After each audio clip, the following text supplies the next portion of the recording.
Hey, what's up everyone? It's Dolbeck today in Path of Exile. I might play some Arc Raider too. We'll see. That depends if people invite me in Arc Raider. Right now I'm just logging in Path of Exile. I will soon try to play another game. I had to maybe get Battle Ward, but I don't think Battle Ward is a bad game. It's just that it looked like a woman game a little bit. I'm not against that, but you know.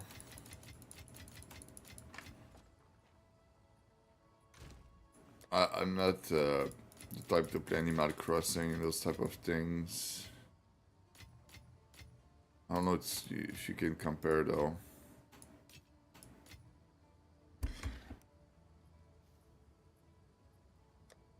Alright.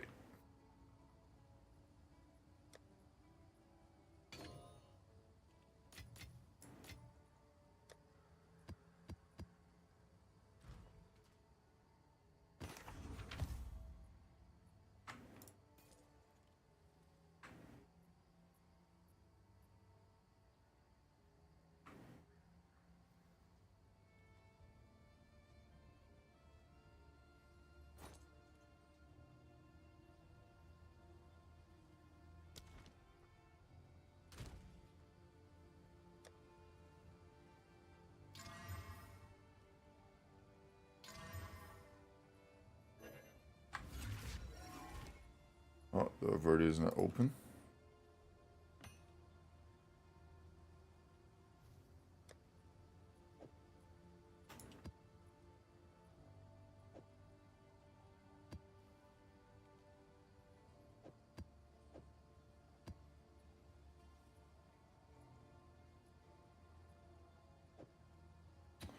We need to do some space, maybe sell some of those.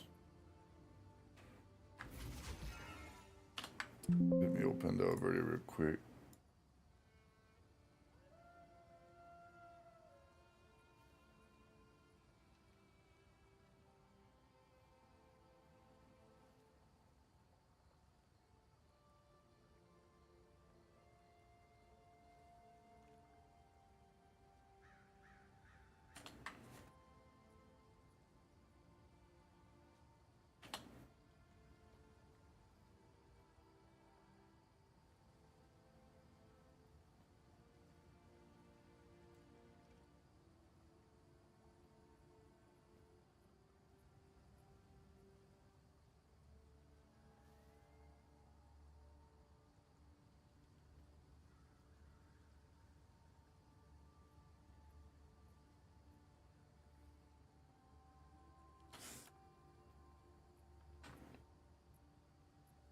One point tricky div, damn.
So for some reason, I don't like when I use DirectX 12. The game lag a lot when I use Vulkan, and a lot of people say the same thing, and never tried for the moment DirectX 11.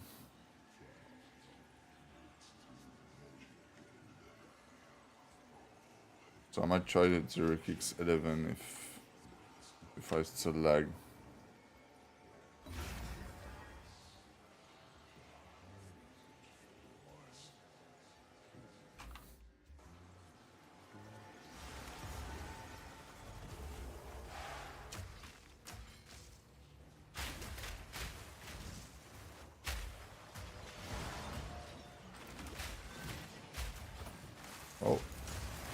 My mouse button don't work.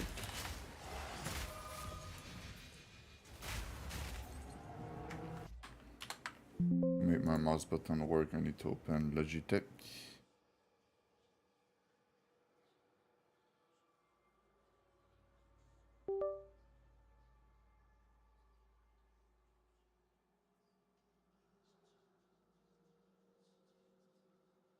Alright, it's connected.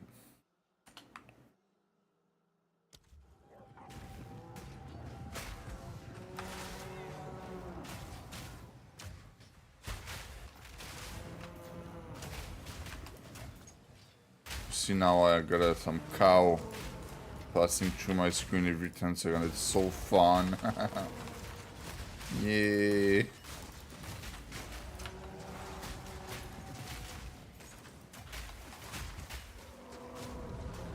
Imagine having a build that doesn't throw cows.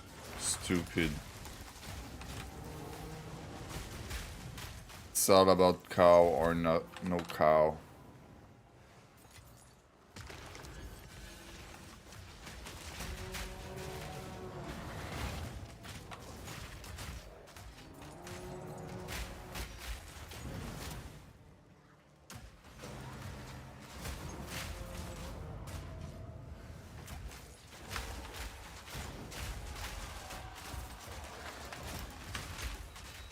Oh, I almost died there. I can't see shit.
This type of map are the most fun because they just clear everything so easy. It's not just a bunch of alley going in a bunch of weird direction.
The cow in the screen, brother. It's all about cow.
So much cow, man. Whoops, I jumped down.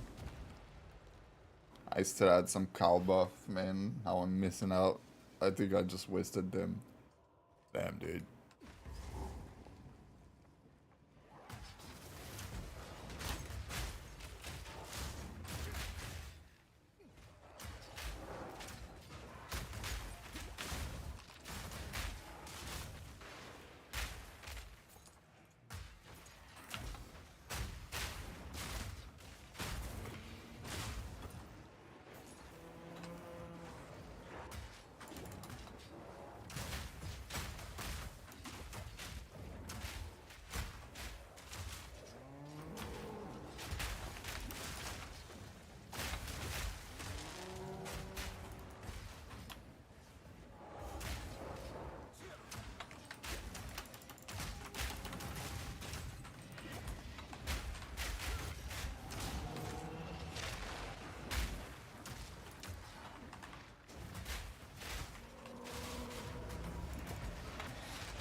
I was probably able to kill him faster. I just wanted to take care in case, I don't know, he was gonna one-tap me for no reason.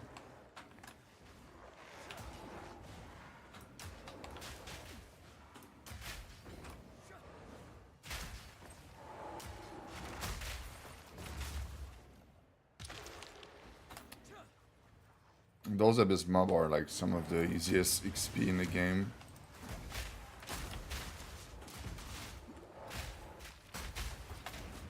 Well, when you're late game, maybe not early game.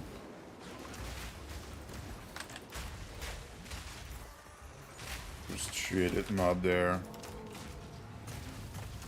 All dead already?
It's an empower map boss with so many things.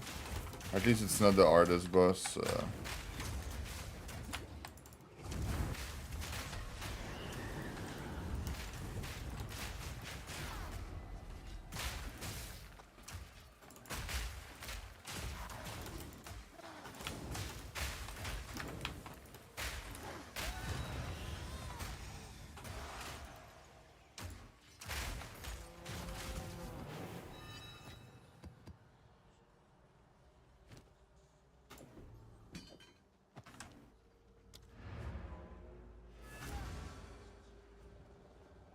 What's up, Mentos?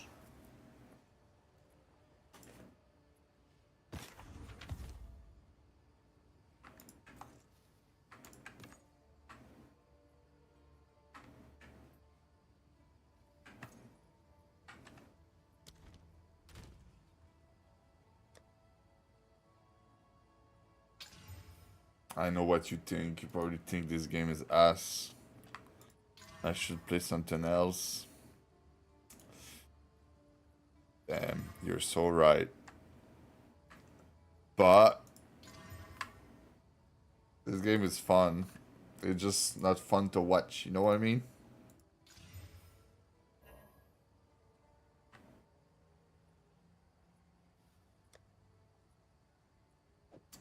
At some point, I'm gonna get into another game. I just don't know what to play, man. Like, there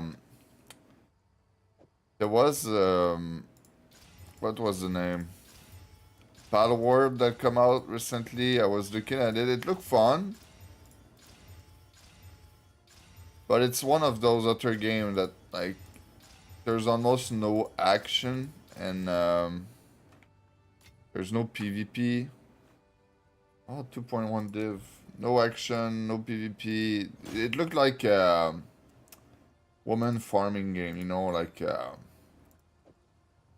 Animal Crossing and everything. But I know it's a good game. I'm not too much into it.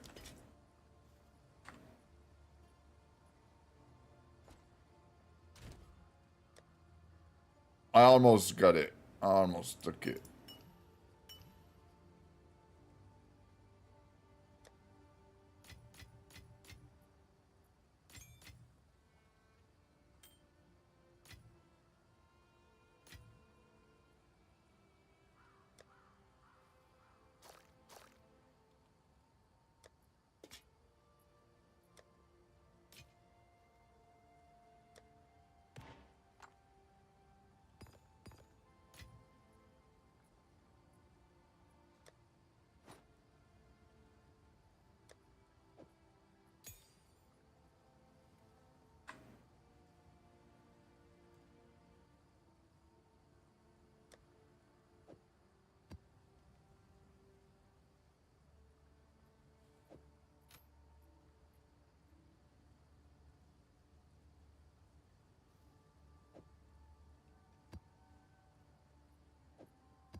But I saw the wrong one. What did I do there? I just want to see. Yeah, it's fine. I don't care.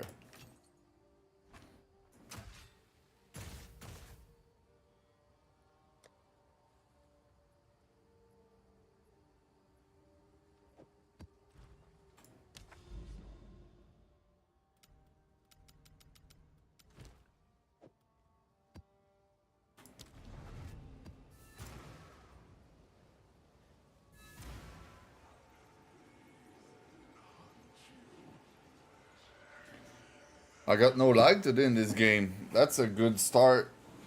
Let's hope it will keep going like this.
So much cow, bro. Like, what is happening?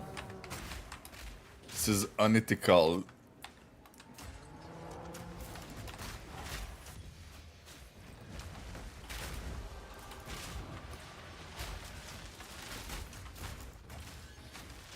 You know the event in like Spain where they just leave some cow in the street and everyone is just getting hit and they have fun doing it?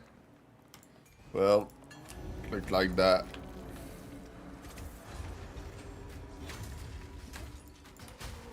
Is that in Spain or Italy?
I just want to put it out of this corner, man.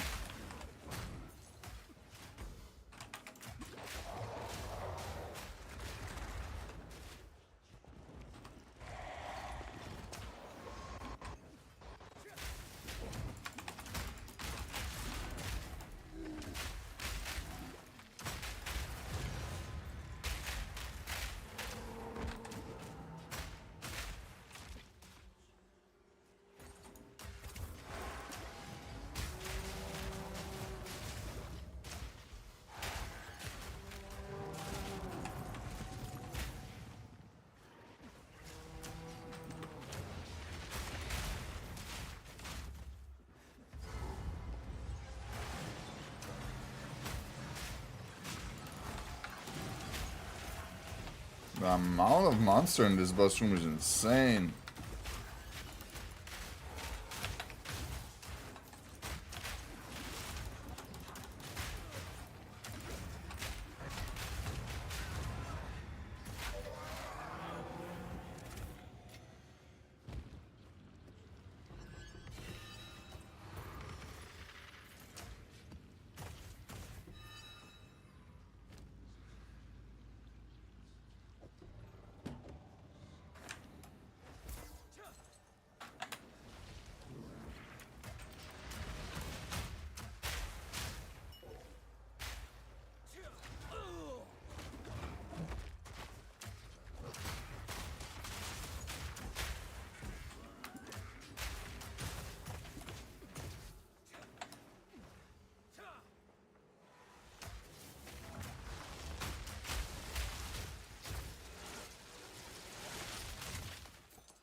No space for that ring.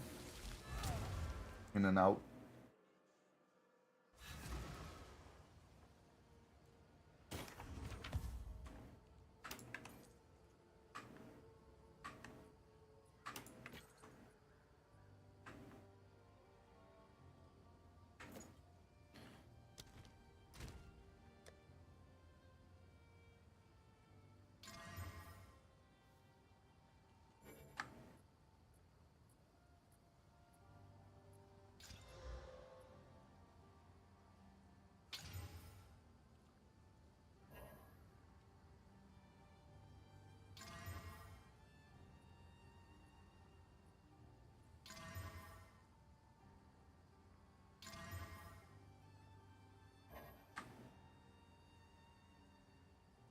There you go, this is 10 more money. Nice, nice. I'm not grinding for nothing.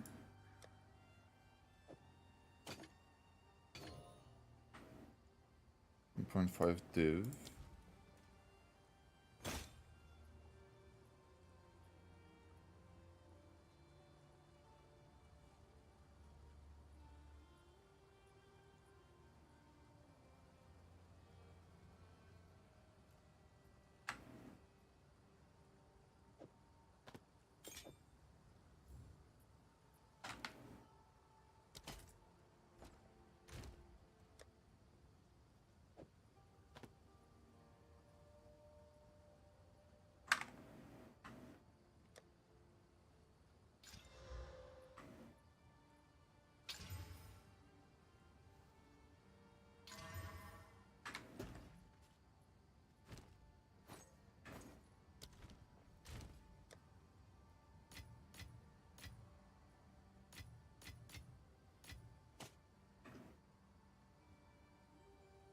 Need more birds? I just saw birds just log in Arc Raider, but did not say anything.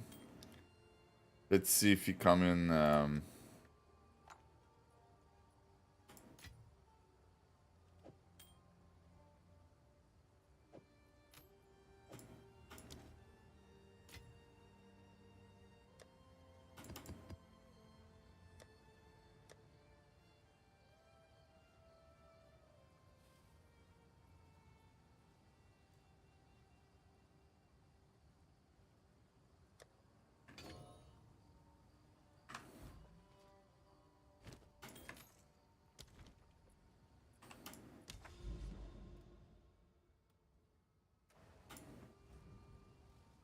What's up, birds? Oh yeah, it took you 30 minutes? Yeah, but birds, you're a good shooter gamer. There's a lot of those YouTubers who made video about who make video about everything that are fucking trash at games, man.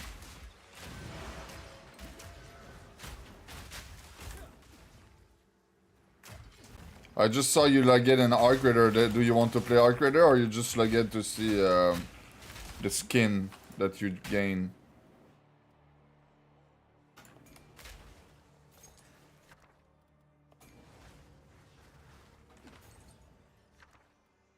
Oh, Divine Orb. Oh yeah, oh yeah.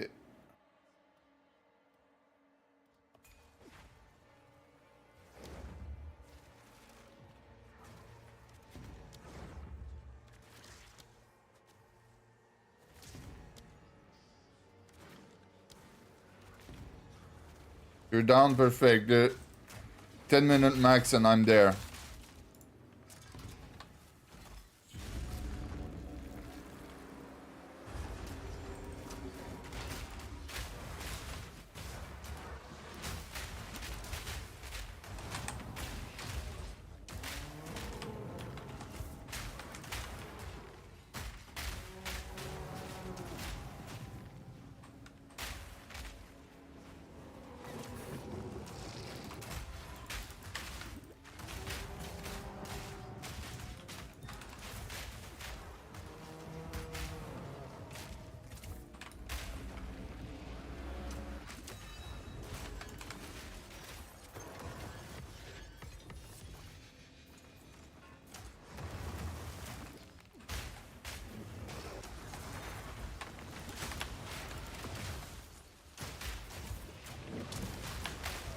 Of course, I tried to clear it fast. At least I got the divine, it's fine. I just fucked up. I fucked up really hard. This map was important. Oh, the daily map bus stay? Okay, I failed. Oh, nice. I failed the map on the side of it, I think. No, it was this one.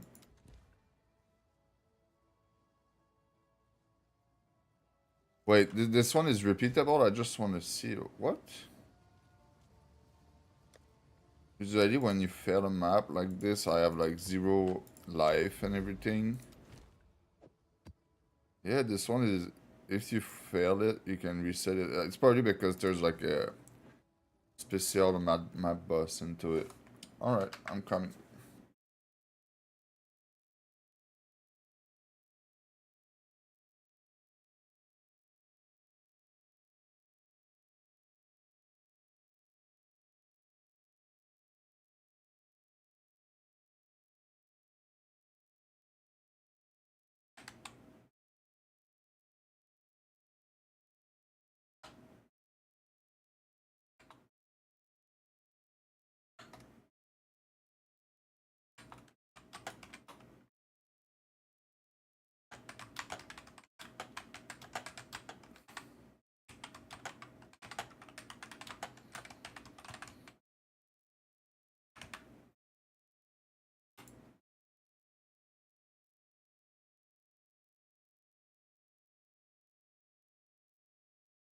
Changing the title while logging in.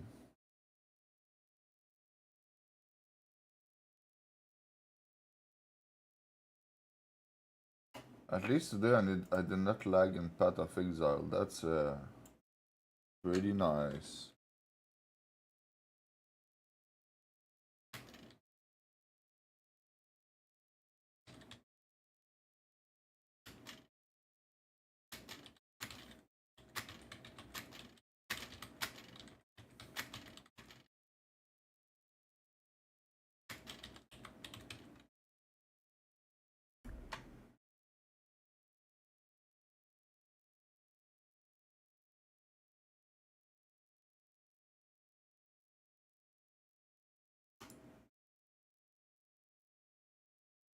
When I try to launch the game too fast after leaving the other game, it don't work. Next time I'm gonna try to force shut it down.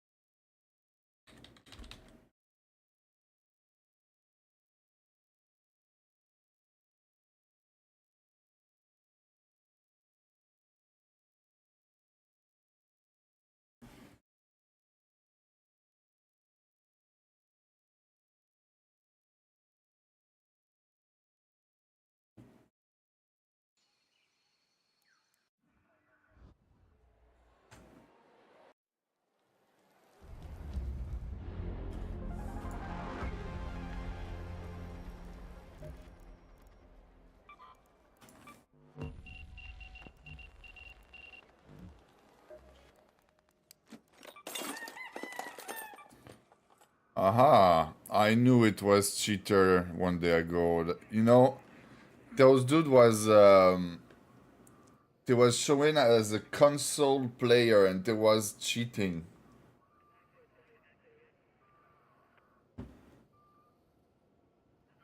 I reported the 2 guy that killed us, you know, at the end when we left. And this is where I got back my item. And both of them was showing as console. So now even the console player are cheating. It's probably just a PC cheat that make the people show as as a console, but they are not on console.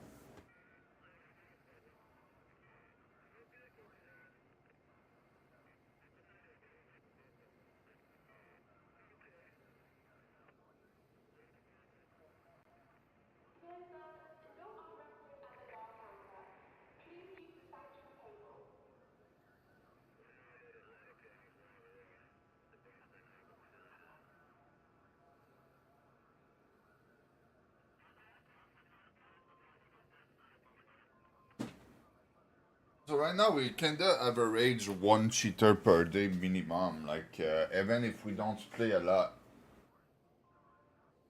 So the day that we were playing all day, we were probably fighting minimum 3 cheater a day. Right now we play like what 2 or 3 hour and then we stop. We have a cheater almost every time.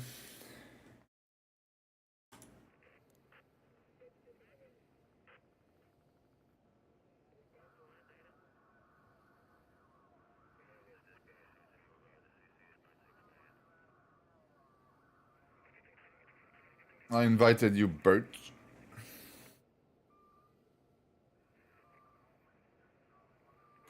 I told him 10 minutes, so it's like 7 minutes ago or 5 minutes ago. So I probably have the time to play one.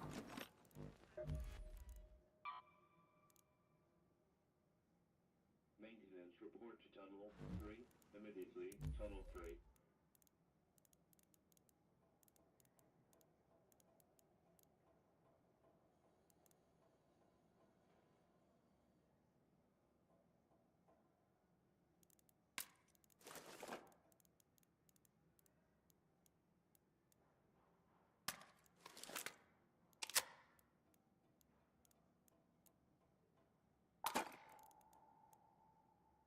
Please do not burrow in the art parts lying outside Chambers' door.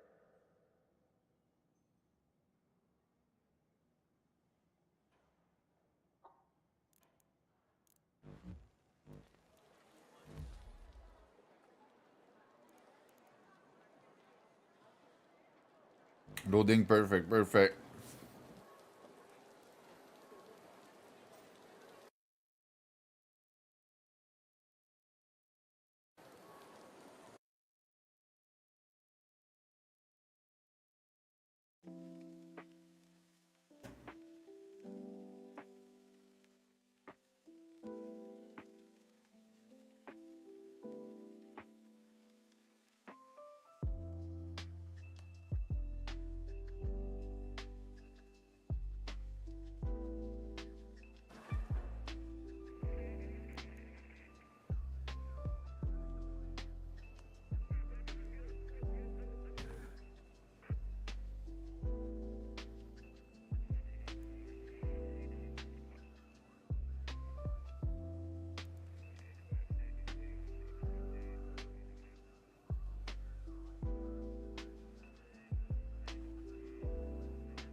Raider, good to see you. Perfect.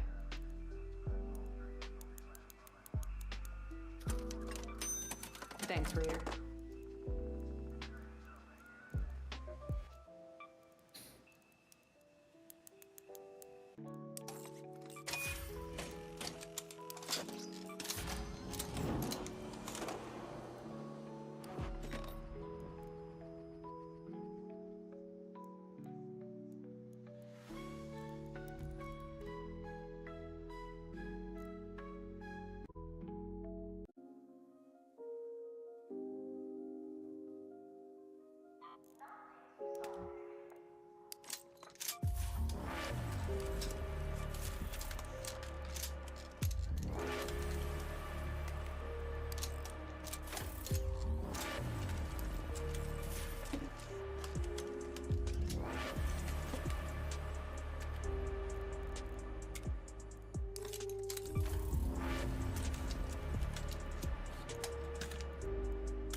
There's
a leak in Sector D.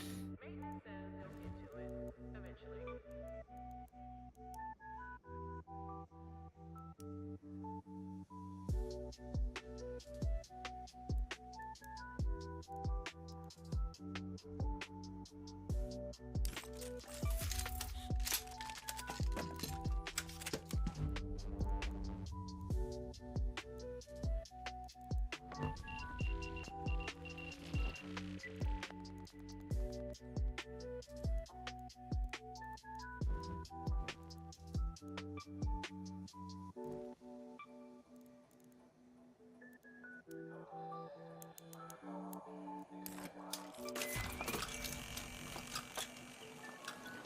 What's that? Yep. What you want to I didn't do? get the skin yet. I don't know. It's weird. For real? Yeah, maybe it takes 24 hours apparently. I don't know. Oh yeah, maybe the time to make it register. So you queue ready? That mean you want to 0 to hero, or will you go with a kit? Yeah, 0 to hero quick. Good, good. Did you get a kit from last night? Oh no, no. I got the kit that we lost against those two dudes at the end, against the console player. Oh yeah. Yeah, so there was a fake console player cheater that was showing as console player. The two dudes that pushed us from across the map. Oh yeah, I knew they were cheating. I didn't report them. Yeah, I did report both. I was like, bro, nah, man.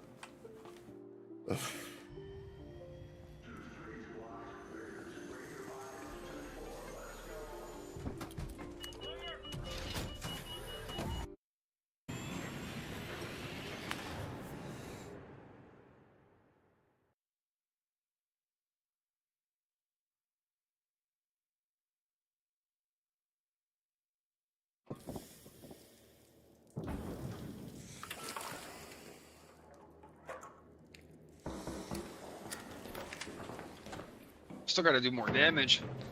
I'm on like 30,000. Oh yeah. Maybe if we see a queen or a matriarch, we can go with a grenade launcher. That's the perfect time to stick 'em with an explosive or two. Yo, that game is not even that bad. Like the finals, I had good movement on it. Yeah, it's a good game. From what I've seen, the game is really good. It just we did not be there at release, so it sucked to like start something that there's some people playing since like 3 or 4 Yeah. years.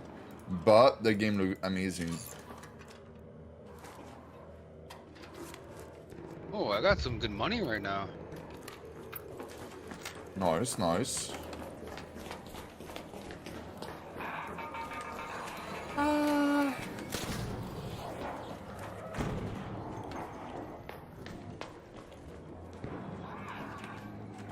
I think the shutter's coming up.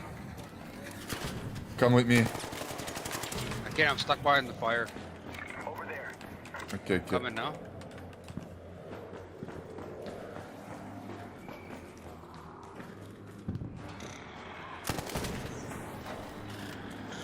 Oh, shutter on me, and a firefly.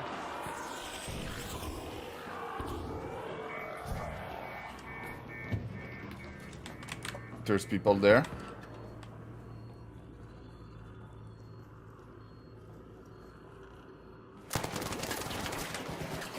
Watch out, 2 people. 1 is low. Cracked one, knocked one. Good, good. The other one is pushing. Ball. On me. Both dead, both dead.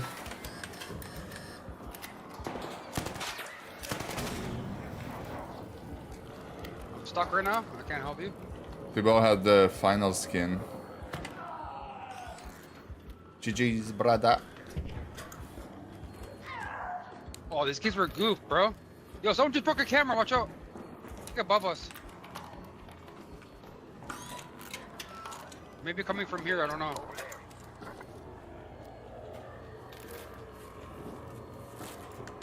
I'm looting. Good, good. Oh, these guys had some little bit of goo.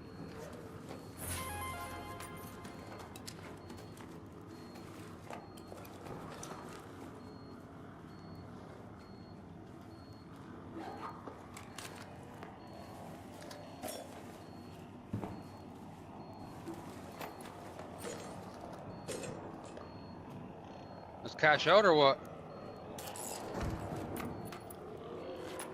I'm down, I'm down. Let's go seed. Above us, I think, Dolbeck. Yeah, above us. York, there may be in the battery room. Yeah, they opened the door for Someone the... called seed. Let's go seed. Good.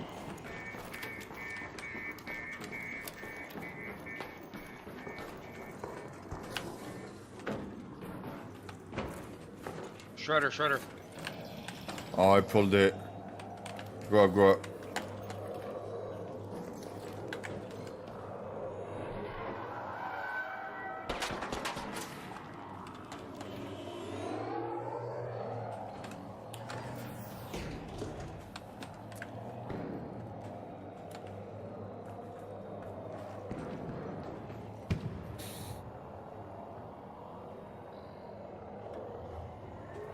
Okay, let's go.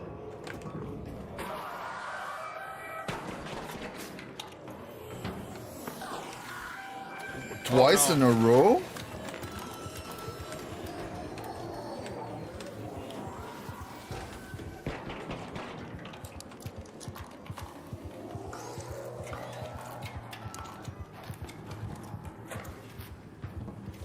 Did they buff the fire rate of that shit? Oh, that was weird. Oh yeah.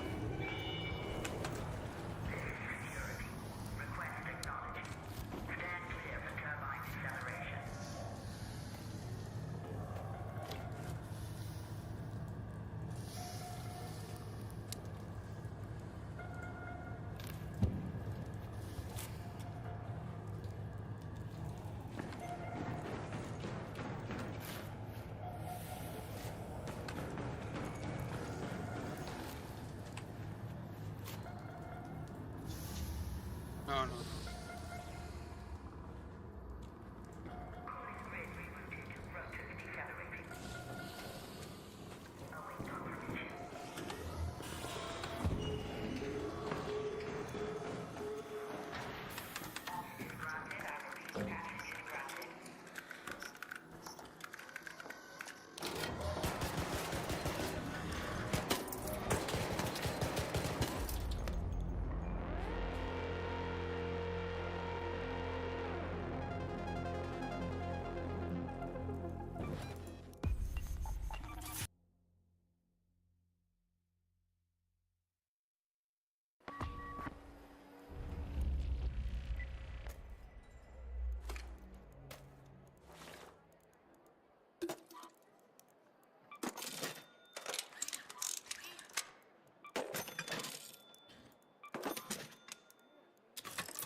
just gonna ditch my Stitcher since I got a Beretta and put Ferro 2 instead.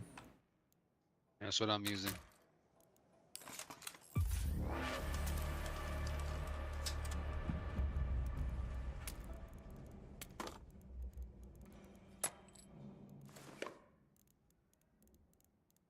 Security's doing their best, but they ain't trying to keep in.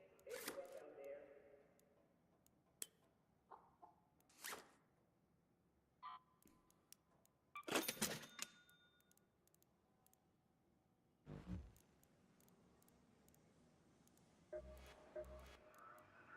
Got something for me?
You're looking for shipping containers labeled J.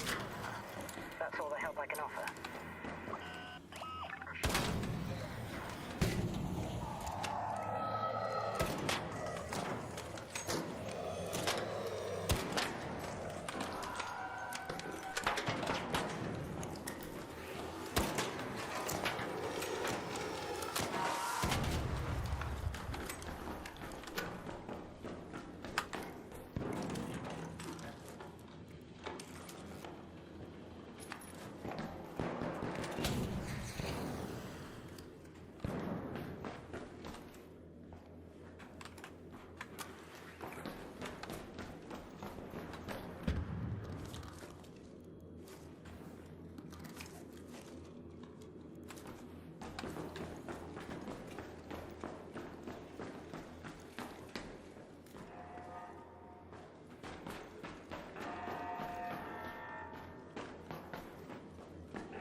The shredder is in archive or oh yeah there. No, I think it's hole in the wall area. Okay, okay. There's a cant over here somewhere. Smoke right here. Over there.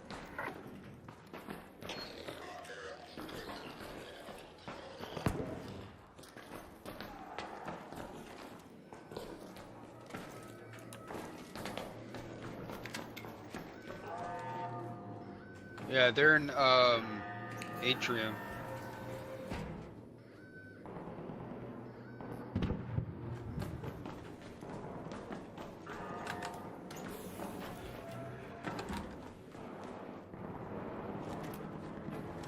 I'm going down.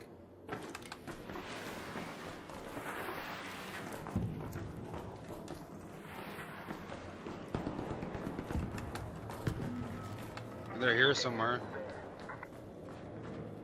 I think Maybe they're on the top. top. Yeah.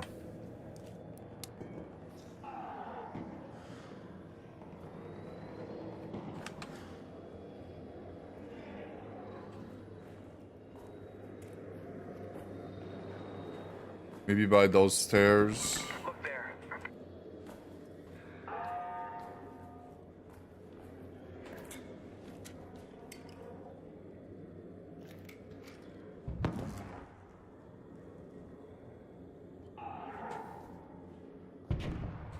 Yeah, they're up there. Danger up there. We could push through vent maybe if the... Or...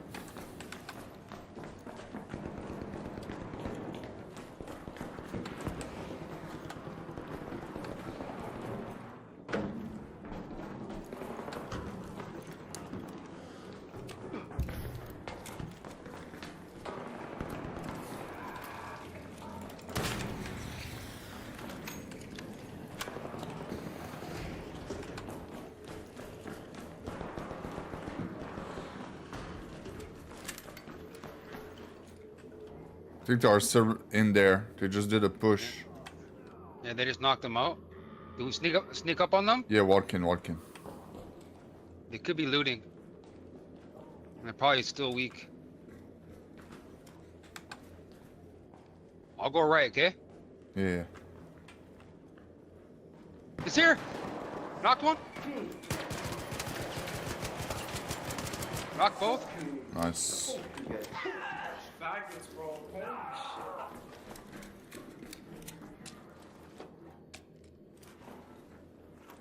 Holy Oh, I heard some, another team. Yeah, they're smoking, One is one knock tap. one, Dobik. I'm dead. Nice.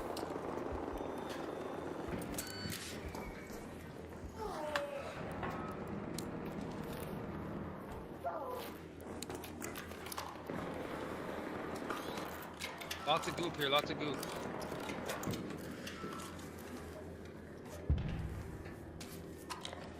Get a spare shield in case.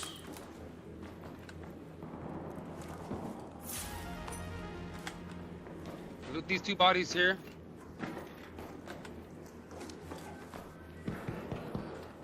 I think it's coming from staircase. I'm gonna check. Good, Yeah, good. it is. I'm gonna shut the door.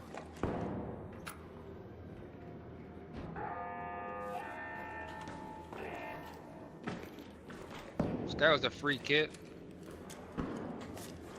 Yeah, kinda out free kit. It's fine.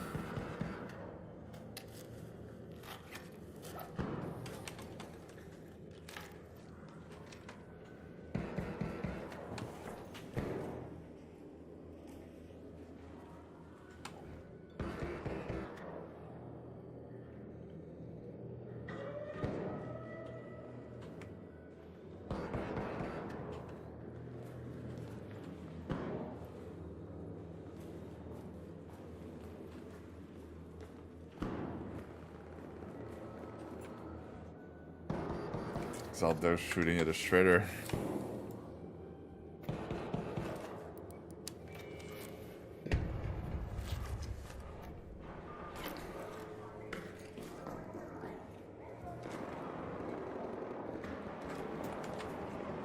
Fighting in mid. There. Fight him. That guy's fucking one shot, bro. He crossed, one crossed.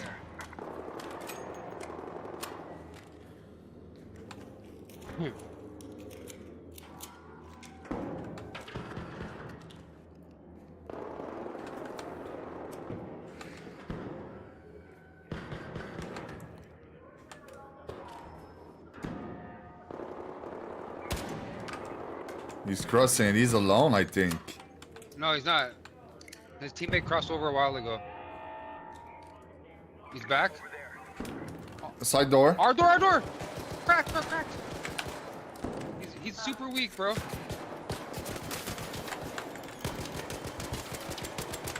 He's dead.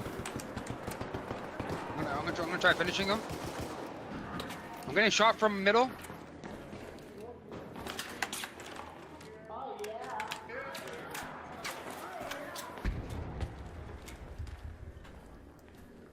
He's right here.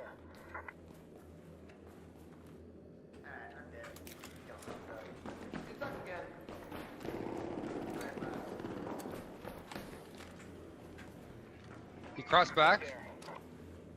There.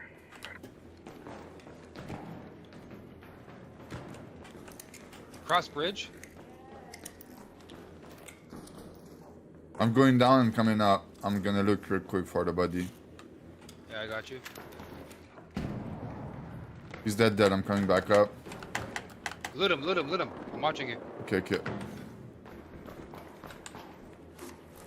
Free kit. Oh, he just knocked right here.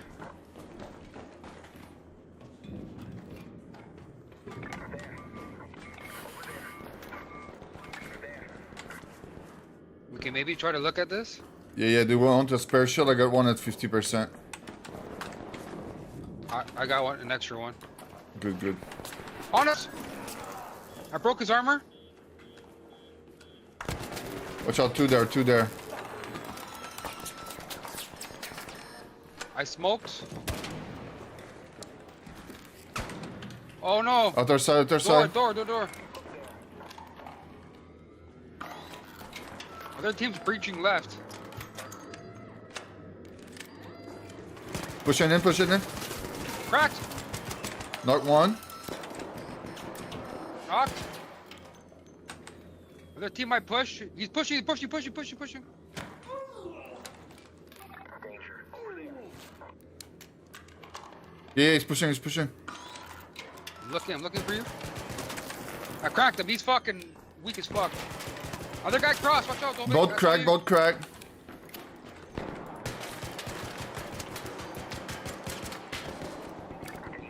He's one shot. Push the guy right here. Push him. He's weak as fuck. One knock. The other is cracked too. He's pushing in. I'm opening. Push him, Dolphin. Push him. He's broken. Oh my god. Absolutely fucking shit on, bro. Yeah, GG's. Nice fight. No, I sucked it, but you did great. Oh, you sucked it? That's hot.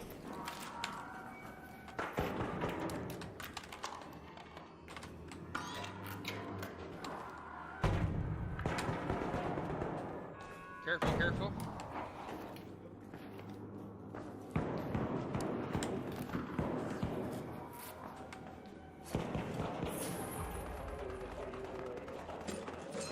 Who's shooting that? It sounds so close. Yeah. I think there's like sandbugs nearby. Or in the door under us, like sandbugs and stuff.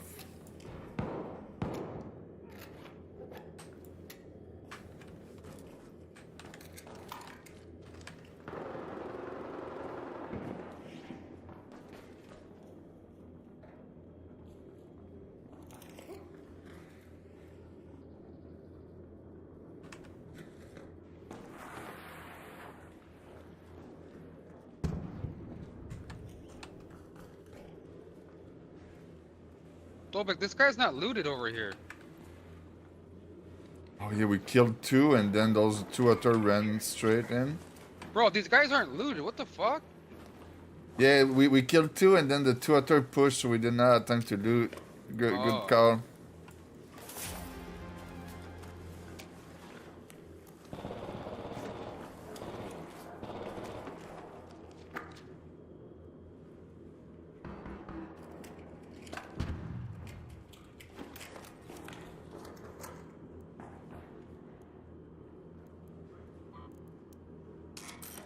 There's a Jolt Mine blueprint. If you do your reset, maybe you want it. Listen, Jolt Mine blueprint. You know, at the reset, you're gonna have to do Blue Yeah. Gate for Yeah, I'm the... gonna take it.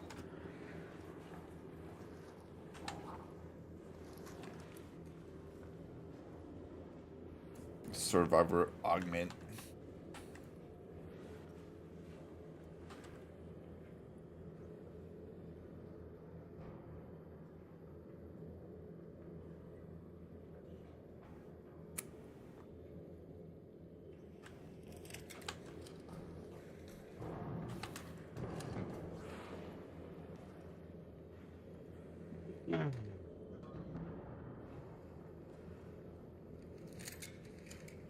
Oh, you got You a wanna go now? Tempest? Yeah, it's a Tempest 1. I think he found it in the weapon crate. Yeah. It doesn't matter. There's people fighting in Sounds like seed, no? Atrium. Yeah, around Atrium, Archive, Seed. I think it's oh, I just saw someone run there. Over there.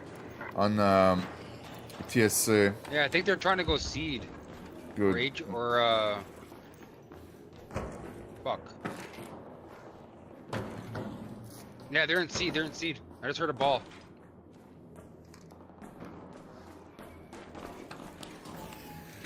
Yeah, I saw him. Yeah, he called it. Oh, I knocked one. Push, push, push, push, push. He's resing, he's resing. One shot, one shot, one shot. Dead. Is that your Oh, smoke? someone just no, another team, another team. Yep, here, come get him. He's cracked, he's cracked, he's I cracked. knocked one. Nice, Lobik.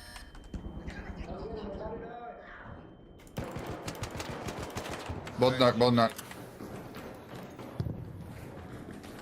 On us! He's on the left. No! Slide in. Slide in. He died by the shredder, brother. Haha, you died by the shredder, but Bro, look how many guys we killed, though. yeah, that's crazy. Holy Haha, fucking bot.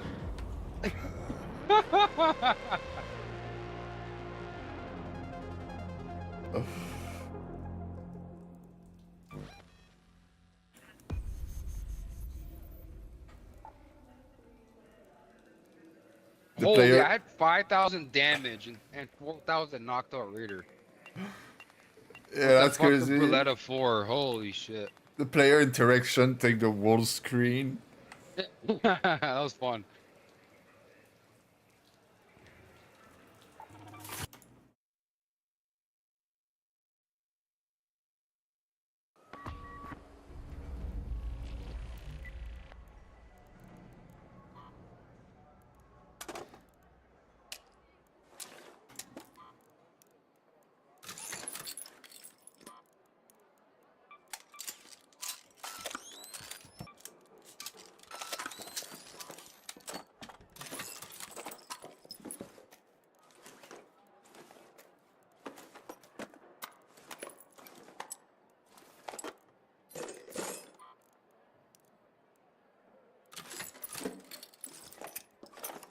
A food distribution might actually happen today.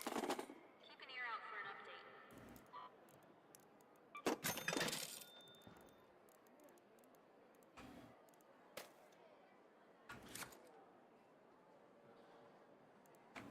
And then we're fucked. We're gonna get into cheater lobby again. Like we can, if they put us in normal lobby, we fry, and then yeah, it's over after that. You wanna do some damage on buried or what? I'm down, but I kind of want to use this kit till I lose it. Okay, yeah, I'm down, Fuck it. Maybe you can bring like a dead line in your safe pocket, just in case you see the Bastion in Stella. You just or maybe just three Trailblazer. Do you want them? I got some for you. No, I'll just wait until we play buried. I have a deadline. Perfect. There's night red and normal. No, normal. Fuck the night raid.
heard someone breach.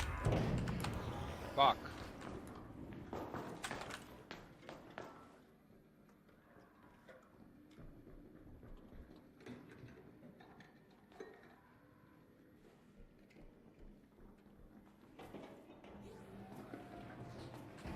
Yep, they are there on the other side.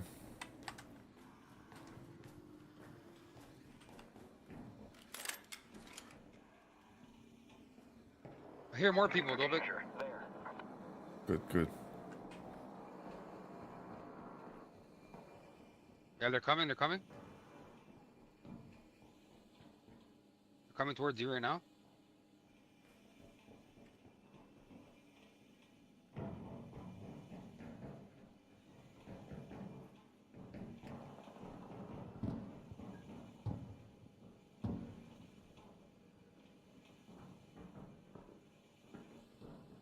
They're flanking around. Over here. He jumped up. There. On me, Dobik. On me, Dobik. Oh, he's got Torrented, bro. He's weak as fuck, though. Over there. Yeah,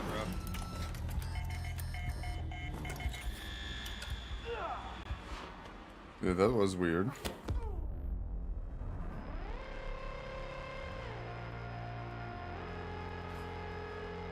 Dobik, play quick solos. I'm gonna eat like for like 10 minutes. Be right back. Good.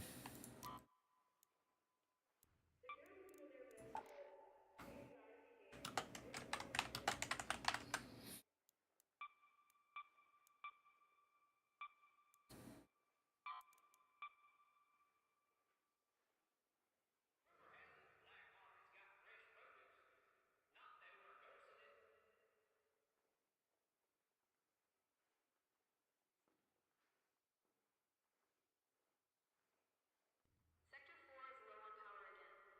Try not to use more than you absolutely need. But we shouldn't broadcast the blast again. Just please be patient. Maintenance is short-circuited. If your lights flicker,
I think I forgot to put teammates.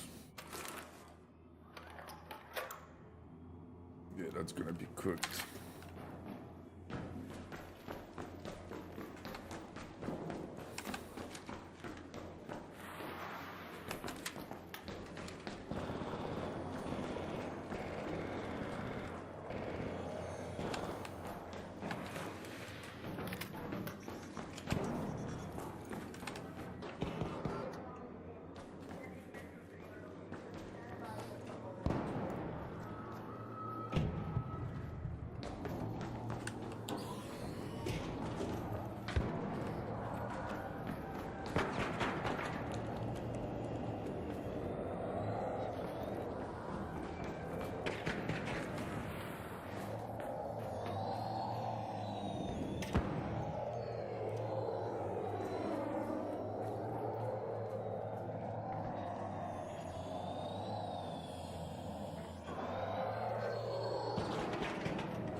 He's behind that little thing.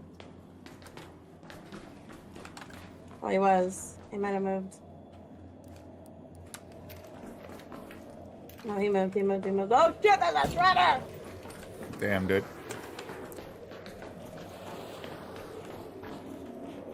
I think it was a free catch shredder, anyways. Yeah, what a weirdo. Yeah, he should have pushed. He's dumb. Oh shit. I think it's just you and I. That guy's not moving. Oh, now he is. Yeet.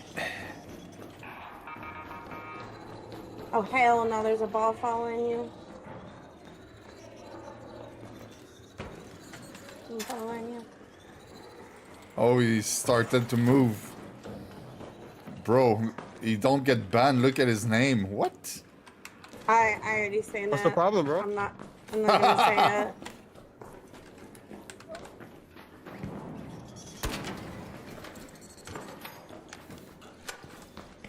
There's a shredder on our right. Bro, get these fucking little shits off of me.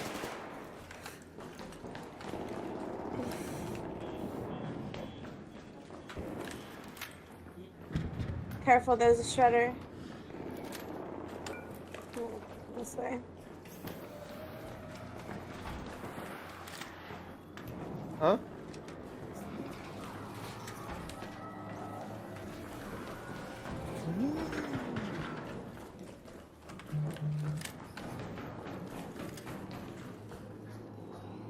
Watch out, Shredder come to you. He saw you through the walls. Oh no, Who's going okay, through it's the fine, walls? it's fine. Shredder can see people through walls. You can go through walls? The Shredder can see through the walls. I'm gonna breach this door. For real? Oh, there's Kinda. people across. Yep. People across. It's probably people behind this door too. Are you guys ready? Yep.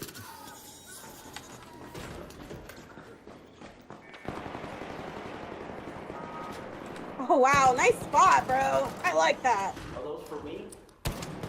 Nice spot, dude. I like that. That's a good fucking spot. Hello, son. I like that spot. Come in here and fuck around, you know. Okay, peace out. Good shit, good shit. Love you. How did he get there? What the? I don't know why I'm on prox. That's a good spot. Yeah, He's just sitting seriously. there. Hayes is a free cut. Where's his teammates? That was fucking weird though. Yeah. That is a rat player. But he did not shoot back. I think it was just trolling. He didn't. He was trolling.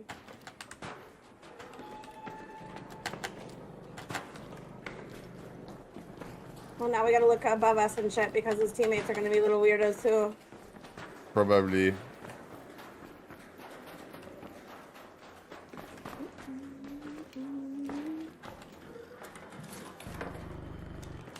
Where's everybody in assembly? Loading bay because of the bastion. What are we in a friendly lobby? What the fuck is this shit?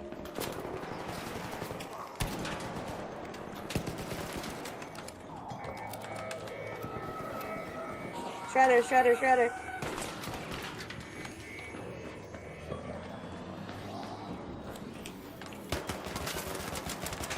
Bet that's his teammate. He's on me. Come in.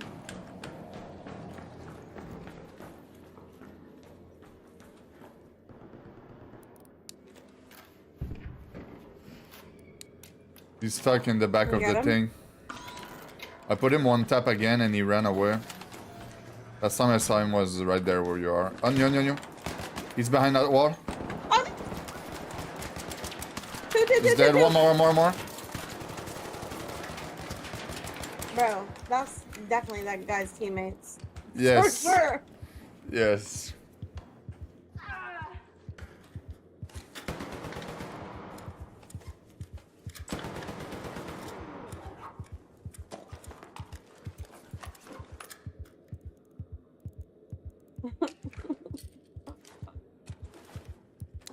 They have nothing. They literally have nothing.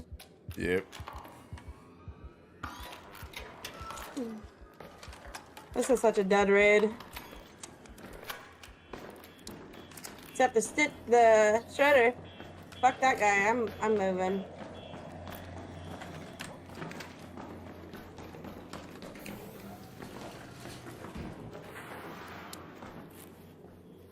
That's probably that dude that was hiding behind here. Yes, probably.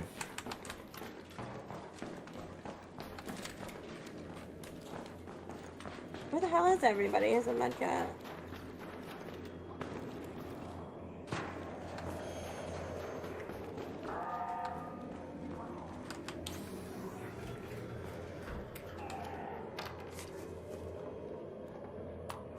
Trying to get some fabrics to eat up. Here.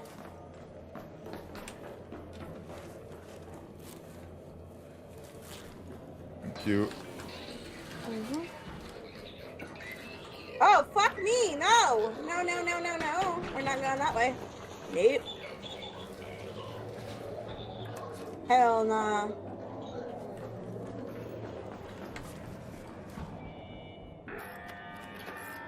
Start calling Seed Vault. Yeah, I'm gonna go down. I'm coming.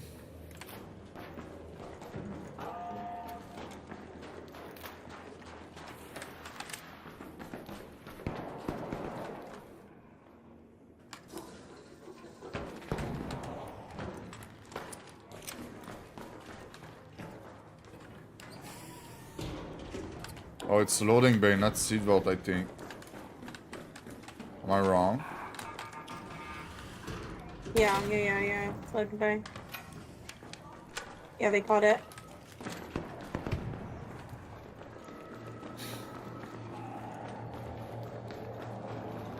We're not gonna make it. Ah, doggone.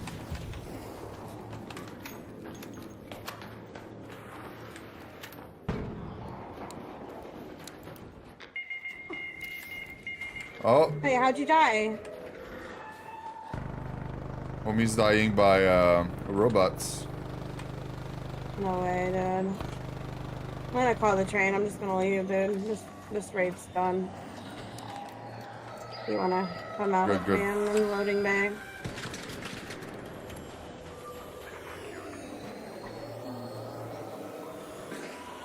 This was like the worst raid I've had in a long time. Yeah, at least we Nobody. killed people, you know? Yeah.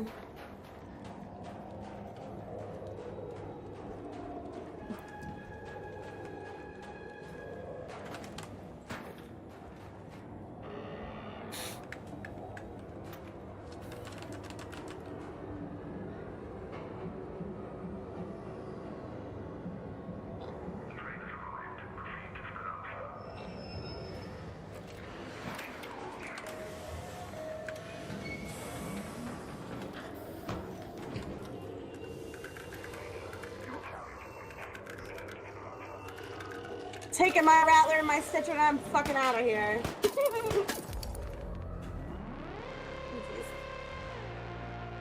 Jeez.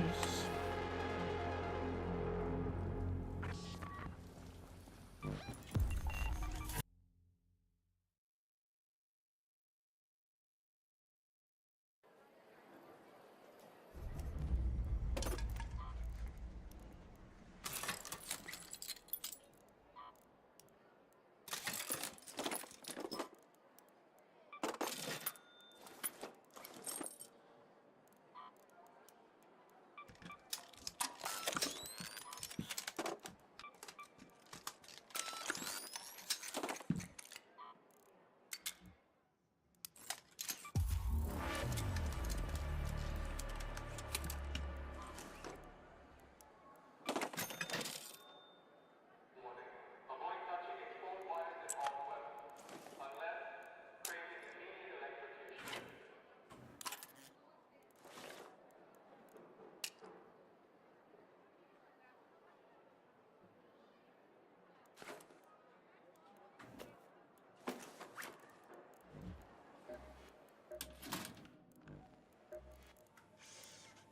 Come on in, friend. No refunds.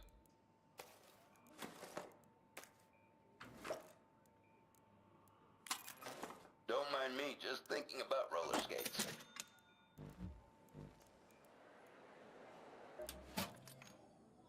Hey there. You need more? Come back alive.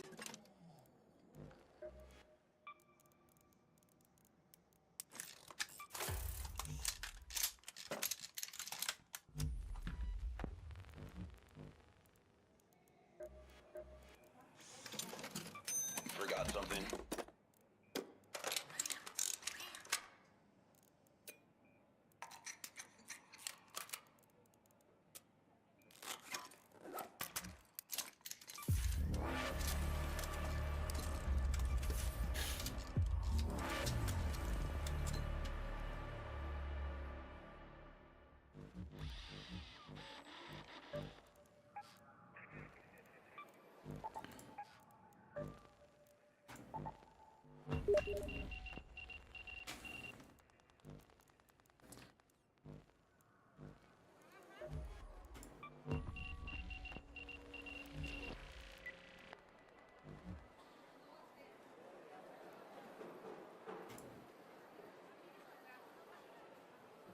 What's up? Mic's still not working. 1 2 1 2. What's up? Now it's work. I'm gonna make a kit. Good, good.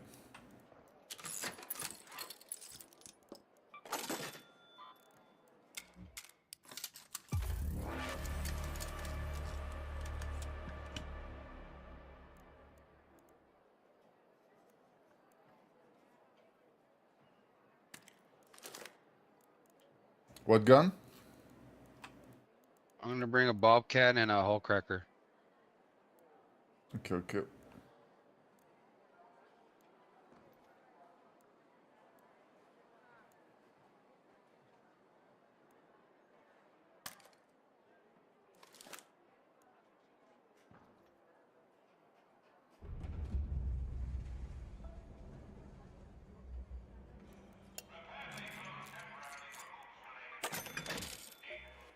I can't even buy a hull cracker out of stock for 20 more minutes. I can drop you one. Sure.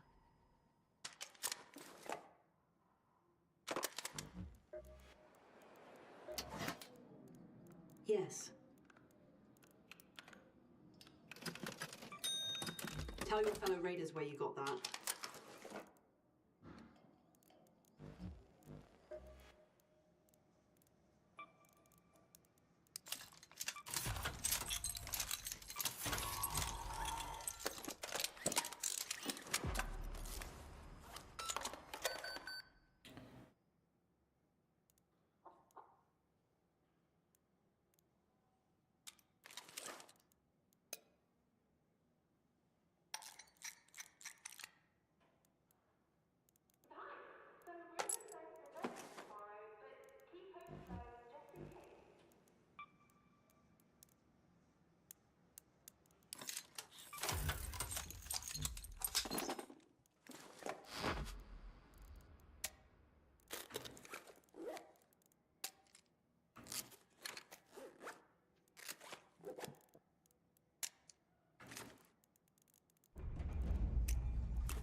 Oh, did you drop the hull cracker? Here.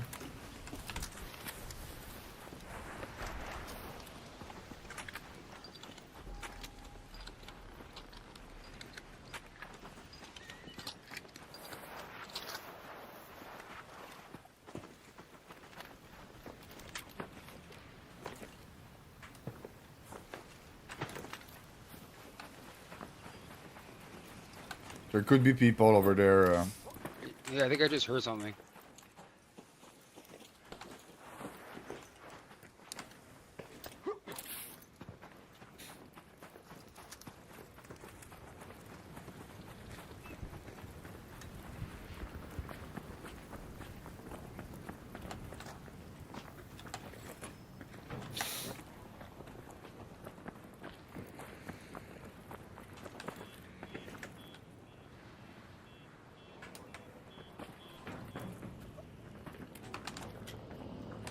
The Rocketeer saw someone? No, it's from the camera, I think. Yeah, you're right.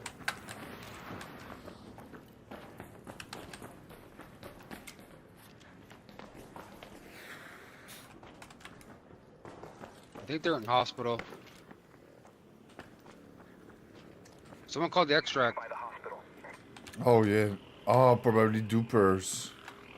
Oh yeah, no, I think it's patched. Unless someone's trading like legit. Yeah, there's people trading for sure, but yeah, forget it. It's too late.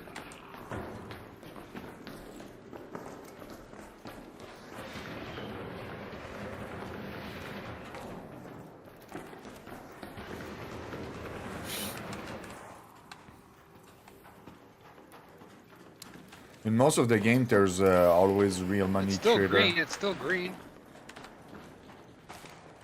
Maybe they are camping it. They just blew something up over there.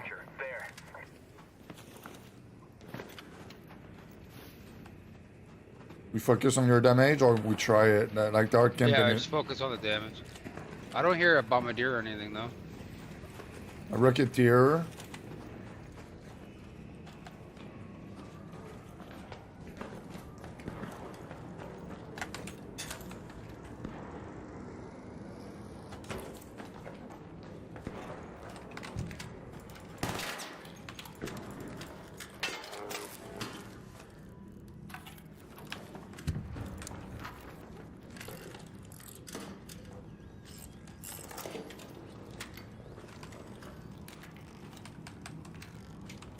Just kill the Rocketeer, I guess.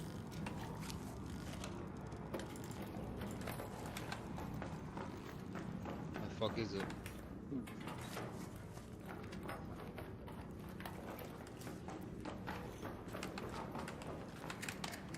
Maybe there's a camera somewhere we could trigger.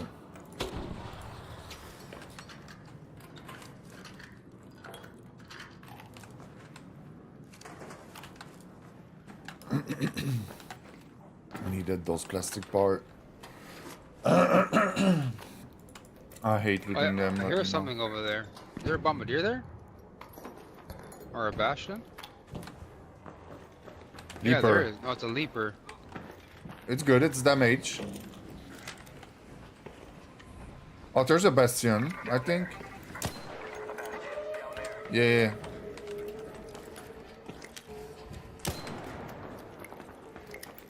He's gonna come closer.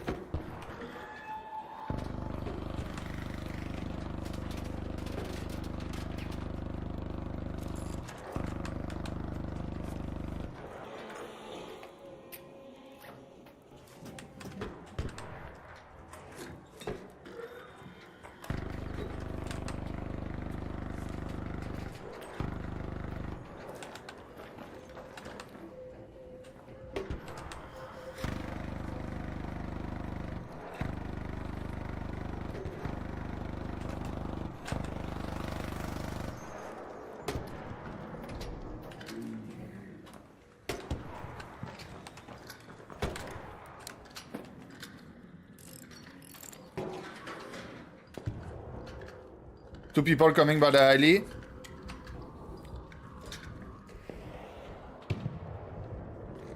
just crouch walk upstairs. Just keep throwing the grenade. I'm gonna tell you if they come.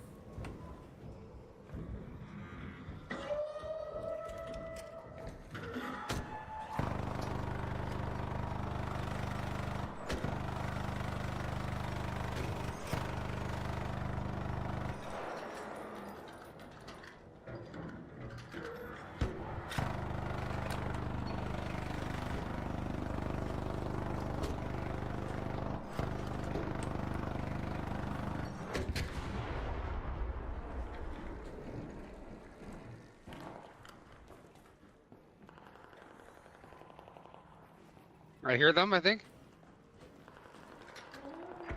Yeah. Please don't kill me. I'm just a PvEer, man. Trying to just kill bastions. No, we're good. We're chill. We're not gonna kill you, bro. We're chill.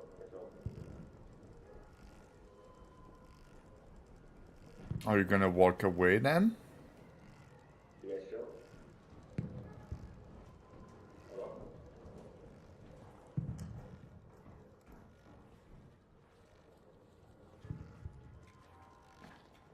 I don't think he's gonna walk away.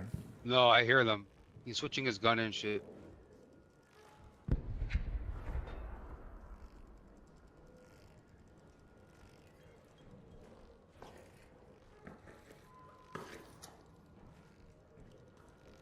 I think you guys are rats, man. I saw you crouch walking.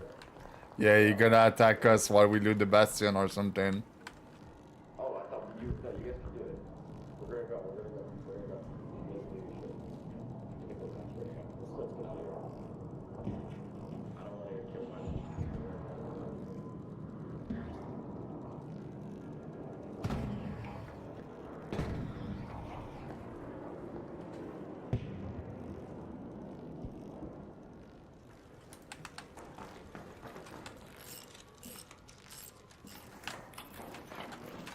No, they came back, Dolbeck.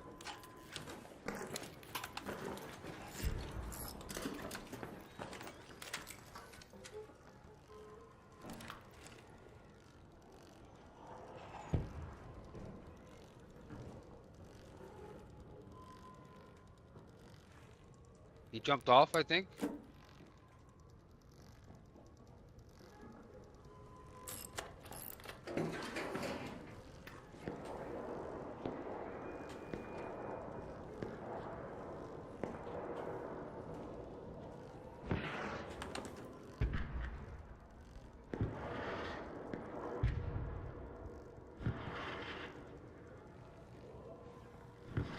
On me. Knocked one.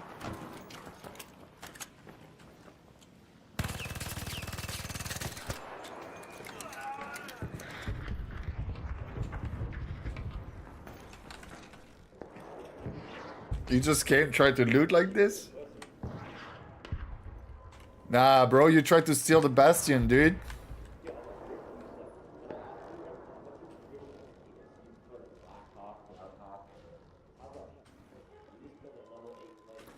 Yo, why don't you come off the bush, pussy?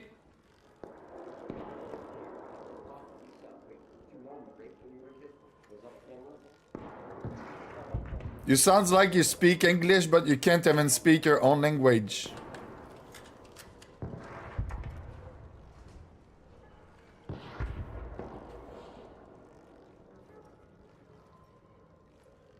Do we chase this fucker down? He's somewhere here, I hear him, I think.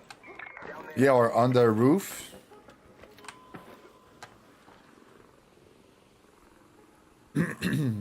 I'm down, it's a 2v1. Let's go this way, though.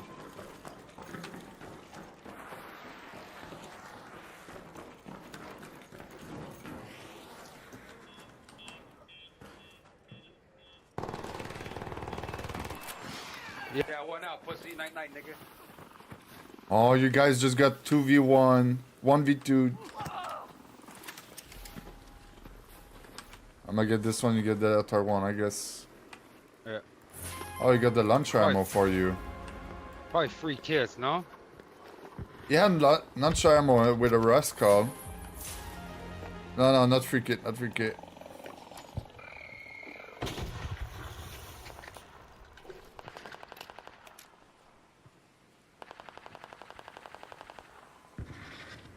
Oh, this guy had 26 Lux. This guy had a Rascal as well. Yeah, those that came in for PvE and And a Anvil 4. they got baited.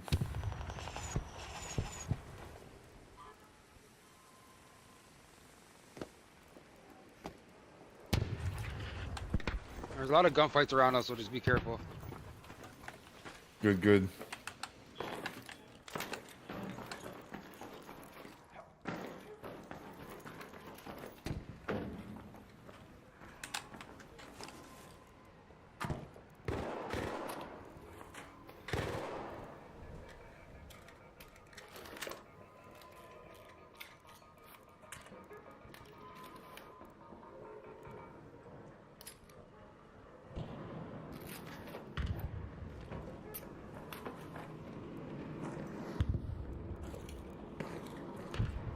I could smoke the Bastion for you. Yeah, yeah, I'm making space real quick.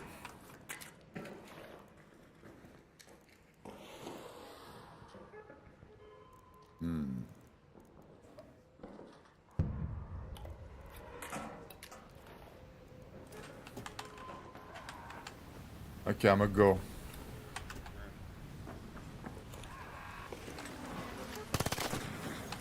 Scared the shit out of me, bro.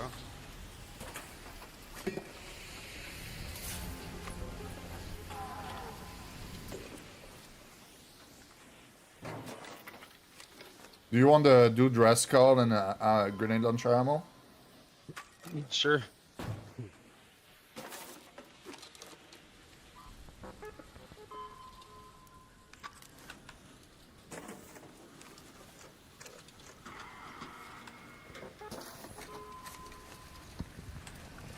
There's a comment. I got you though. Don't worry. I'm gonna put it in your direction.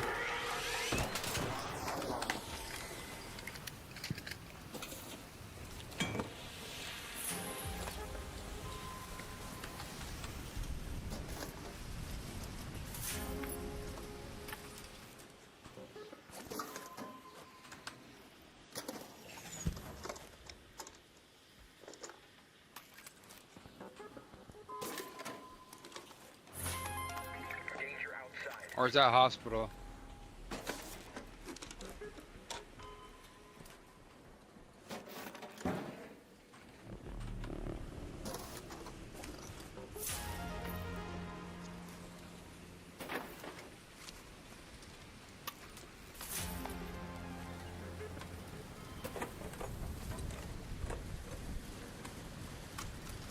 The wind is doing crazy noise in my ear.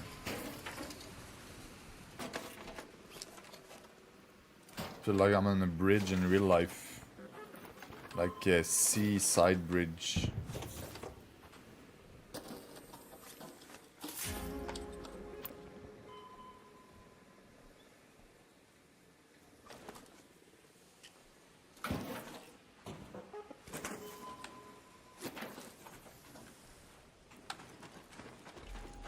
You want some Bastion cells? Do we share? No, no, no, no. You can take that shit. This blind odds you scared the shit out of me. Take this, the Rascal. Man, that dude had a lot of ammo.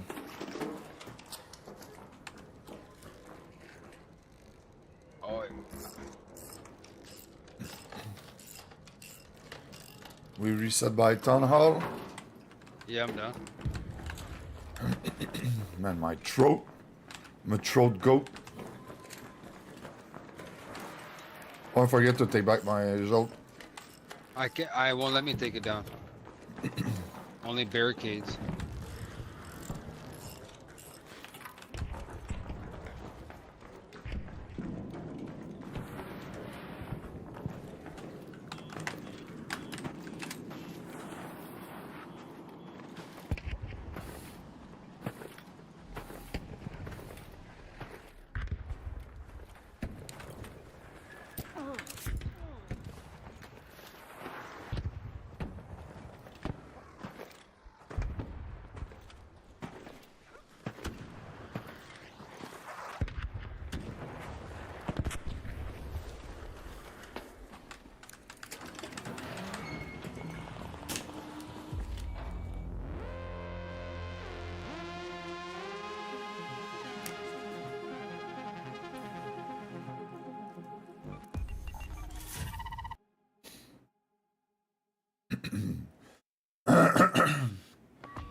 go.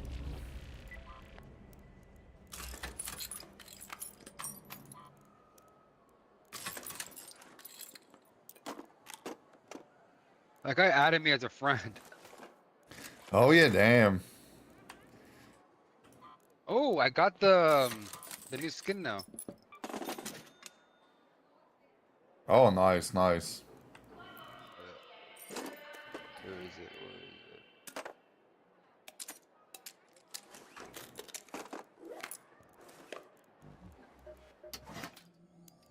Well, don't stand there. Tell me what you want. Anything else?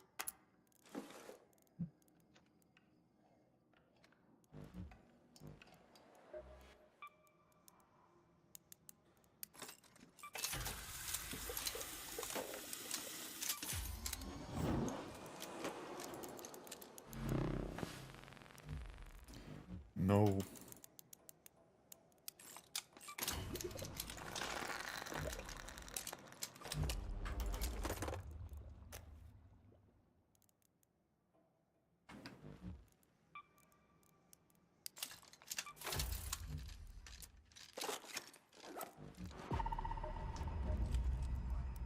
Raider, good to see you.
I think that the skin you got looked pretty good.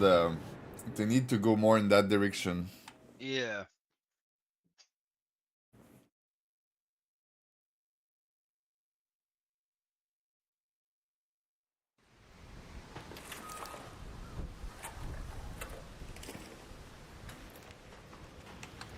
There's some skin in this game with weird helmet. I don't know who's doing that, but they need to kick him, to how to say that, to fire him. The dev was doing with the weird helmet thing.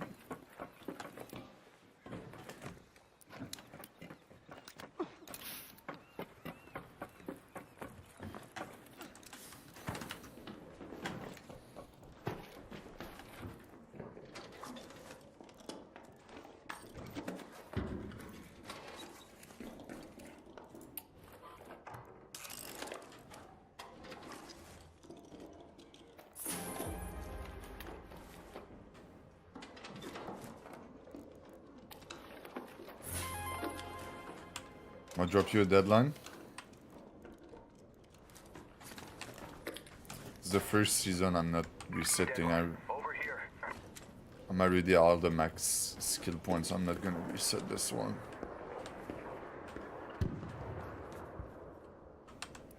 So I give him everything for the damage. Why can't I put the deadline in my safe pocket? You can only put... Yeah, you can only have one deadline in your safe pocket? For real? Yeah, that's annoying. What the fuck?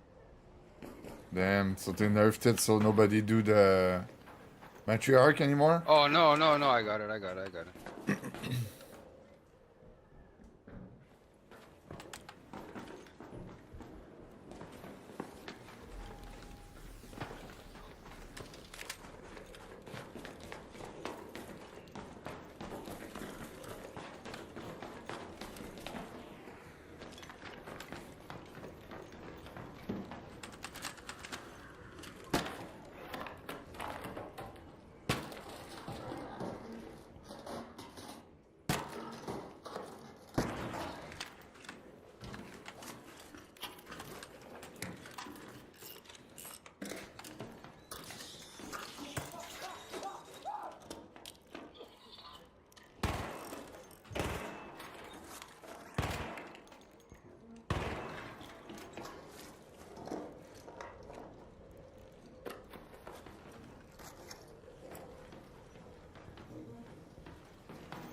Camera?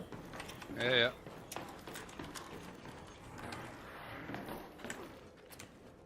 Stay in the room and line of sight there. Wait for them to hit the mine.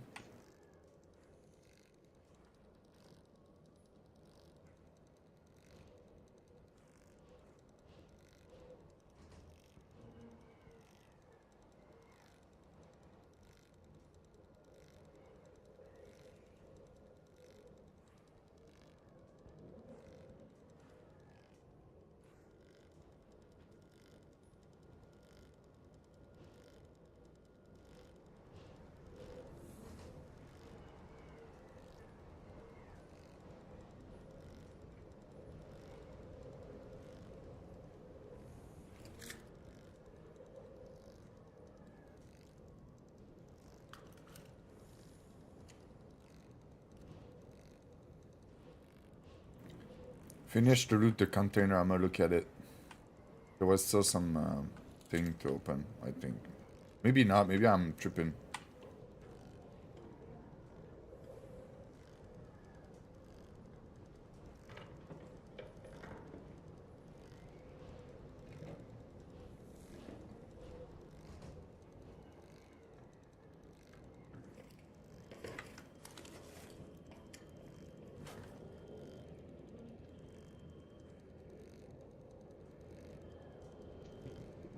That's weird. I think they went the other way.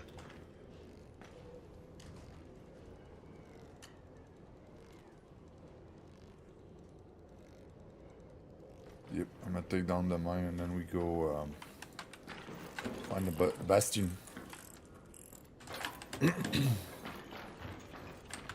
Let's go.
There's a rocketeer.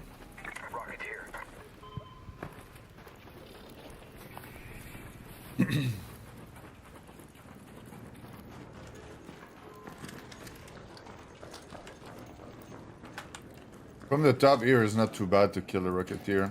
Yeah, I'm gonna try right now.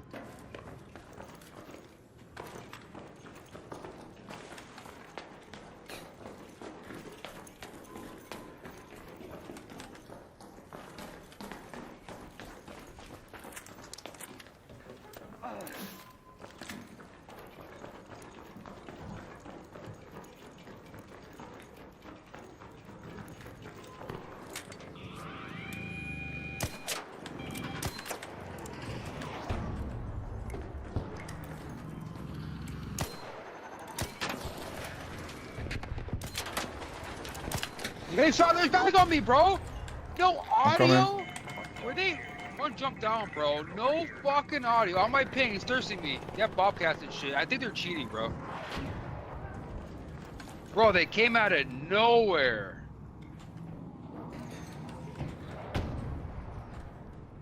Holy fuck, I was so gooped.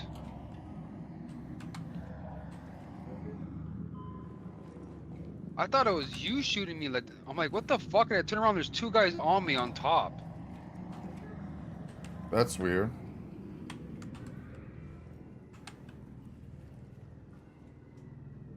Let's see if they are cheating. One's on console. I just reported him.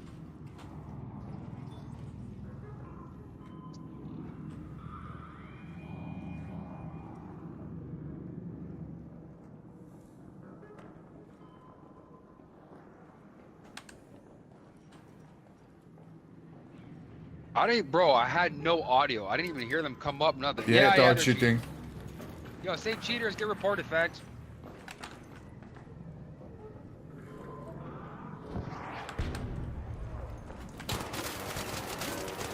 Nice, Tobik. Got You got one. this, baby. You got this.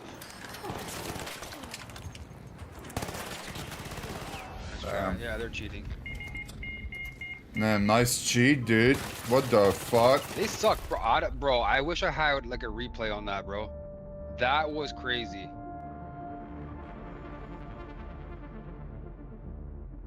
That was fucking crazy.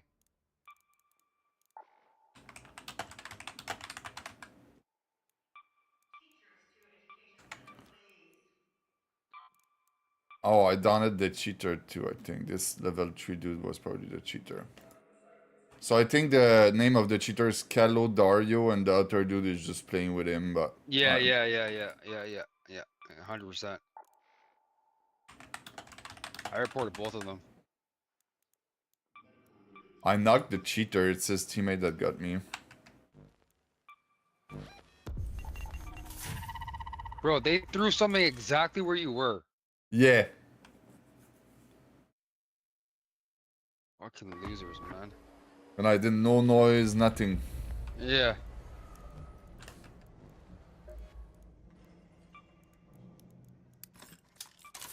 Yeah.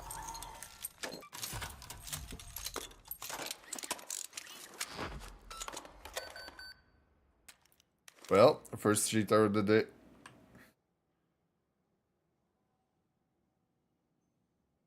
Wait, no, No, yeah, first cheater of the day.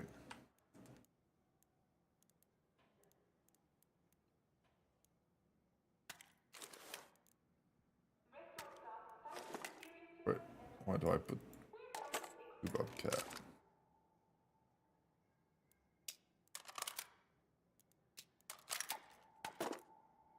I hate this small magazine.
or get moving.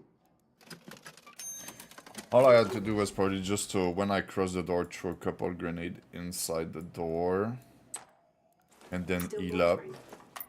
And then after that fight, just trying to re-engage was not that great.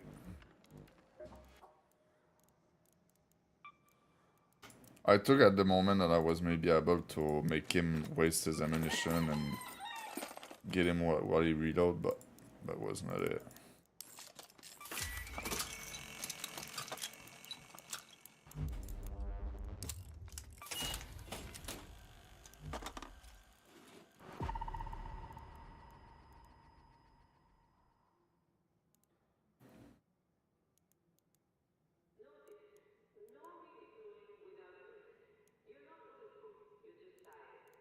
Do you want some wolf pack?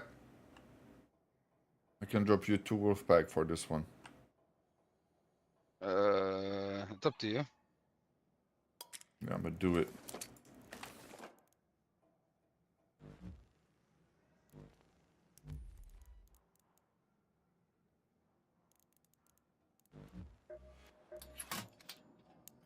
Was it something else? Okay, what else?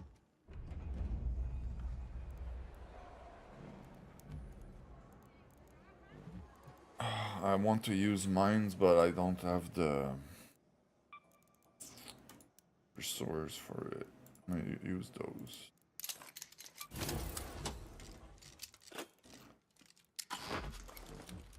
Oh well, I could get some next Come on in. time. Excellent.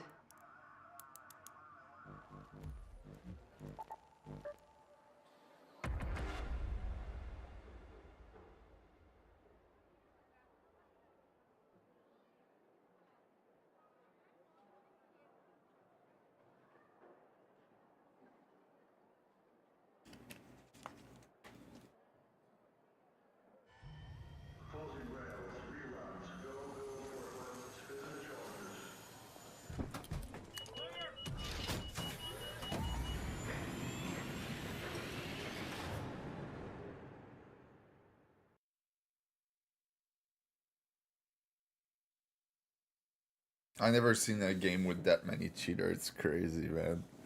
I've encountered more than 100.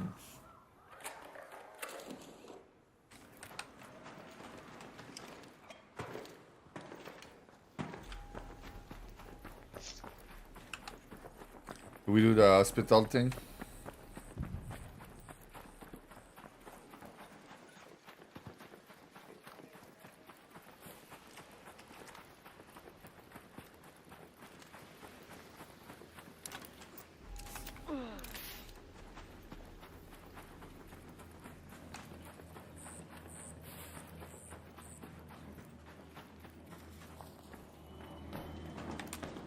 Watch out, Shredder.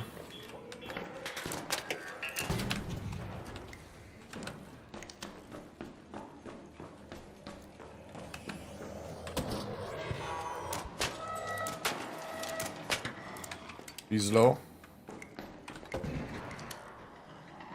I hate the rascal how you have to reload every single time.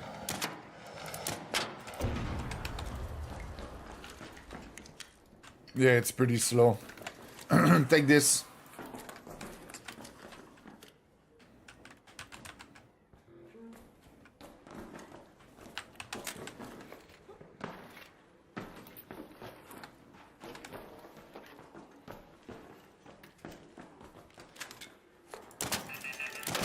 Is that you?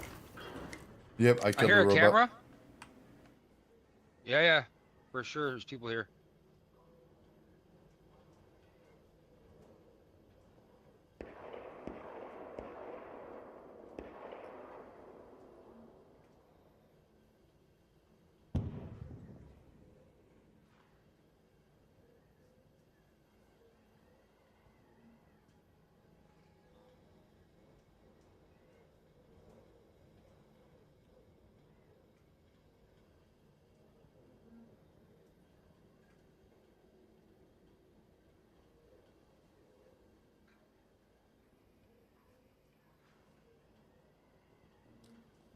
Yep, Are you on the switching left. guns? No, there's one pushing on the left. Let me know if he cuts right. I think he's cutting right.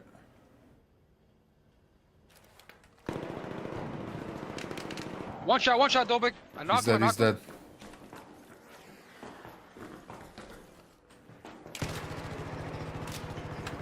The otter's on the right. I'm gonna flank it.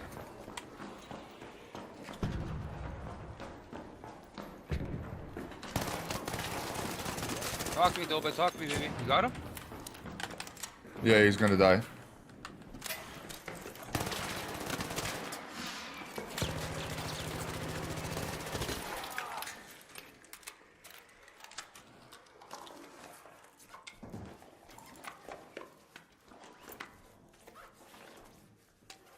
I hear people, Dobik.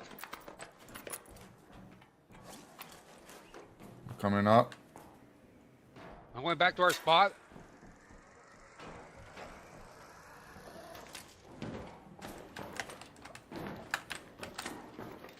I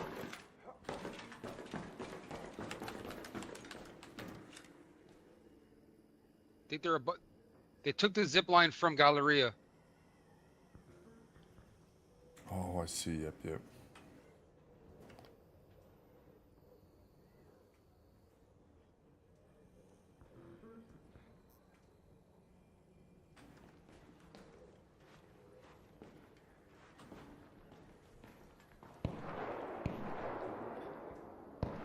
I'm gonna try looting this guy quickly. Good. He's got a bobcat, I think. I'll try hard Stitcher this. 4, fucking bot. Yeah, same for me. Stitcher, Anvil.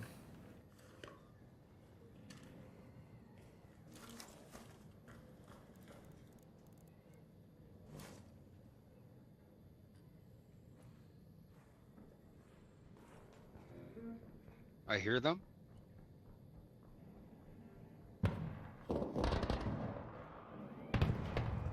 And they're doing damage, I think. Yeah, could be on the top.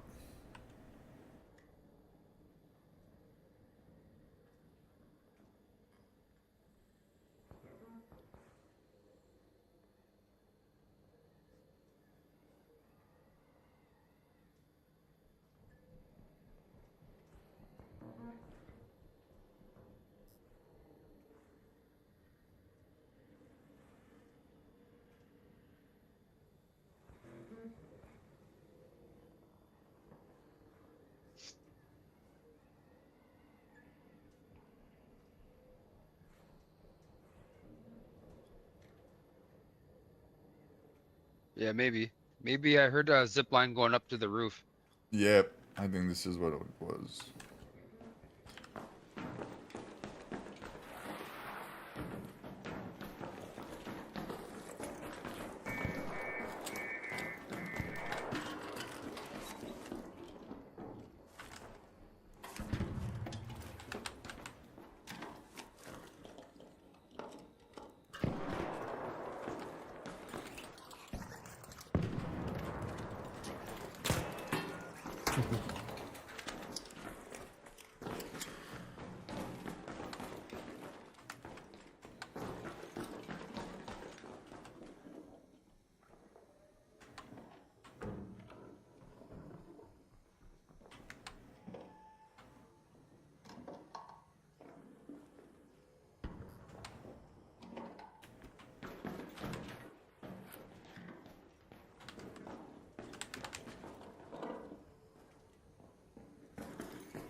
Zip line?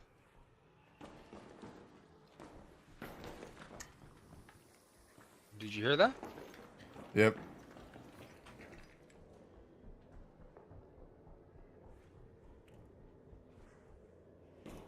But I don't see the zip line though.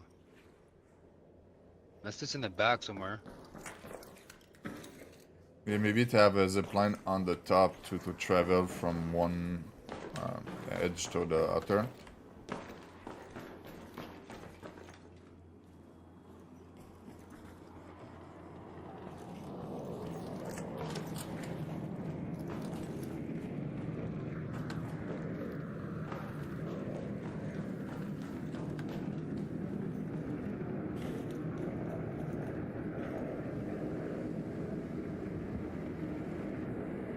If we cross from the tips to the car station and then go to the other building,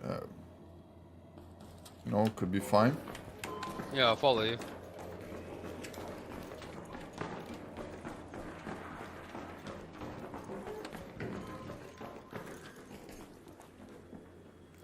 I see him on the top there. Oh yeah, I see him. I'm gonna try nading him.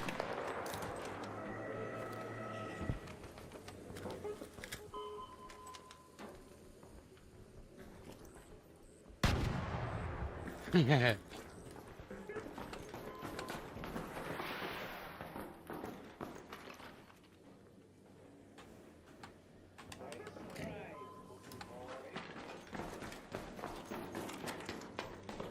You gonna camp up there the whole game or what, bud? Yep.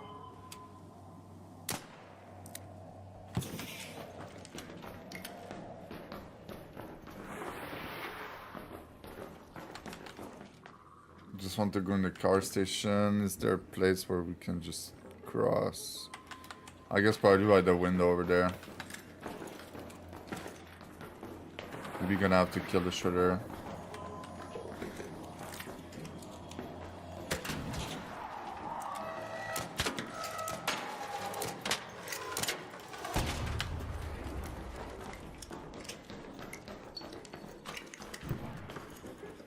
Yeah, I'm gonna cross there.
And no Fuck, bombardier. no bombardiers, nothing. What the hell?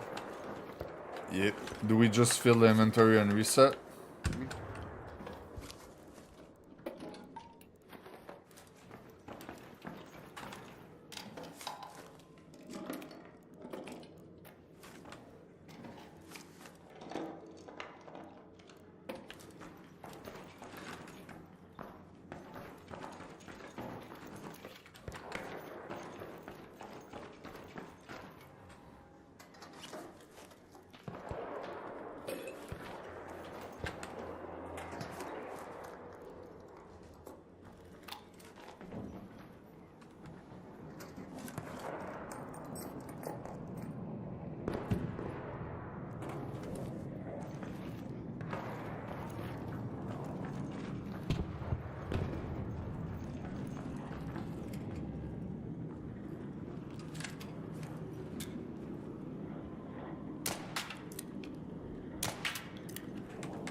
He's looking at you from the top.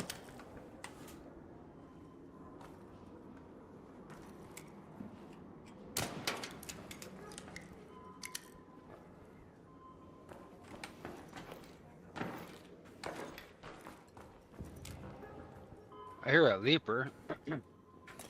Yep, yeah, it's on the tip of the other building, I'm gonna go look.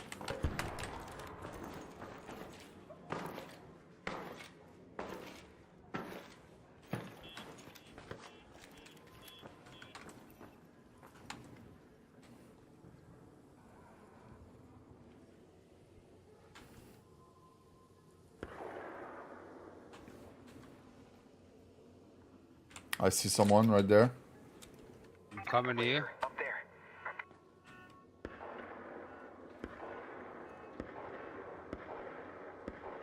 I think they're shooting at him. No, it's another team. They just ran into the side building.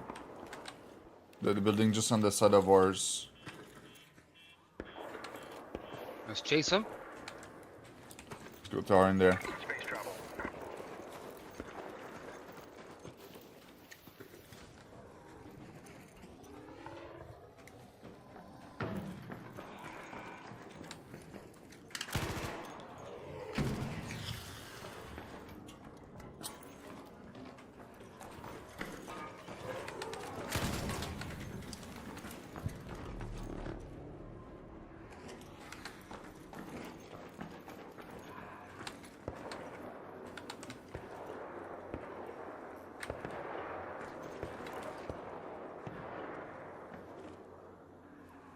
I saw them enter this building. I don't know where they went though.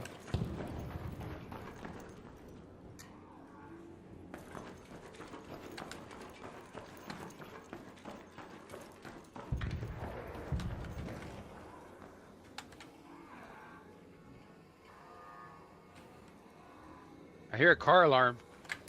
Yeah, near the bridge.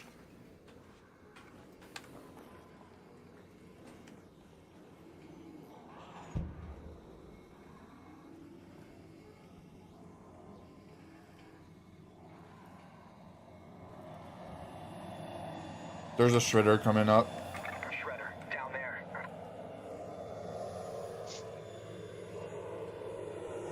Let's kill the shredder and reset. I need to go bathroom and then we might have better chance to get the thing.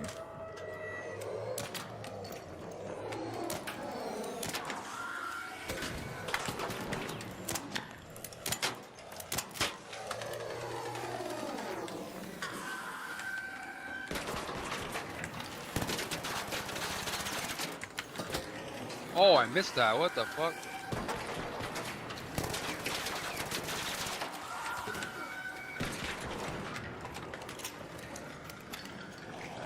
Bro, how many bullets I need to waste on that shit? What the fuck?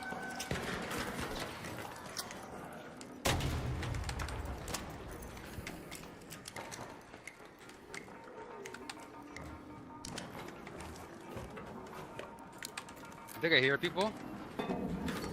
Yeah. Is that you? Flame grenade, flame grenade.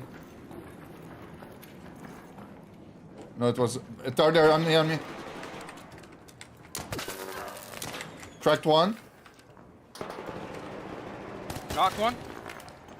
Pushing you. No! I was weak, Dobit. That's all you, bro. Got a Stitcher, dude. He's here somewhere. No way, bro. I fucked up.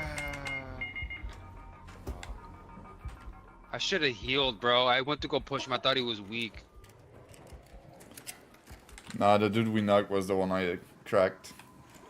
No way, I lose that to that. Free kitter, man. Oh, yeah, for sure. I didn't even hear a defib. Feel like that I had to go bathroom and it was like.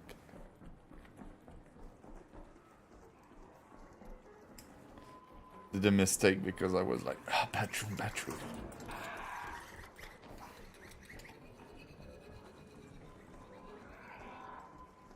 He's gonna get it. Please let him go out.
That's it for me for the night, Dobiki. Yeah, GG's, man. All right, GG's, brother.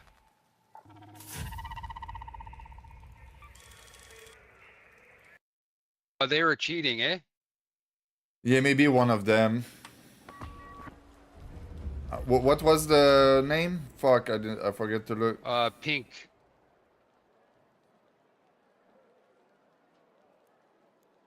Yeah, Pink is private. Yeah, I was wondering. The dude took so much bullet and he did not die, and then he melted me with the stitcher. Yeah, that's sus. Yeah.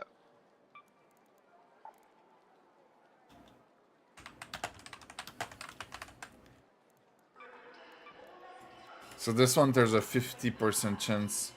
Well, I wish you a good day, brother. All right, bro. You too.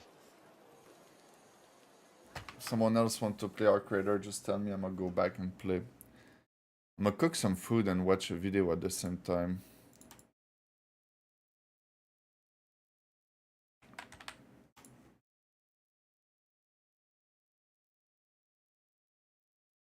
So there's one game that it was 100% sure that we had cheater, and then there's another game that it was 50%. Now, I want you to go to the comment section right now and tell me before you see this whole clip why this right here, right there, is really stupid. Those three dudes pushing the rock, they're gonna die, bro. There's no way they don't fall with the rock right there. You're gonna make the landscape fucking go with Before them. I will tell you. All right, you got 5, 4, 3, 2, 1, and I'll tell you. Because this boulder, I mean, it's obviously heavy. Look how many of them are trying to flick it out from there. What do you think's going to happen when that is dislodged? It's clearly going to be supporting some of the earth around it, right? There's a good chance that goes down and you're going with it. Yeah, and I think it's a volcano. From what I've seen, it's the water of a volcano that could be really hot, and there could be some acid into it. You don't want to go in that water. It's going to create some kind of a landslide. My head's in the way. These people deserved what's known as a Darwin Award for removing themselves from the gene pool. Okay, looks like they got lucky, but look, as fun as these kinds of things may seem... Wait, is that the video, bro? Is that... Now, I want you to go to the comment section... Bro, can I just take off that fucking trash bar of my thing, man? What the, like... Right.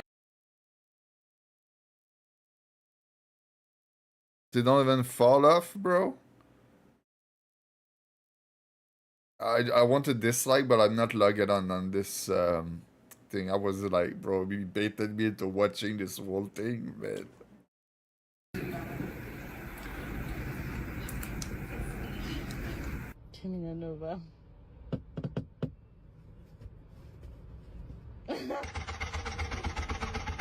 My dog does the same thing when I make him run outside during like a 30-minute, like a fucking huge run. He's doing that. Oh my God. I got it on film.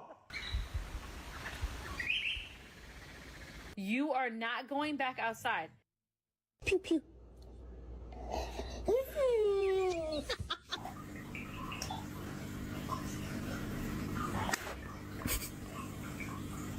Bang.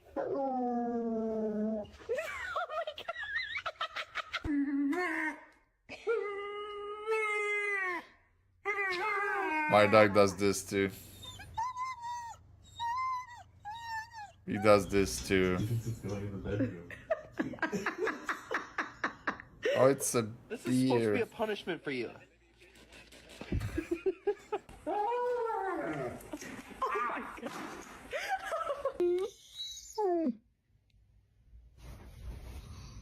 Kaiser, what are you doing?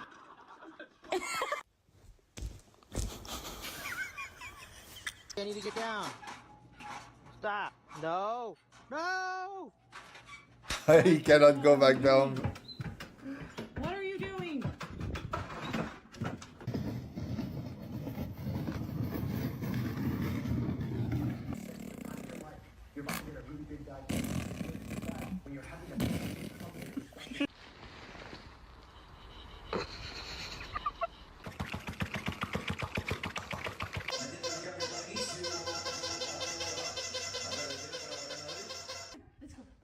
Dog and cat video are some of the best content on the internet, man.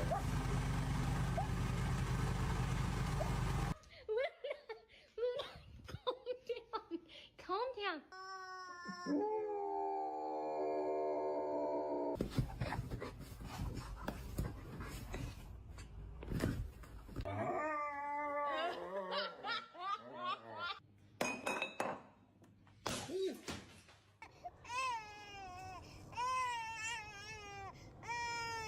Oh, hold on. Don't panic.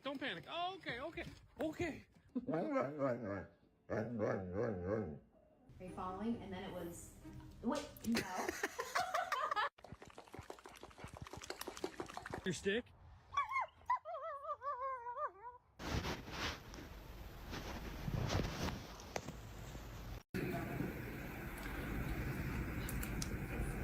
This one is just like my dog, straight up the same thing. Like the same.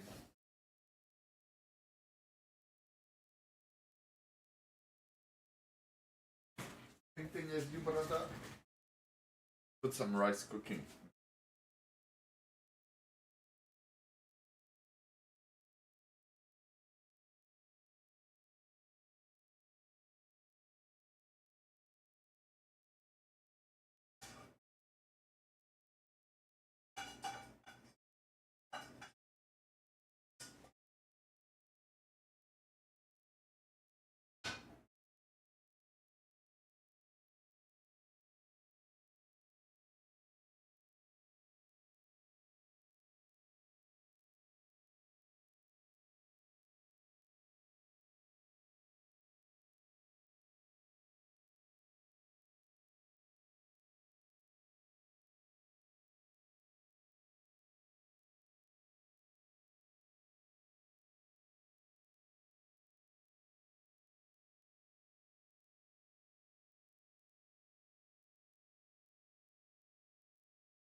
Nice, nice.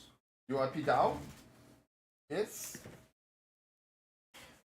Nice. Oh, my camera froze. Wow. Wow. I left my dog cam on and he was not even on.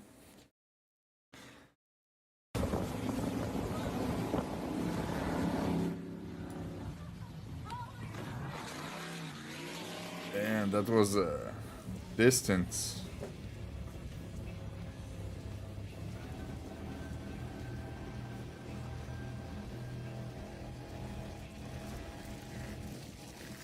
This is some crazy speed right there, like, I don't know. Probably almost 200 km/h or something. Is she stopping? She's not stopping.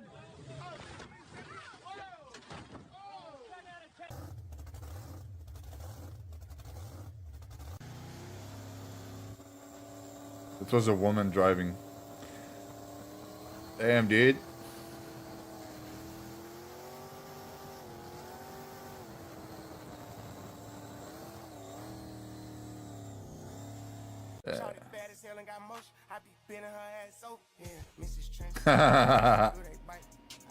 Take it down and then I get up out of them like a thief in the night. Pinch lip game, we still got strikes. Swiping no swipe, we took that. Oh no, I just realized I just played some copyrighted music in that clip. No. You're welcome. Miss, here's your food. Is something wrong? This could feed a whole family. I think they made a mistake. Why? I have chicken in my waffle. I'm sorry. I have chicken in my waffle. Yeah, that's the dish. Thank you. Ah, you fucking prick! Quit. Quit.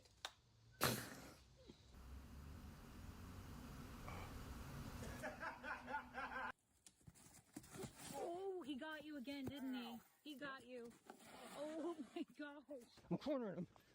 Ooh, got him in the corner. Ah, got him.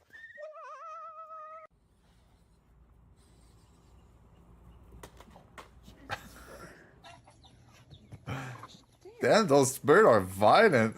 There's one that bites me when I was young. There was like, no, don't put your finger through the fence. Someone say that, and I put my finger through the fence and he bit me. I was so dumb. Sitting here minding my own business, fixing the fence that the goats broke. The fuck do you want? This is a... Emmanuel, do not do it. Emmanuel, don't do it! Emmanuel! Hey, back up! Yeah.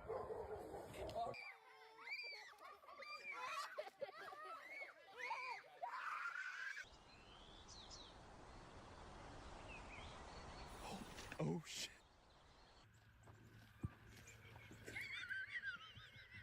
Yeah, you like animals too? You want animals? Ah, you fucking prick! We're legal. What do you mean? Literally seatbelted in, backwards in the van, but getting pulled over still.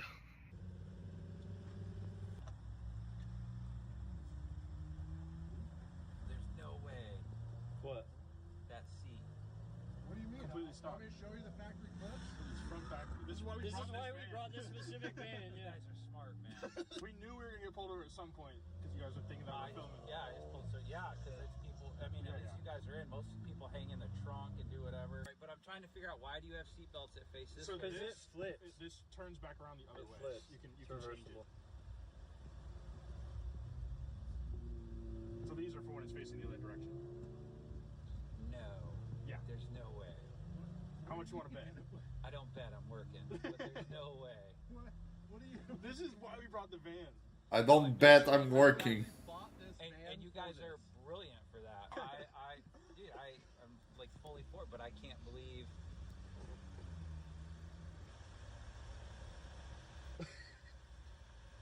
We'll totally show you how it works. No, dude, I'm at about the point of curiosity. We're happy to show you. I think that'd be funny. Dude, I think it's hilarious because I didn't know they made it, and that's brilliant on you guys. I just want to see it. Will you guys mind showing me? Really? Yeah, absolutely. Because that's brilliant if they did it. Because so I have Honda Odysseys that I usually film out of in a way that you wouldn't appreciate. Right. Which But then he's like, no, I got this van. Like, let's bring this down. So he wrapped it, and then we've been filming out of this. I see the seats are in there. Yeah. Right. They're obviously. It's not like rigged in there. It's not like after No, like it's factory. I'm watching you guys come in, and I see the van. Right. Goodbye.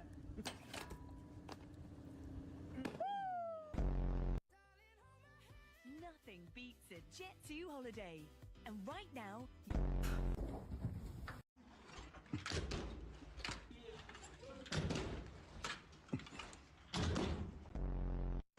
When you hold out your fist in front of a bush... Molina, come to the side. You're doing good. Yes.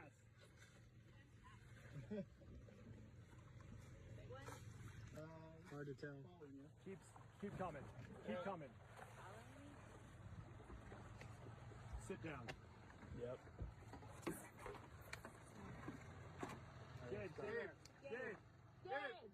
This is why he should not. Gabe. Gabe! Hammerhead shark right here. Gabe, stay there. Circling you. Damn, hammerhead. It was following your board. It was like right, his head was underneath your board. Fantastic. I thank you. Is the ceasefire done? Is the MOU done?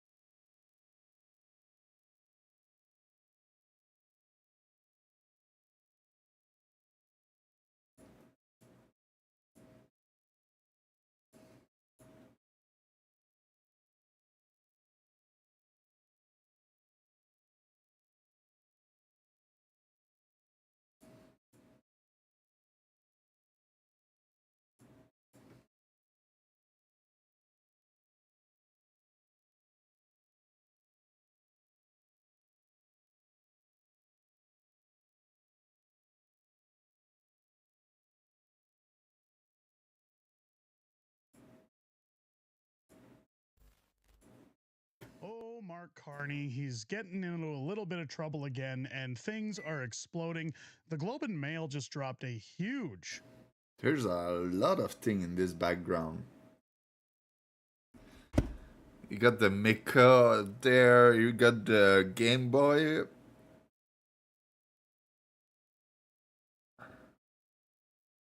Most of the stuff I don't even know what is it. Ninja Turtle.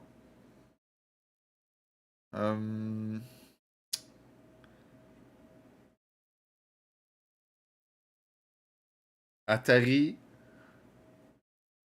Fake toy gun or something behind there. Story on Mark Carney, and we need to talk about it. Technically, what's happened here, an American political operative who worked for the Hillary Clinton and Michael Bloomberg campaigns just got handed a day-to-day control operation of the Canadian Prime Minister's office. This has never been done before. This is the most under-the-radar power move in Canadian politics right now, and we need to talk about it straight up. We're going to get right into it and talk about what happened, because it's just blowing up. Let's take a look over at the Western Standard for starters, putting out their article that Carney names American Democrat operative as the PMO's first COO despite an ethics breach. Now, I want to talk about a little bit more because Mario Zelaya has it labeled out here. For the first time in Canadian history, the Prime Minister of Canada is naming a COO to his office. The COO, Maya Johnson, is an American that worked on political strategy for the Democrats. In June, the ethics commissioner fined her for failing to file disclosures, which was, I believe, about a $200 fine, slap on the wrist, required for Canadian public office holders. She was made senior advisor for Canada-U.S. relations in Carney's prime minister's office. An unelected American is running the prime minister's office and advising him on how to deal with America. Carney was elected to handle Trump. You guys remember? Everybody with their elbows up. Canada's not for sale. I'm going to negotiate a good deal. Never happened. Never happened. In fact, we just bent over on a bridge deal. And I don't think that putting a Democrat from the United States gonna help us having better relationship with Trump and stuff. It's gonna be just like trying to side with the Democrat inside the United States, not the right wing. He just handed the most sensitive U.S. file to an American. Now, Mario finishes up by saying Mark is really, Mega Mark is making America great again. He absolutely is. She worked for the Hillary Clinton campaign. She's an operative. We're going to talk a little bit about what this was, why it's such a big deal. So we got Mark Carney for starters, central banker, climate guy, right? Prime Minister. He's looking for a corporate structure in his government. Why? Why? Because he needs a political chief of staff. Maria Johnson, of course, her U.S. Democratic background. Hillary Clinton, as well as Hawkfish. Hawkfish was Bloomberg's bread and butter. She now enters Canadian politics to volunteer on a leadership campaign, senior advisor, COO, all in under 2 years. She's skyrocketed this position. Transparency issues and now a $200 ethics fine. Why does this matter so much for Canada? Well, sovereignty for one, foreign influence questions. You remember Jeff Rath and Mitch Sylvester went down to the United States from Alberta to talk about a possible line of credit should Alberta be recognized as its own country or independent state, and the media lost their minds, saying that Jeff Rath and Mitch Sylvester were somehow MAGA influenced. They were brought in by MAGA. Donald Trump's going to sink his hands into Alberta. Now we have literal foreign interference from the side who said they're anti-America. The time for nostalgia is over. If you've ever seen the movie Casino with Robert De Niro from 1995, great movie. It's Martin Scorsese movie. Really good movie.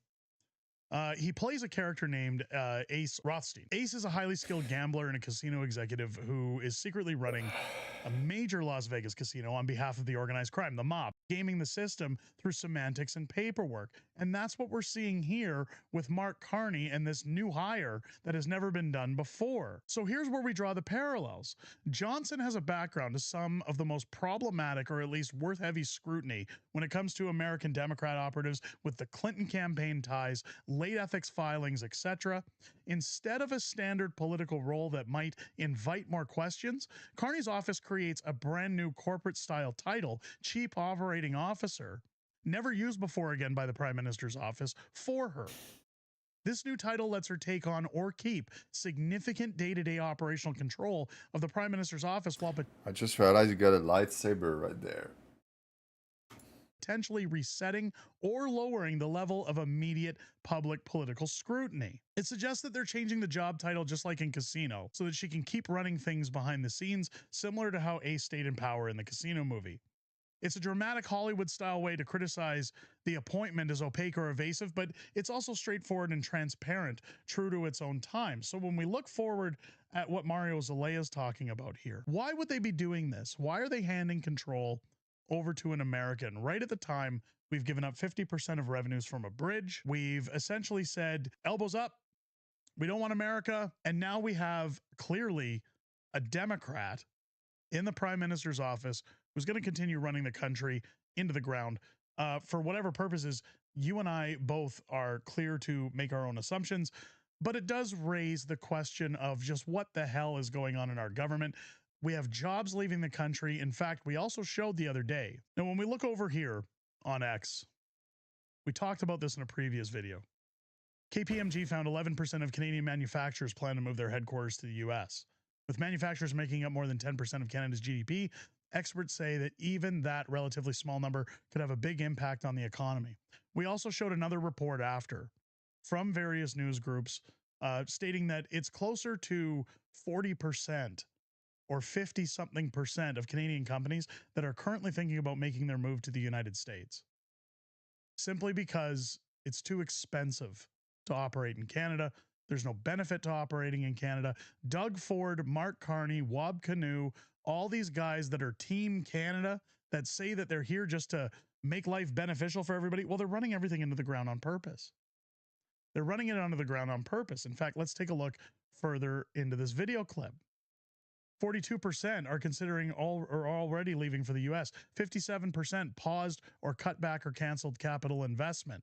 61% can't survive without US access. So if we want to dig a little bit deeper into who this Maya, whatever you want to call it, Johnson is, we asked Grok. She's an American political strategist and operative who was recently appointed Chief Operating Officer, as we talked about in this video, to Mark Carney. She also serves as Senior Special Advisor for United States Stakeholder Strategy focused on Canada-US relations, according to the Globe and Mail, which, by the way, even when they launched their article, had a hard time piecing all of this together as to why Mark Carney is doing this. This is the individual mashing your query about Maya Johnson. Yes, in July 2026, Prime Minister's Office staff shuffle. Carney created the new position or the role. Again, as we talked about the Casino clip, it's basically just putting it to the bottom of the pile. The first of its kind, and gave it to Johnson while she continues her U.S. advisory role. How's that benefited us so far? The COO role focuses on day-to-day operations, processes, and execution, corporate style management, distinct from the chief of staff's political policy and focus. She joined the office earlier in 2026, around mid-February, and she's already got this position. How did that happen so quickly? How did she shoot up so fast? As a senior advisor in U.S. stakeholder strategy, the move came alongside other charges, including Scott Gilmore's promotion to principal secretary. Public information on her career is limited. So again, she doesn't have a long one aside from her ties to the Hillary Clinton campaign. Sources describe her as connected to Carney's network through the Glasgow Financial Alliance for Net Zero. She assisted with the research for his 2022 lectures on global environmental governance. She also volunteered for Carney's Liberal Leadership Campaign, and she has ties to U.S. Democratic political strategy and logistics, including work linked to Hillary Clinton's 2016 campaign and Bloomberg's Hawkfish LLC data strategy firm. No detailed public biography, educational history, or exhaustive professional resume appears in mainstream reporting. So she just kind of appeared out of thin air back for the Clintons and just magically ran her way up the ladder to essentially have day-to-day roles of the chief of staff in the prime minister's office. Yeah, and she does trade with money, like with the. She's a broker. She does. Maybe I'm misunderstanding, but she's an advisor to tell the people how to invest their money into action. So I don't think that anyone in politics should have the right to do that. Like, she know everything before it even happened most of the time, so she can just make the market go up and down, and then tell the people when to invest their money into certain market that she's fucking up. That's pretty bad. Like, is this country not falling apart fast enough for people to see what the hell's going on? And what's funny is that when you look at all the people with Trump derangement syndrome, all the ones who want to finger point and say that, oh, never Donald Trump, never MAGA, no Maple MAGA, no any of that stuff, they're going to be perfectly fine with this position. I assure you, they'll come up with an excuse. Well, she's a Democrat. Well, she worked for Hillary Clinton. Well, she cares about what people want and she's against Donald Trump. They'll have all the excuses in the world to combat this new job. The fact of the matter, folks, is that this country is going to hell in a handbasket simply because one large portion of the country has Trump derangement syndrome and they don't want to get past it. Let me know what you guys think down below in the comments. I think it's true. Too many people got the Trump derangement syndrome, but it's deeper than that. People was already scuffed way before that. Like, the people think liberal, they are raised into being liberal. The school are filled with teachers that are women that teach the children how to be liberal and how our ancestors fucked up the everything in the world supposedly and stuff like that. Like, people are raised, like the children that are raised to hate the country and the conservative mindset. Carney have to resign his role as prime minister, or at least explain what is going on with this job with transparency? Let me know your thoughts down below if it's your first time here. I certainly hope that this job... Yeah, it's my first time. This dude is unacceptable fringe. First time looking at this channel. It's pretty nice. I think he's doing a great job, and I like the background, man. You got a lightsaber. That's a real man right there. This video with an Atari has earned too, your and subscription. Make sure as you hit that button, you leave a thumbs up, or I'll catch you on the next one. Good news, everyone. The world is not coming to an end after all. Don't worry, kids, about climate change. Don't worry about taking action on the planet. Enjoy your 10 hours in the car and let the planet burn. This is a big development. After all, over the last decade, Mark Carney's been... I want to listen to the video, but is that copyrighted music? telling us all that oil and gas was a, quote... Yeah, it's probably copyrighted music. Man, Poliev, please, if you see this, please don't put copyrighted in your video so everyone can share it and don't get strikes. existential threat. Good morning, everybody. It's July 14th, 2026. This footage right here, this isn't a movie. This is real, happening in Iran just over the last few hours. Bunker buster bombs slamming into some key sites. And here's the key to it. IRGC headquarters. Here's what I need you to know about all this going on right now. Absolute decimation of Iranian HQs, ballistic missile warehouses, and a new threat from President Trump against Pickaxe Mountain, now the only real remaining nuclear site that hasn't absolutely been decimated by GBU 57 max ordnance penetrators. That's the 30,000-pound bombs. But the strikes that we're seeing right here, basically the entire sky engulfed in flames, especially this one right here, looking like this is Desful, near Desful, Iran, a 5,000-pound bomb likely going in and doing this job. I mean, this is such a big explosion. This could literally be a Moab bomb, but the Moab bomb wasn't made for penetration. The Moab bomb is a 10,000-pound bomb. This looks more like a 5,000. The Moab is the mother of all bomb. It's an old bomb that was made for like being one of the biggest bomb ever, like the mother of all bomb. Pound bomb going in absolutely. That's why I called my character one day the father of all mages. Decimation of IRGC headquarters. I mean, basically Armageddon for the IRGC at this point. And we've talked about this on the channel before.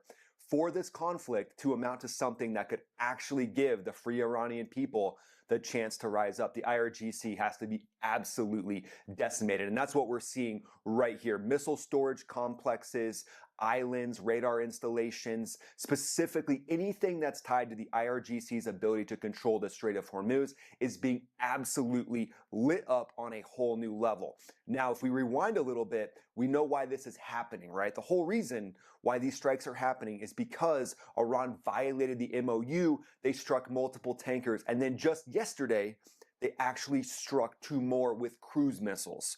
So they're doing everything they can as they're getting absolutely hammered to try to show that they still have strength. And again, the country is massive. Iran is huge. People have said, how are they still launching ballistic missiles and cruise missiles? Well, it's a massive country. But one step at a time, CENTCOM is systematically eliminating the IRGC. As you can see, all this footage is just wild. These seem to be the biggest strikes ever on the ballistic missile facilities especially. And Pickaxe Mountain itself might be the one place that's left that needs to be struck with that GBU-57. And that's why President Trump just said yesterday that it's primed for a big fat shot. And that big fat shot would be the GBU-57. But Iran's rhetoric is stepping up.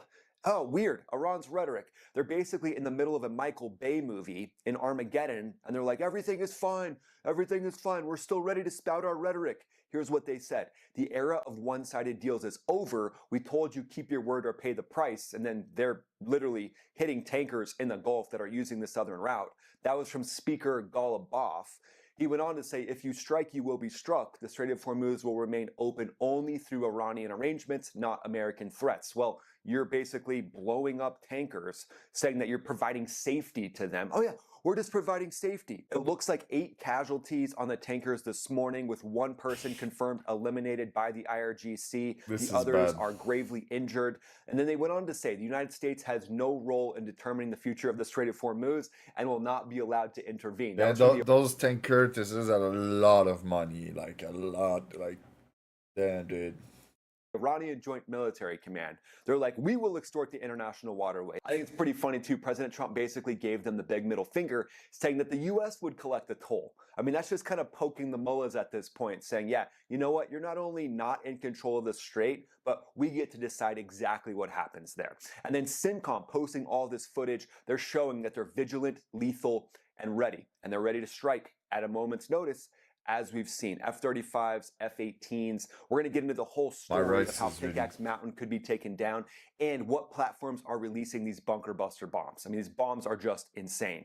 And then stay for the roundup section. We've got some hot topics to cover. Some commercial pilots just caught something on camera that the FAA can't explain, the Pentagon won't comment on. It's extremely wild. This is a little snapshot of it right here, but we're going to get into that throughout the Global Roundup section. So in the cockpit, there's no room for a 2 p.m. energy crash, no brain fog, no hesitation. Every decision matters, every second counts, and that's why I built MaxAfterburnerEnergy.com. It's my business, and I'm extremely proud of it. It's the first fighter pilot owned and operated energy drink company. I flew those F-15Es in combat and F-16s on the Thunderbird, so I know exactly what it means to need to be locked in and be present for every moment. Here's the thing though, fighter jets don't have cup holders, so before combat missions or air shows, I would chug an energy drink, and then I'd get heartburn, I'd get a caffeine crash 30 minutes after at 30,000 feet.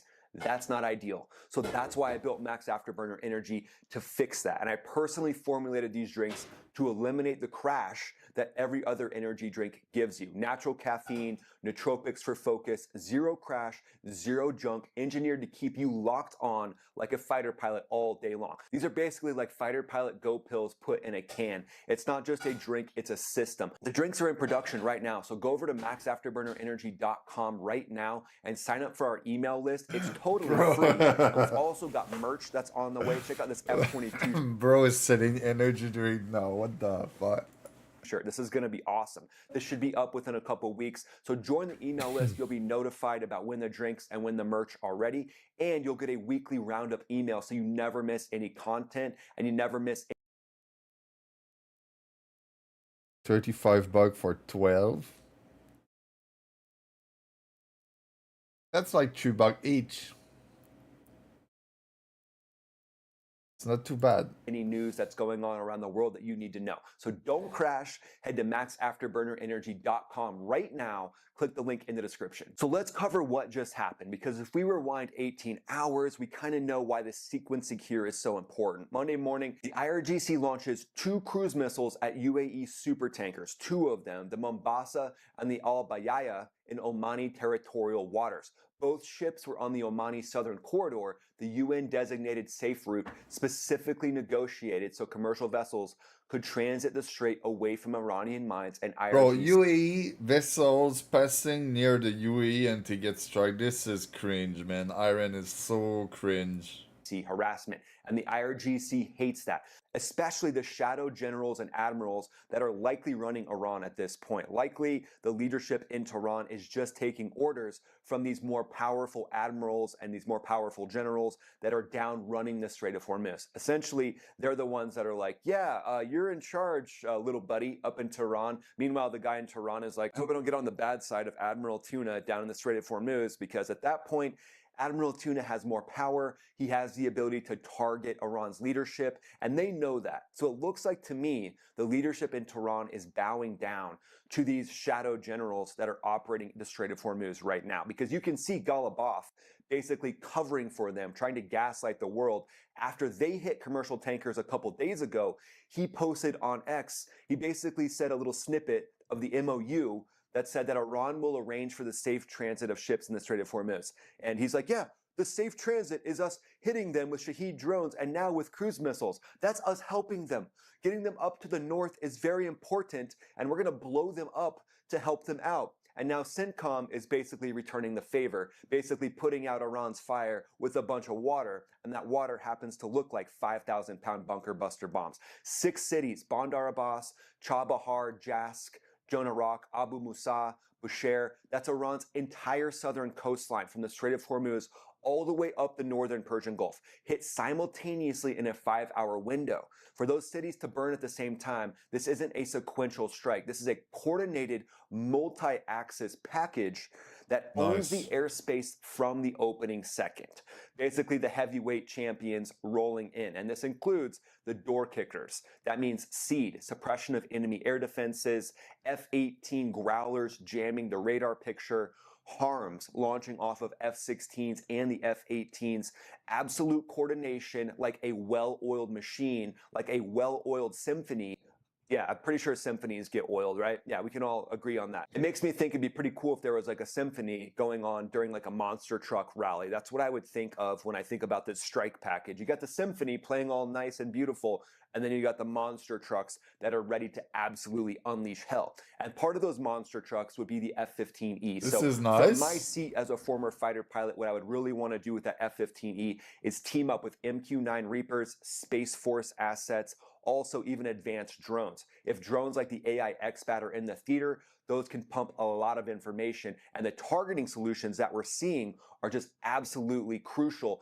to have all these different assets working together. And especially when we look at this strike at Desful, it makes me think 5,000-pound bunker buster bomb, and it also looks like rocket propellant because you can kind of see the fire being fed in a massive way. So it looks like to me after that 5,000-pound bomb hit, the rocket propellant from the IRGC's missile storage facilities are going to light off, multiple lights off. So to me, I think that's why we're seeing those secondary explosions happen there, which is the signature of a massive weapon like the 5,000-pound bunker buster bomb. And this massive explosion in the southern city of Iran, this is one of the biggest explosions we've seen all conflict. So definitely has the signature to me of at least a 5,000-pound bomb. I mean, just wild to see that taking place.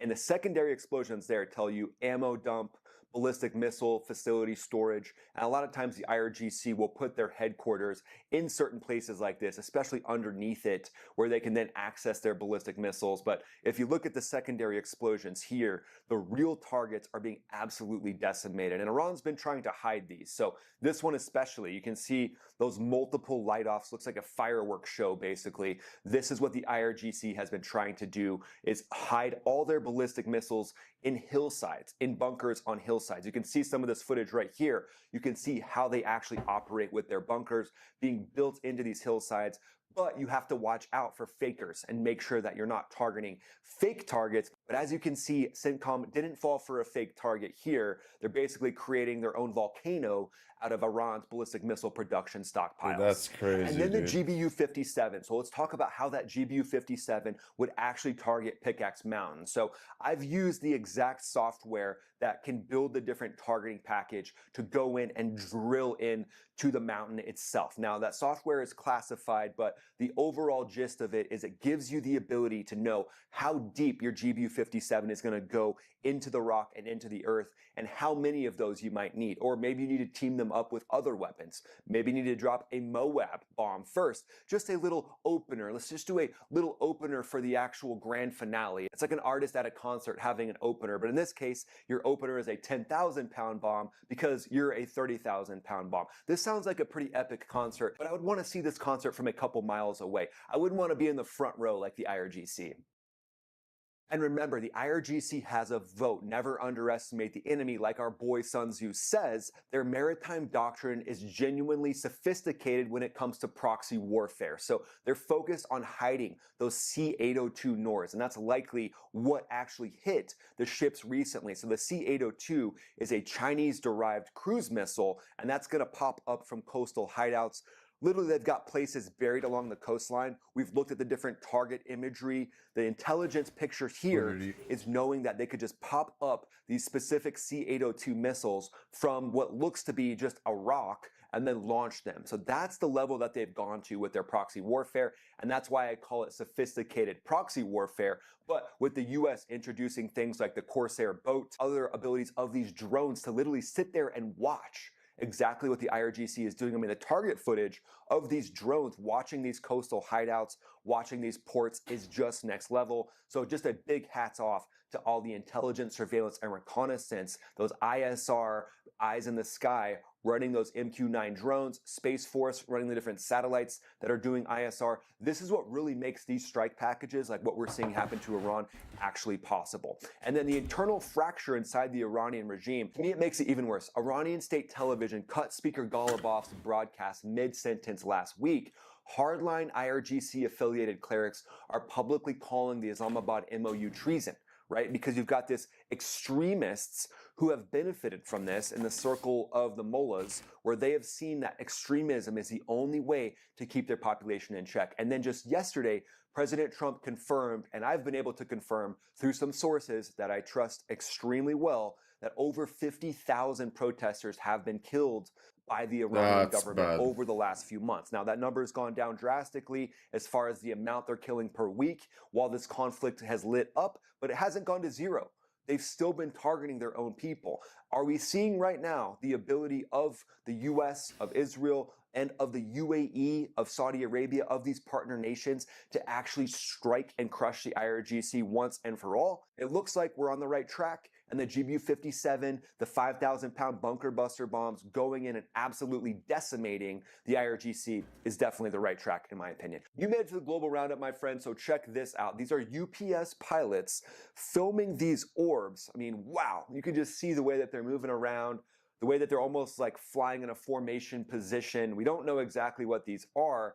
I've had friends that have seen this very thing, but it's been from a lot further away. It sounds like this was filmed in the Pacific, and that's the exact area that I've heard of other pilots seeing things like this before. So that I've seen it once in real life, and I had my brother with me, so we are at least two witnesses. But it was a ball like this, just one though.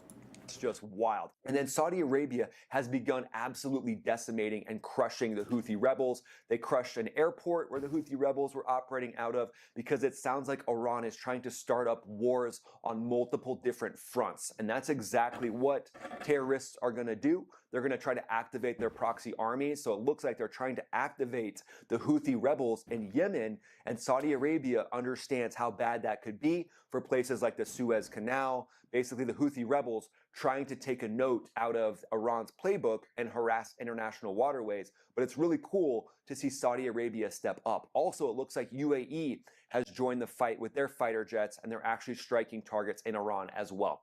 And that brings us to the 40 chess strategic analysis section, my friends. So Iran came into this week with an MOU that was already in place, negotiating team, a ceasefire framework, and they claimed a position as guardian of the world's most important waterway. But then they started striking ships that were going the southern route.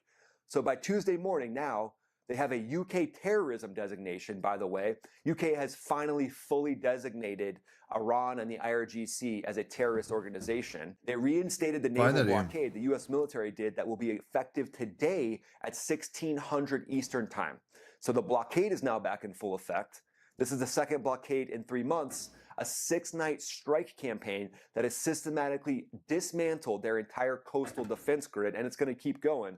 The first ever combat use of US sea drones against their naval base, and now the US is looking to fully take control of the Strait of Hormuz. So you see how the script was basically flipped on Iran? This is the only thing that will speak to those mullahs. In my opinion, I think we need to drop 100,000 38 specials, those handguns, just drop 100,000 of those across the western side of Iran, center of Iran, eastern part of Iran, because we know that thousands of those would get into the hands of the free people of Iran. Sure, the IRGC would grab some of them, but they've already got guns. They're already armed.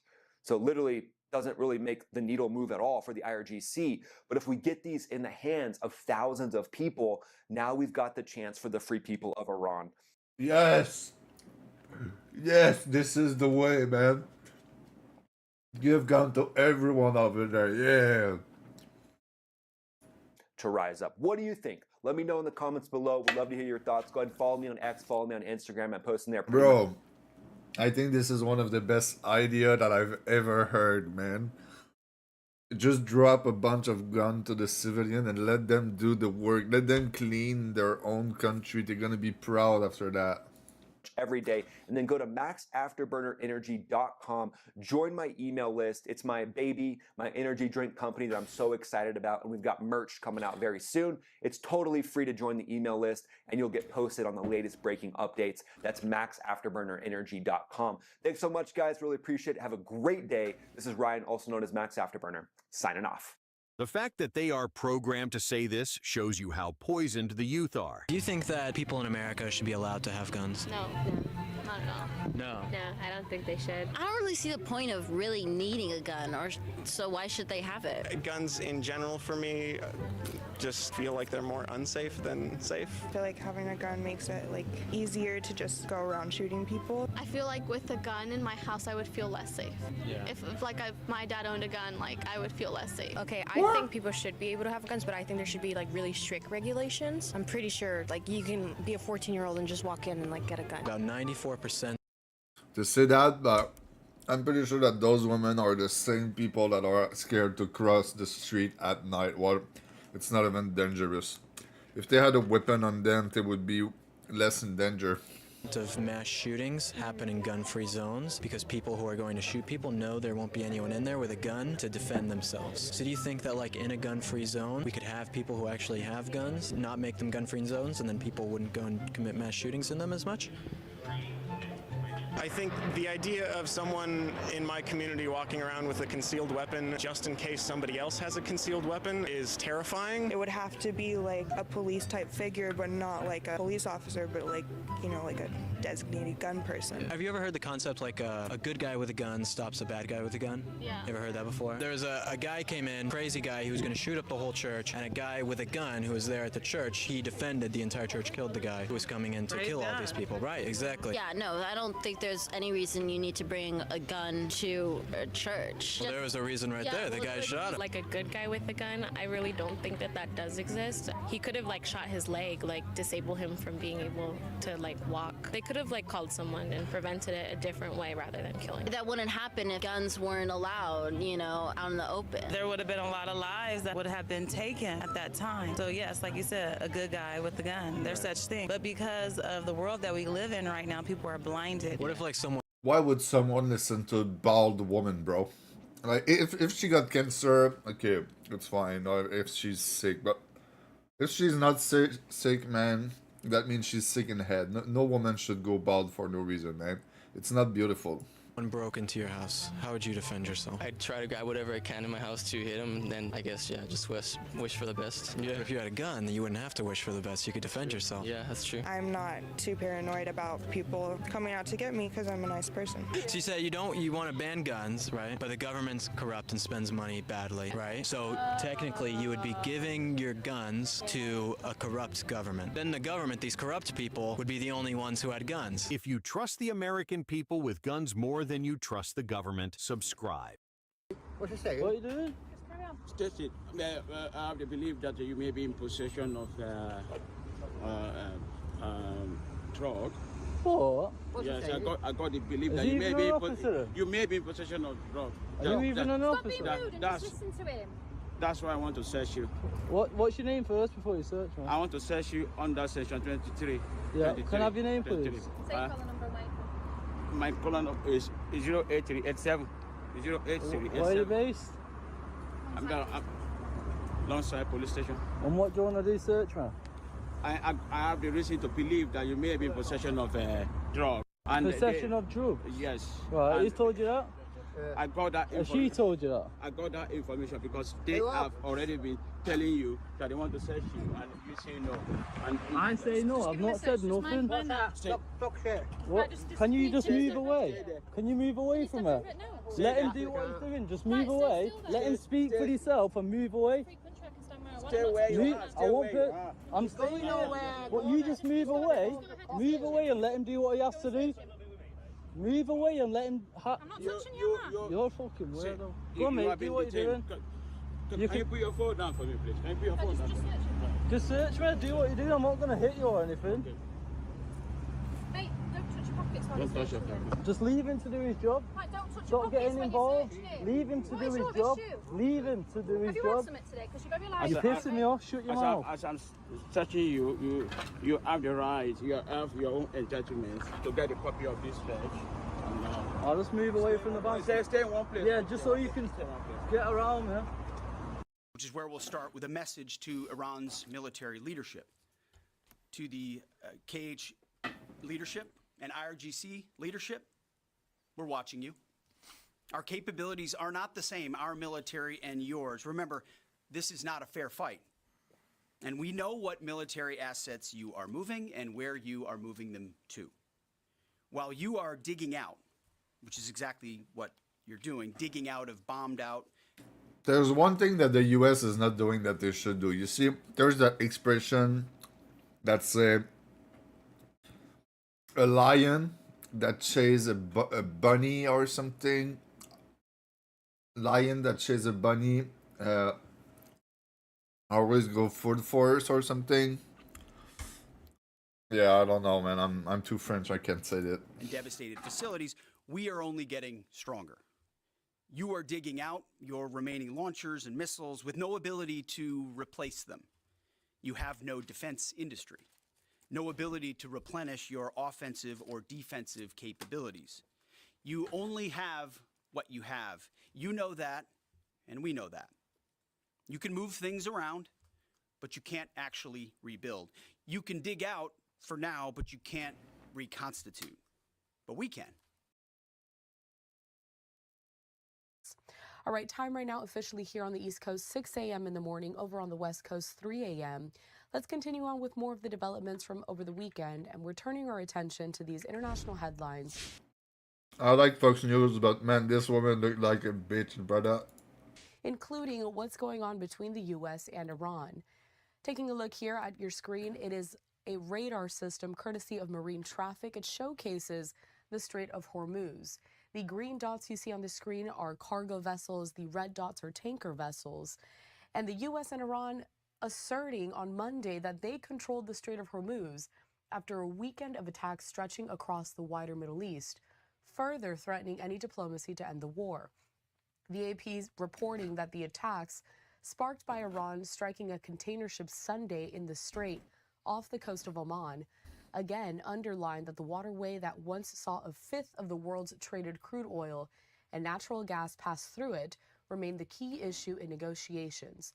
The narrow mouth of the Persian Gulf has seen shipping disrupted since the start of the war, as Iran maintained a chokehold on it by attacking commercial vessels around it, intimidating shippers. Iran and the U.S. are nearly at the midway point of a 60-day period of an interim deal that was supposed to set up talks for a permanent end to the war. Instead, it has devolved into a series of attacks over the strait and its future, worrying world leaders that Iran war could fully resume once again. All right, a lot to get to, a lot to dissect on this topic. So joining us next to talk all about it is Rocky Weitz. He is a professor of maritime studies at the Fletcher School at Tufts University. Rocky, there's a lot happening there. Let's just start with this. Who is controlling the Strait of Hormuz at this time? We're getting conflicting information. Yeah, so it depends who you talk to, right? So I would say the sort of analytical assessment is that the northern part of the Strait of Hormuz is under essentially effective control by Iran under what they have stood up as the Persian Gulf Strait Authority. More importantly for international shipping would be the southern route on Oman's coast. And in those Omani waters, we've seen a resumption of trade passing through since the Memorandum of Understanding was signed on June 17th. So most of that has passed there. That has been cleared of any mines by the U.S. military. The U.S. military provides coverage there. And so I think both sides can actually both say, Iran says it's closed, and the U.S. and Oman say it's open. And in kind of a weird way, those are both true because the southern route is open. Now, yeah, I think in the last 24 hours, there's probably not a lot of vessels passing through there. They may have switched off their transponders so we couldn't see them. And so they could be passing, and then the transponder gets turned back on when they get back out in the Gulf of Oman and head to the Indian Ocean. So we'll know a little bit more in the coming days. But basically, we're kind of back to where we were pre-MOU, where some ships are going through kind of quietly in coordination with the U.S. military in the southern route. Some have gone through the Iranian route, going kind of Iran's trading partners. So that has been open during this post-MOU period. But yeah, we're kind of back to where we were. So we'll see a lot of strikes by the United States, over 300. So those have been concentrated a lot on that Iranian coastline you see on your map. And they're degrading the radar systems and the military capabilities, hitting a lot of trying to kind of put the Islamic Revolutionary Guard Corps back on its heels after an extended period of pause of strikes. That brings me to my next question, Rocky, because it does seem kind of confusing here when we have both sides kind of asserting this dominance over the strait. So who do these shipping companies, who do these ships and the crews listen to when it comes to finding a viable route throughout that strait? Yeah, it puts the commercial shipping industry in a tough place because they just want to get through the strait and serve their customers. So the answer to your question is it really depends kind of who the trading partners are. So if they're picking up Iranian crude and sending it to their customers, most of whom are in Asia, including China, then they'll coordinate with that Persian Gulf Strait Authority. The others will coordinate with Oman and the United States and do the southern route. So essentially, you have sort of a bifurcated strait between that northern route and that southern route. But it's tough because this is not how international straits normally operate. And the International Maritime Organization, which is based in London, it's a UN body that represents shipping. They've articulated many times that it's time for this for freedom of navigation to be reestablished. Oman supported that effort just last week. So you're seeing that most of the world's trading countries are saying it's time to reopen this. Let's go through the IMO process, allow freedom of navigation, and with Oman supporting that, I think that in the long run we'll see a resumption of more normal trade kind of in that Omani route. But in the short term, I think there's going to be some uncertainty, and I would expect that the commercial shipping industry is going to take a wait and see approach for the next couple days until, hopefully tensions die down a bit. It's interesting because for the last several months, it's almost been this wait and see approach. So it's kind of like Groundhog Day all the time here, Rocky. You mentioned Oman a couple of times, and I want to focus on them specifically because Oman and Iran are the ones that kind of surround this strait. So where does Omani leadership come into play here when talking about how operations are going to work now and going forward? Yeah, they're playing an important mediator role. They are, I think, getting frustrated with the process and are being more assertive that we've negotiated this and it's time to move forward, and that they're supporting an open passage along the lines of what would be international maritime law and supported by the IMO. So but they play an important role. They're a small country. They have good relations with the U.S. They have working relationship with Iran, and so but they are, of course, a very important player given their geography. And so, but they're really doing their best to try to find a diplomatic road through this situation. And so, I think nobody in the region wants a major conflict to return because it's bad for all their other economic sectors. I would say one last point: the good news on the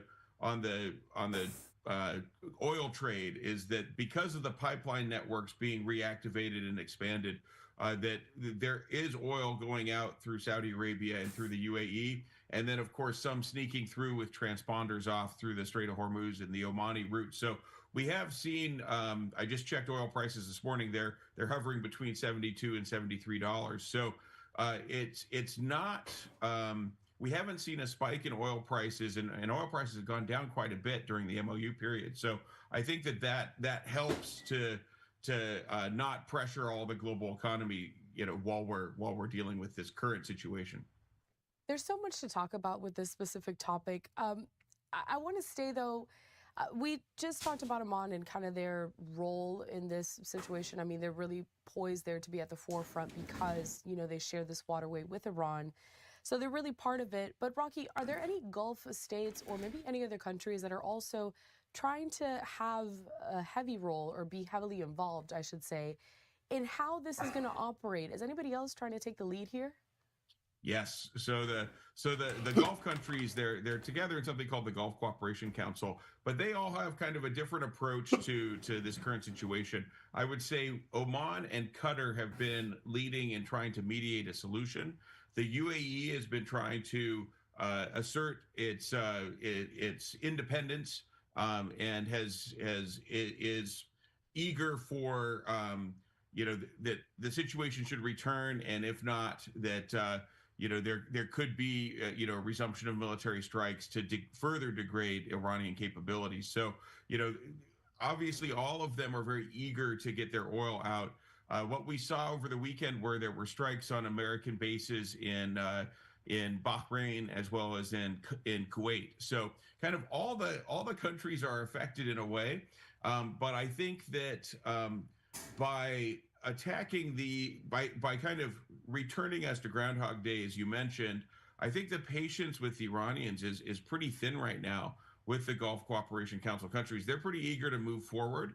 And so I think there's a lot of pressure on the Iranians, and the Iranians are essentially using their geography to their advantage to take some opportunistic strikes on commercial shipping. And so, we're gonna sadly, this might kind of be the situation for the rest of the summer as negotiations continue and both sides try to use military strikes as or attacks on commercial shipping in the Iranian case to kind of influence that negotiation. Damn, I hope it's not gonna last all summer, bro. Like, bring back carpet bombing, bro.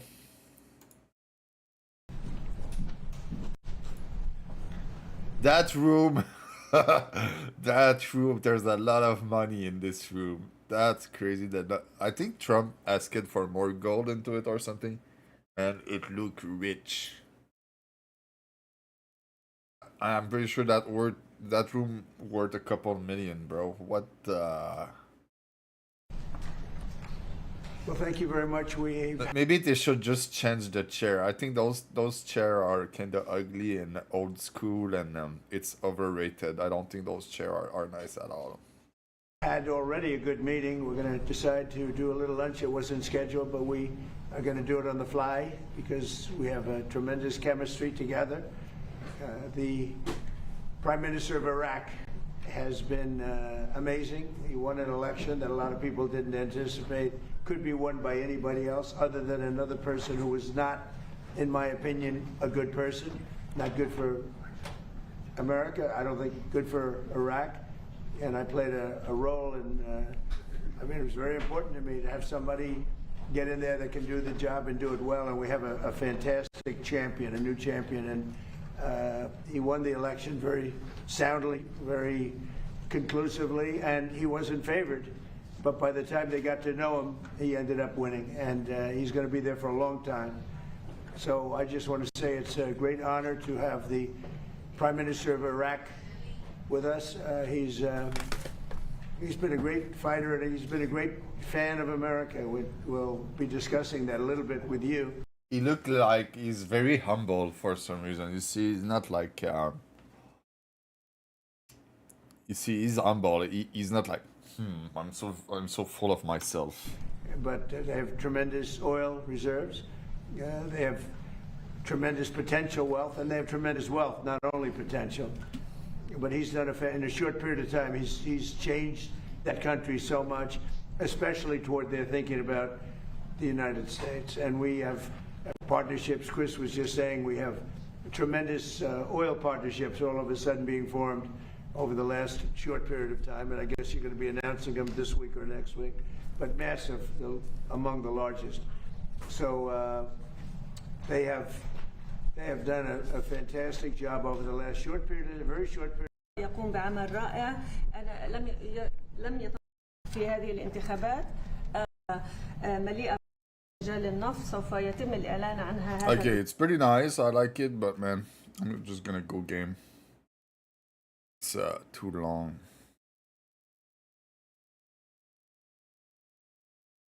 Maybe I'm a gamer. Do you still believe that? Well, I knew the first group for a little while, and they were evil, and they're no longer with us. I knew the second group also a little bit better, and they were evil, and they're no longer with us. And the third group, they have some bad ones in there, some very bad ones in there. Just some? And I think they're the ones that are stopping a deal. What message was delivered? You better make a deal. You're not going to have anybody left.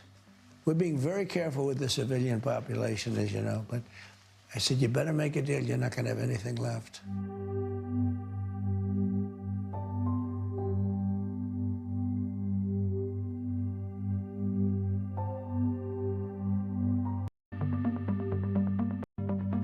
It's really bad for them because next week comes the power plants, next week comes the bridges, We're going to knock out all their power plants. We're going to knock out all their bridges unless they get to the table and negotiate.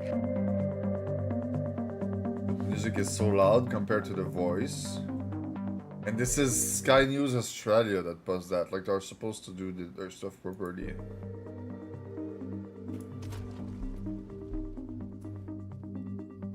Cost Iran over $400 million a day. Okay, bro, this video is ass. There's more music than people speaking, dude.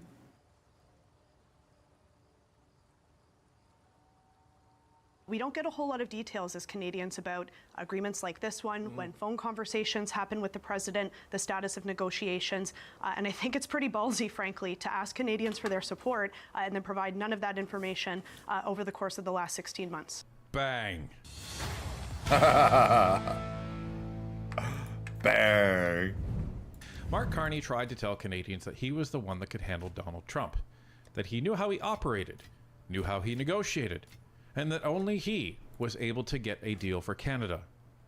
But after almost 2 years of concessions to the United States, it's not only Canadians that are asking, when are we actually going to get something?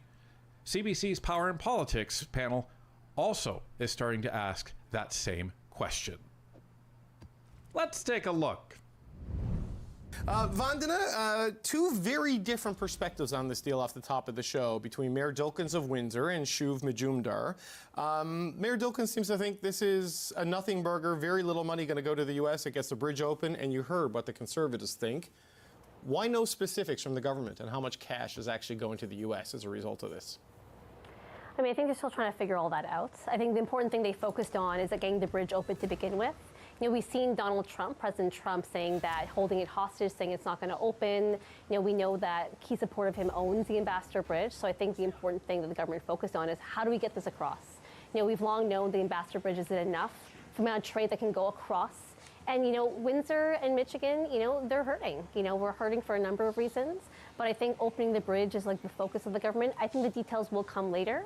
But I think in the meantime, the focus was, can we get the bridge open? Can we make sure trade's going through? You know, the profit that'll come through this, the economic development and trade numbers will be enormous over the next 15 years. So I think that has been the clear focus. I think over the next few weeks, you'll see a bit more details from the government. So, Kate, it's pretty clear there's a concession of sorts here. The value of it, whether it's material or nominal, just to make it happen, we don't know yet. Right. But it's another example of where the U.S. has leverage, won't live up to a signed agreement, signed with the Stephen Harper government, and Canada has to give to get what it's entitled to under the written letter of the contract. I think it sets a bad precedent for two parties effectively agreeing that a legal contract doesn't matter. You know, Vandana points to some of the economic benefits of opening the bridge, and I think there's cross-partisan consensus that the bridge being open is a good thing. It's a good thing for Canada for that to happen. But it's really hard to judge the merits of this deal given how little information we actually have. When you go from having 100% of the profits set to come to Canada to perhaps only half of that set to come to Canada, it is hard not to look at that as a shakedown. So is this something that perhaps could have been negotiated as part of a bigger deal, a broader deal, rather than a piecemeal approach? I think that it's fair to ask the government that question, and I think it's fair for the Canadians who wanted to see the Prime Minister stand up to Donald Trump and dig in on this issue, and others recognize that this is yet another capitulation to the President. I like what Kate said here, because she's rebutting the Liberal, which is Vandana, and she's saying, well, you know, we just had to get this open, and, you know, you basically had to give something up in order to get that. But Mark Carney has been trying to tell Canadians for the last year and a half that, well, you know, we're not going to agree to a bad deal. Okay. Well, then what would you say this is? Because both Vandana and Kate is right. There was already a previous agreement with the United States signed. Even David Cochrane said that. So when it comes to Mark Carney, why aren't you just standing up and publicly saying, listen, we have a contract, we signed it in good faith between our two countries, and we're going to abide by the terms of that contract. We initially went to Michigan, which Canada did, to ask them if they would consider sharing the cost of the bridge. They said no, so Canada bore the entire cost of the bridge. So it kind of made sense that Canada would get to keep 100% of the profits. But this is where the problem is. And Kate nails it. She says, listen, Mark Carney essentially sent a signal to Donald Trump that Donald Trump can revise any contracts that he wishes. And Canada will capitulate and play along. Much as the precedent that Carney has already set with the Americans and Donald Trump. So you don't have to cheer for Donald Trump. You don't have to hate Donald Trump. That's actually irrelevant. You have to look at what Mark Carney is doing, right? This is the issue. And Mark Carney is not living up to what he said. He's not living up to what he promised. He's not living up to what he says his resume says about him. And he's not living up to what his election platform was. It was all built on elbows up, like the whole thing. How many things branded with elbows up did we see come out of that? Even during Mark Carney's celebratory night when he won the Liberal leadership, he was doing this. Bro, if there's one thing that I don't see in Mark Carney, it's elbows up. I don't see him as a fighter or someone who's hard on negotiation or whatever. He looked like, you know, a peaceful old man who you're not gonna have fucked with. Like, you see, he's like too gentle, too kind. He just like too soft. He will never reach an agreement with Trump. He's just gonna lose it. At the end, he's gonna just. What I think is, he's gonna accept a bad trade at the end because people are gonna put too much pressure.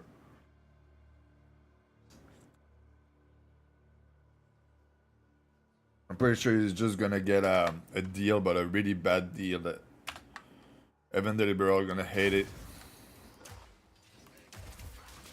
And then that's gonna be like Trudeau over and over again, like the way everyone hated Trudeau. It's the same thing probably gonna happen to Carney. He did lie.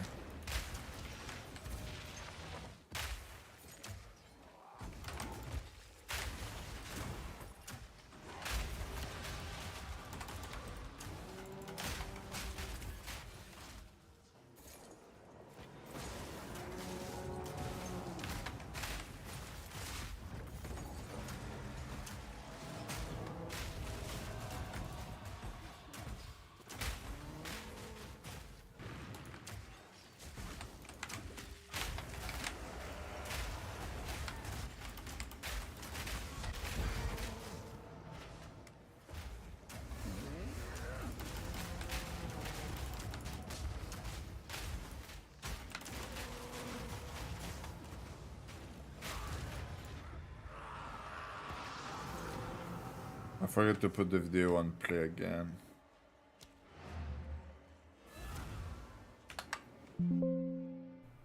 Bad dance of putting his elbows. It was. I'm not even going to show it. It was terrible. But this is what he branded himself as. And now he's doing the exact opposite. So I think it's a great point made by Kate Harrison, and she took David Cochrane's observation and said, yeah, that's the problem here. Mark Carney isn't standing up to Donald Trump. He keeps capitulating to him. All in the under this mystique of, oh, it's a grand strategy. Oh, it's a grand strategy. So let's just follow that for a second. If the grand strategy is to just wait and see and let Trump get held accountable by his own country, that's not you standing up to Donald Trump. That's letting the American people stand up to Donald Trump. John Q. American. So our big and tough prime minister won't stand up to Donald Trump. He's going to let the average American people do it for him. What a negotiator. You run into a risk of economic self-harm, though, if you dig in on this one, right? If the bridge stays closed, I mean, this is the leverage play. We are in a perpetual state of economic self-harm. Yeah, the longer that we have tariffs in place, this is another component of that. But again, it begs the question: where are we at in terms of the broader discussion around this deal? I think, considering the Prime Minister ran on securing a better deal, being the guy to negotiate with Trump, we don't get a whole lot of details as Canadians about agreements like this one, when phone conversations happen with the president, the status of negotiations. And I think it's pretty ballsy, frankly, to ask Canadians for their support and then provide none of that information over the course of the last 16 months. Bang. What a response by Kate. Cochran's sitting there trying to say, well, you know, we kind of had to open the bridge, right? Because it's gonna be committing economic self-harm. And as the minute I started thinking of it, Kate just jumped into it. Like, what do you think is happening right now, David? What do you think has been happening for the last year and a half? Mark Carney is living the high life on the Canadian taxpayer dime, flying all over the world, eating like a king, telling Canadians nothing, expecting businesses to just deal with it. As we've seen, mold tool and die makers have been saying, we're on the front line and we're just expected to take it. What's the plan? And Carney and the government doesn't share anything. Now they say, well, you know, we don't negotiate in public. Okay, from an objective standpoint, sure, I can accept that. You don't want to give away your hand before you've actually played it. But once you've played the hand, guess what happens at the end of the poker game? Usually, all the cards flip up. And since we're paying your salary and we're paying for your flights all over the country, I think Canadians deserve to see what the cards are now that this deal is done. You can't just say, well, you know, the deal has been done, but we're finalizing details later. I don't buy that, because you don't agree to a deal before you know what the details are in the first place. It's kind of the first rule in making deals, and you don't have to read Donald Trump's book to actually understand that. Well, Brad, we have had reassurances from the government, and Mayor Dilkin seems to agree that the 15-year window in which this 50% sharing of the profits holds, the profits because of the capital payback on operating costs and interest during construction, it won't amount to much. But again, we have no numbers on it. But this whole thing it's the Canada-U.S. relation writ large, is it not? That as you try to get a deal, how do you know it's going to count even if you get one? Right. How do you know if it's going to hold until the 27th of July, which is an eternity away? It's 2 weeks away. It can be an eternity in Donald Trump's reality. There's no question this is a shakedown by the White House. The direct line goes to the owner of the Ambassador Bridge, is a major donor to Republicans and to MAGA PACs. And anything to slow down every day that the Ambassador Bridge is the sole crossing in that region benefits White House donors, Donald Trump donors. And so even the month and a half that will be the delay, if July 27 is the opening day, has profited tremendously donors. This is exactly the way Donald Trump operates. He's a grifter and he's a shakedown artist. So then the question becomes, is this a good deal to get it open for what we know at this stage?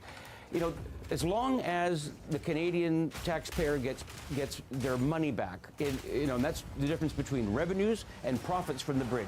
As long as we have, and it's a 50-year horizon, I believe, before we were paid off under the 2012 agreement under Stephen Harper. You know, if that's still the horizon, then the Canadian public get their benefits back. It's the profits, and we can debate about whether the economic authority on the American side is going to reinvest in that bridge on the other side.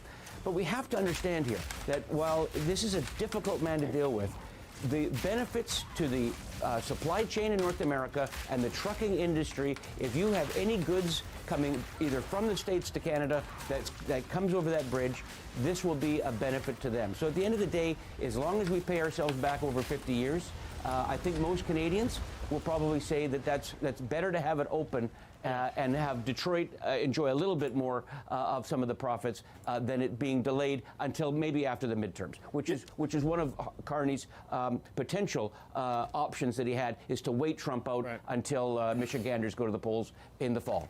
Yeah, look, I don't think even Stephen Harper and his government didn't build this bridge to be a money maker. It was meant to be like an economic lift, a wealth creator, right? Like it would pay for itself over a half century, but the productivity and economic distance gains for the supply chain, that was the motivation there. But Vandana, we don't know the orders of magnitude. Is it millions, tens of millions, hundreds of millions? We have no idea on that. But it is so illustrating just of the total nature of the relationship now, because the deal's with Michigan. It's just that it's customs controlled by the federal government on the other side that won't open until, as Kate said, the shakedown was agreed to. Like that's kind of what's revealing about all of this. Yeah, and I think we're going to look at a state-to-state relationship here. And I think, what I would see a lot on social media is people from Michigan and people who are running in the midterms talking about why this bridge is closed, why is Donald Trump keeping it hostage. So I do think, in a way, that Donald Trump felt like he had to put this forward ahead of the midterms. So I don't think that we have lost all leverage. I think actually the fact that we were able to get this is key progress for Canadians. I think most Canadians understand that Donald Trump, exactly as Brad mentioned, you can't trust anything he says. From now to July 27th, he can also change his mind. And every country that has tried to have a deal with him has made some sort of concession or something has shifted, et cetera, et cetera. So I think the fact that there is progress to be made, that this deal is even happening after being told it isn't, I think is important. And I think the most important, piece of this is what will come after it. I think today, there's some questions, of course, but I think as long as the trade continues, as long as people see the economic benefits, and if there's a development agency that benefits people of Windsor who are hurting, as they are from the predominantly with the auto sector, I think people can live with that. I think Canadians want to know that our Prime Minister can negotiate with this man, and that there is a deal. I think they understand that a concession will have to be made, but I think he's done so responsibly. So I haven't watched all of this yet, but this is very interesting to see Kate smiling, listening to Vandana actually put this answer out. What we're seeing is future damage control for the Liberals. I'm hearing, well, imagine this is 6 months or a year from now. Well, we couldn't negotiate, anything into Kuzma because we can't believe anything Donald Trump says anyway. So, that's not our fault. That's Donald Trump's fault. Like, who can manage this guy? Everybody else has made concessions. So, we've had to make concessions. That's not our fault. That's just what we have to do. So, our Prime Minister, just imagine what everybody else would have had to concede if we didn't have our strong banker, old negotiator that was Mark Carney at the head of the table. But just imagine what this will sound like when Kuzma gets worse. Kuzma doesn't get touched. Like, who knows? But this is what I'm hearing from Vandana right now, and it's so rich. It's so rich when you go back and watch the clips. And I'm not going to show you the clips again. We've shown them in dozens of videos of Mark Carney to roaring. I have to focus this time.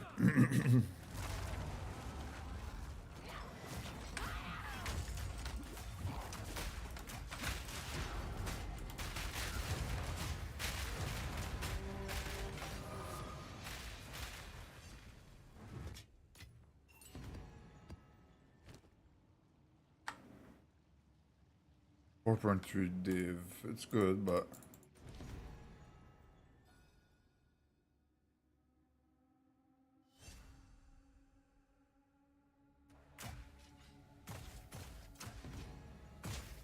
nice.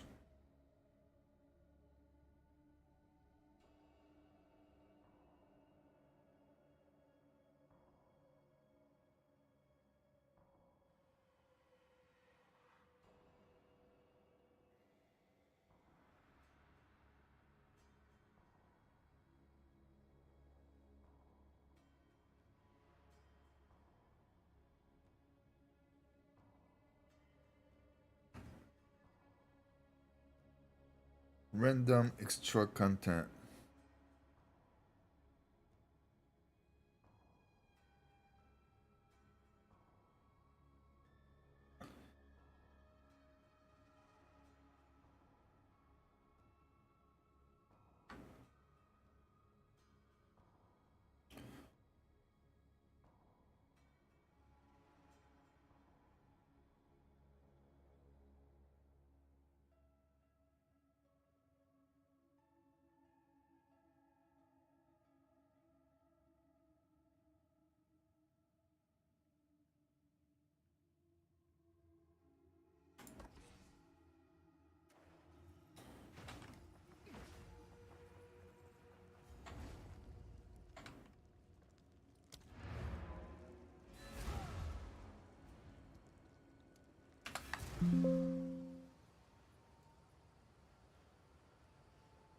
applause tell everybody how tough he's going to be on Donald Trump. And I'm just very curious to see what Kate is about to say here.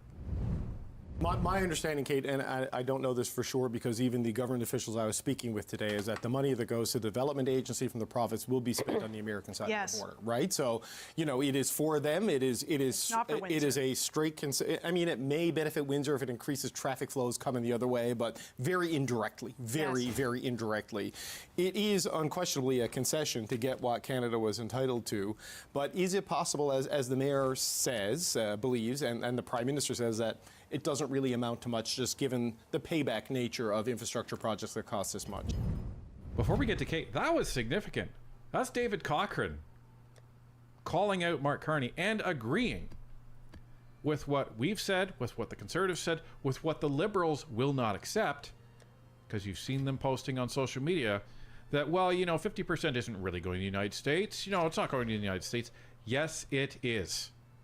Yes, it is. And I'm actually glad David Cochrane said it on national TV for the CBC watchers to hear. This was a concession. It was a concession to the original deal that was signed with the United States. Period.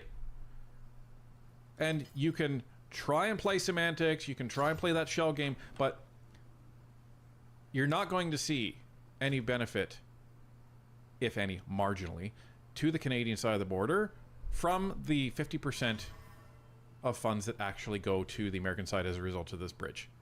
That's significant that David Cochrane actually managed to say that out loud on his own segment. I think if that were the case, then there should be a higher degree of comfort from the Prime Minister in sharing the details about the deal.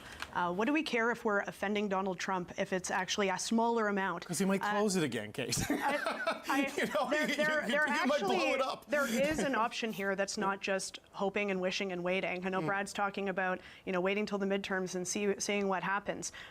Why not weave in the Gordie Howe Bridge and the plan there to the broader negotiation and coming up with Fortress North America and coming up with a deal that benefits both parties? I think the government clearly wants to just try and wait it out and see what happens.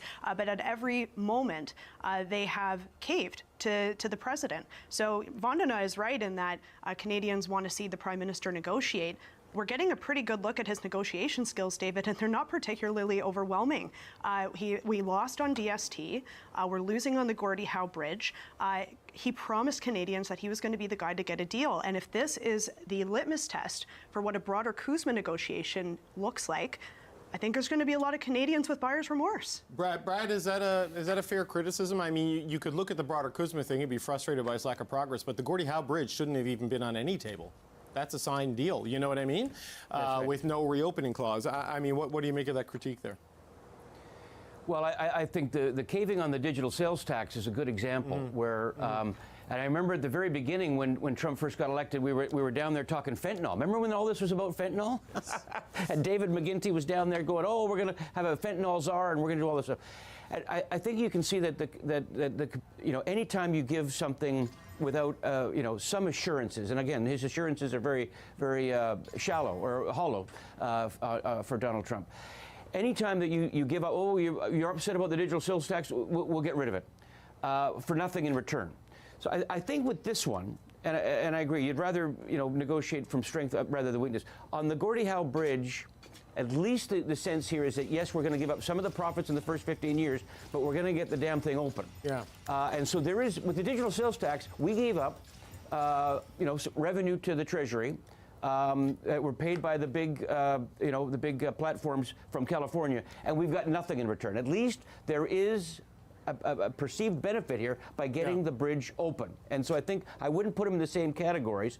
But then the question becomes, you know, it's hard to debate whether or not holding out for something more, wrapping Gordie Howe into softwood lumber, aluminum, steel, auto, would then get, you know, it could be months before we see that bridge open. So I think that the Prime Minister at least can point to this on the 27th. We'll be here on the 27th here. In 2 weeks, we'll be able to say whether or not the gambit paid off. But to wrap it up into a larger project is higher risk. Right. And maybe, the opposition, we don't have many places to point to, but if you wrap that up into softwood, you're going to have a lot of people angry in Southwest. You're going to have the truckers angry that you're tying something that wasn't part of the original CUSMA negotiations or the new tariffs into the bridge. So, Brad's as left as they come. And there was some criticism of Mark Carney in there. So that's interesting. But when he says, well, if you tie that up into this, you're going to have, referring to the bridge, you tie that up into CUSMA, you're going to have a whole bunch of people angry. And, you may not get this resolved for months. But Brad, this is what Mark Carney has done from the beginning with the tariffs. Okay? Since the tariffs were put on under Justin Trudeau, in some cases they've doubled or tripled under Mark Carney because he hasn't done anything. That's the issue. And that waited so long to where he pivoted, well, we're not going to have a deal anymore. We're just going to negotiate CUSMA. Meanwhile, they didn't negotiate CUSMA. We heard that they had the framework of a deal back in October, but then Canada walked away from it. And the US is sitting there saying, what?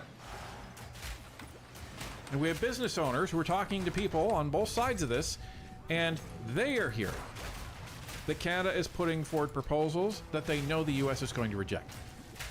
So they're not talking in good faith. Mexico is sitting there at the table saying, where's Canada? Why isn't Canada here? So for him to say, well, this is just going to get more people mad. People are already mad at him, Brad. Business owners across the country, 40% of business owners have said, you know what, maybe I'll move my manufacturing to the United States. People are already mad. The problem is that all the precedents that Mark Carney has set prior to this. If he hadn't capitulated on every other thing to Donald Trump, maybe all of that is now wrapped up in a broader negotiating position. But he's folded and folded and folded and folded and folded and folded and folded. And he says, well, at least we got something for this. Wow. That actually sounds really pathetic coming from a liberal commentator. And whether he knows it or not, it sounds just as bad as his criticism of Mark Carney for getting rid of the DST for nothing in return. Sounds just as bad as that when you say, well, at least we got something. At least we got something. Is this what Canadians expected from Mark Carney? Well, he got something. He didn't get nothing. Pretty sure that's not what they elected him on.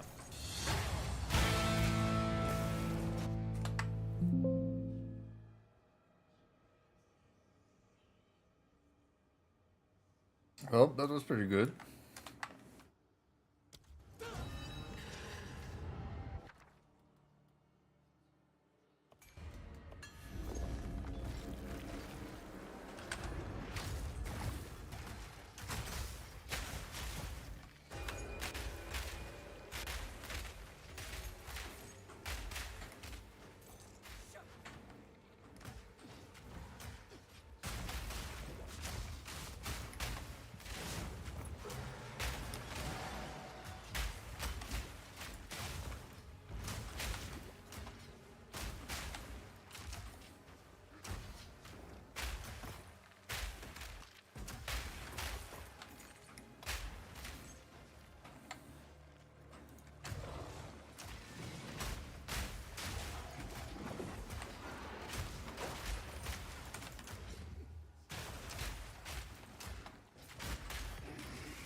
Oh, bro, there was so many mob in that same room, man.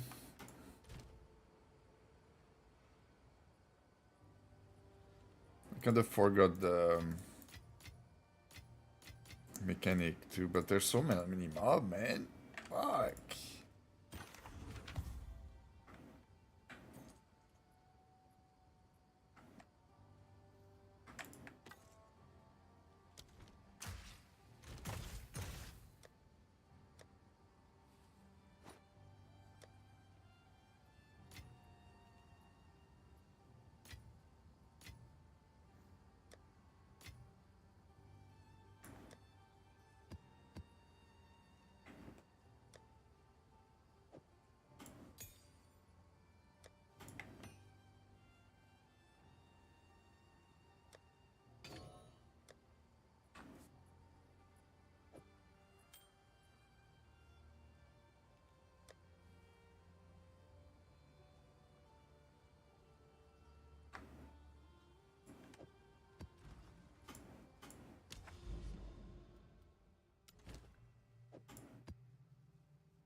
Oh, I think next time I know that a buses are, I'm just gonna cancel the delirium before it starts.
I just remember the boss of this map is one of the hardest in the game.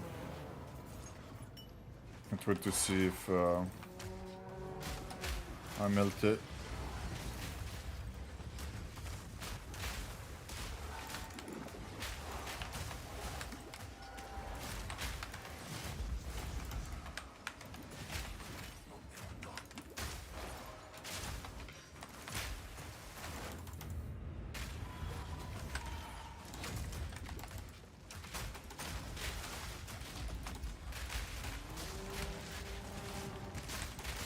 I just can't see, man.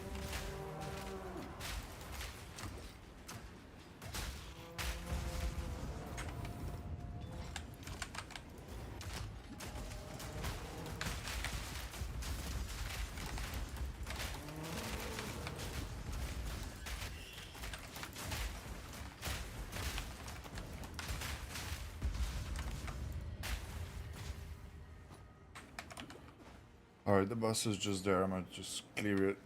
Let's hope I kill it easy.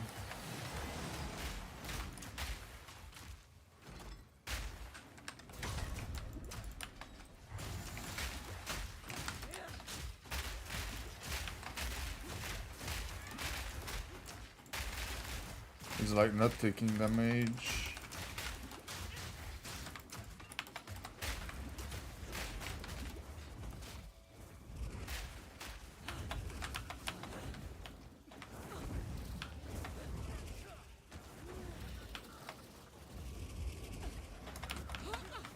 Oh, I think I beat it.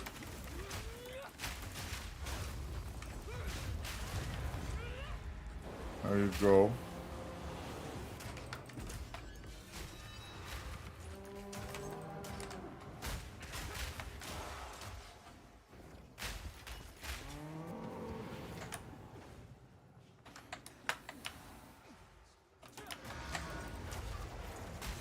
Where does they all come from? What? The clump of mob at this place was crazy.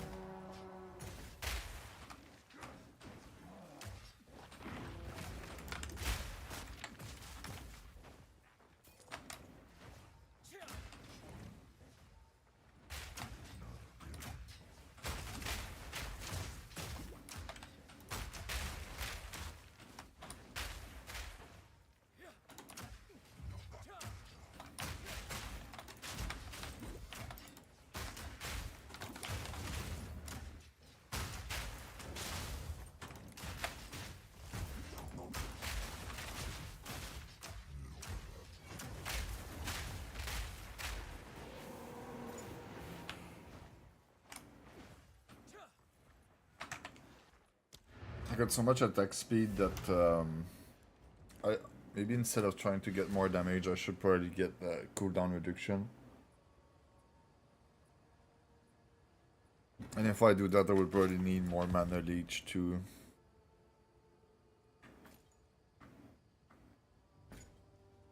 I already kinda need mana leech, but instead I'm just spamming the mana button like crazy.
tower. Ascenda the tower.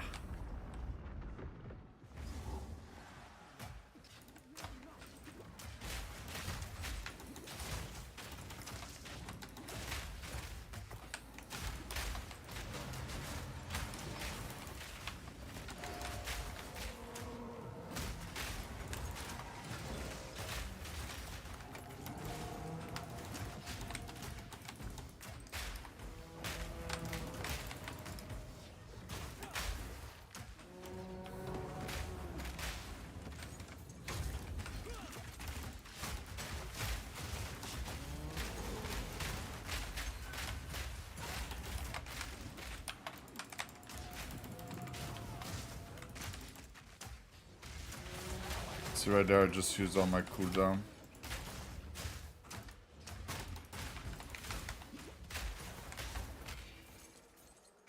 But yeah, I'm attacking kinda quick.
New tech, getting the trial during the exile, so the exile cannot run away from you. Look, he's gonna move away, probably gonna dodge away. Oh.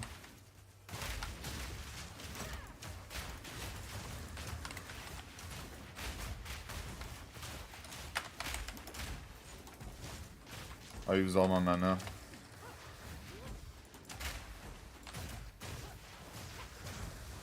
I did not take enough care, it's fine, it's gonna go up.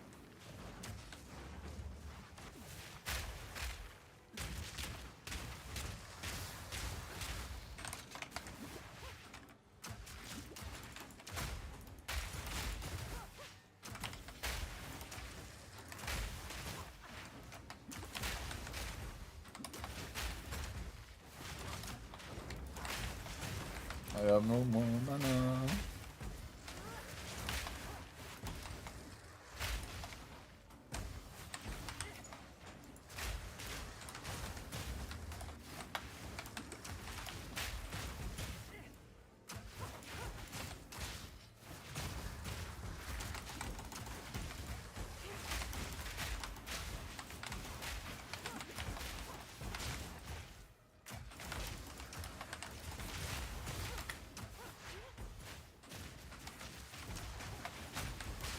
Okay, so if I move away, he's coming to me, so he's stepping on my thing.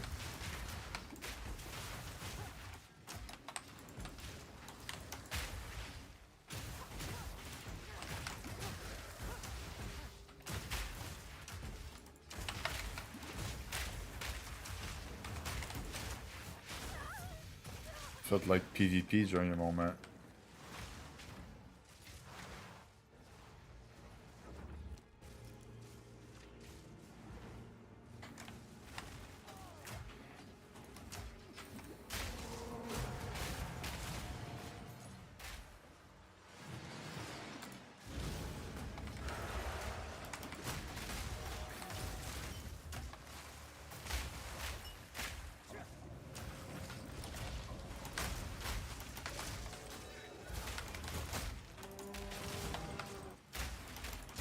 Amount of mobs, bro.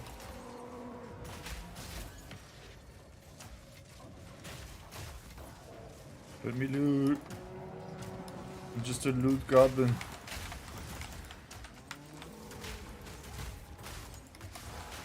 The thing that I'm most scared of is I get one-tapped by something I don't see. Like, I can't see shit most of the time.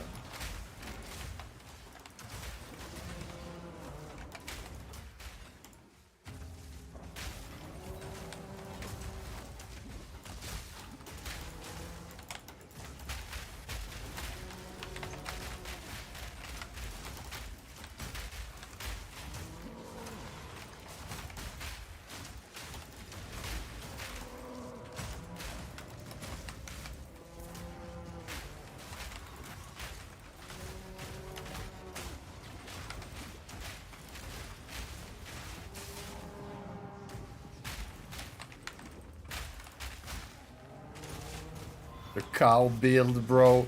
The cow build. This is so crazy weird. Imagine fighting with cow on your side. Can't go wrong.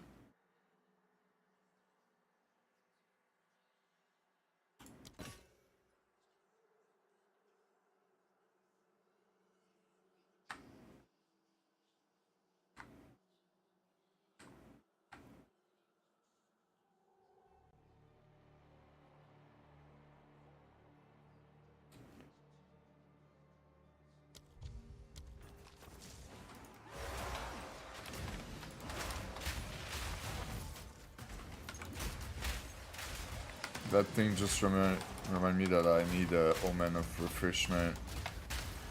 If my life go down, I'm gonna regain my health. Like, that omen is pretty useful. For the boss fight, I don't think this boss fight is hard, but you know. With all the delirium, I should probably try to put at least all the card on my side.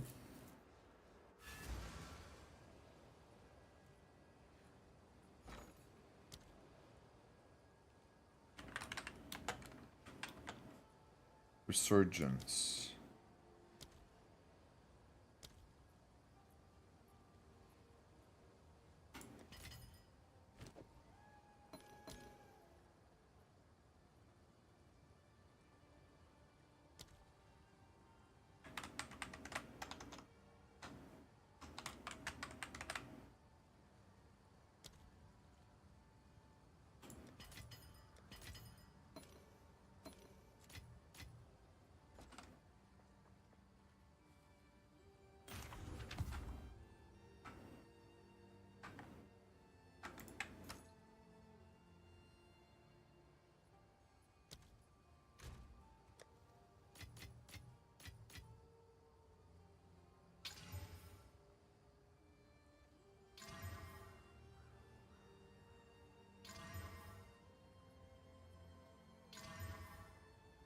No, not the bleeding duration. Damn, dude.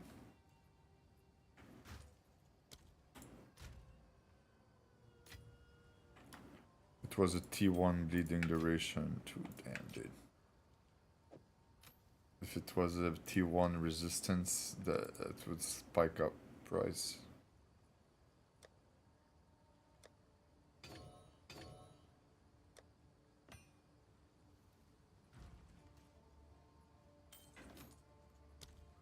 Or spirit.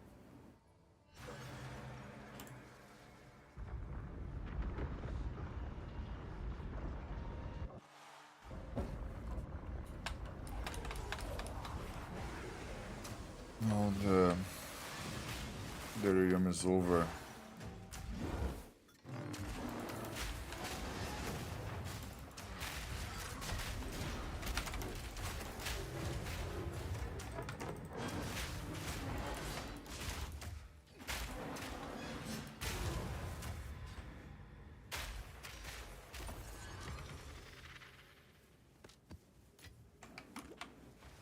There you go.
Almost.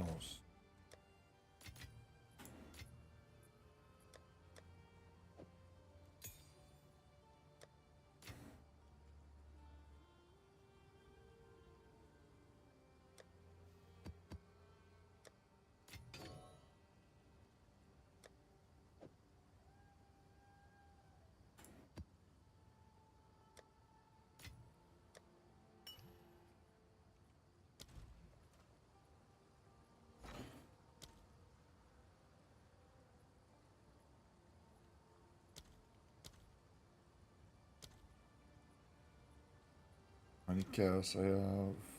421.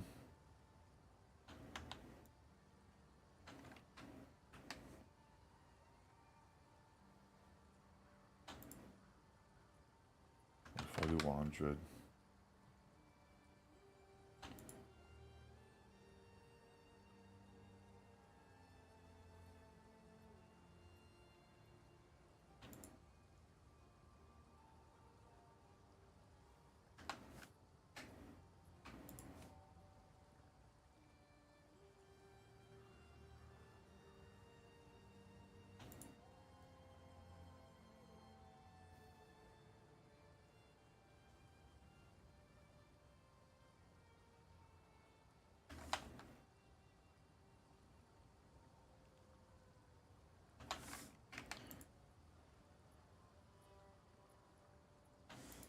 What? I'm 8, bro. Why?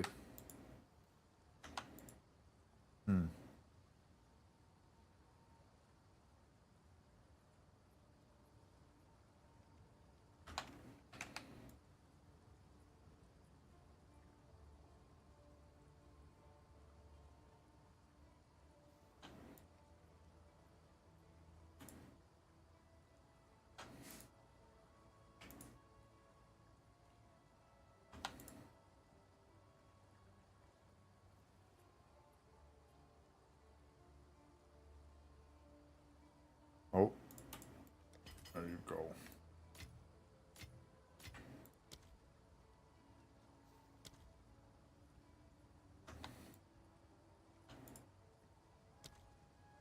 Six.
My dog just killed a flea.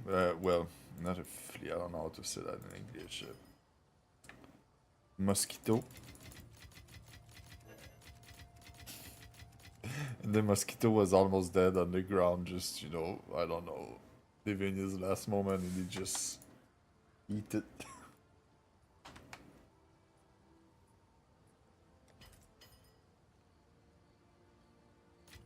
He was just there, you know, looking at it while it was just moving on the floor, like.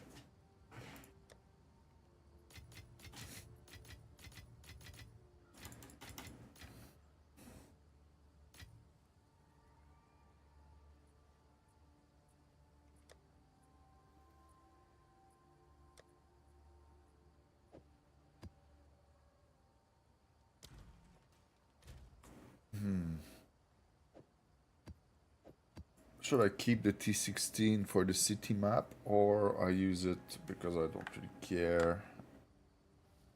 They all have like 30%. Like you don't even have monster effectiveness. I should probably just not care and use them or sell them. Like it's only a couple hundred exalt to.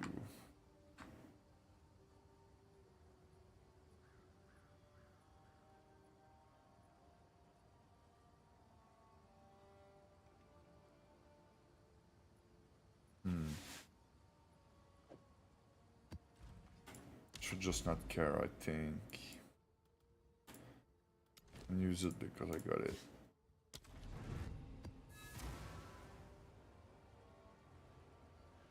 P16 artist mode is just not 200% delirium. I got some 200% delirium map, but I'm going towards another objective in the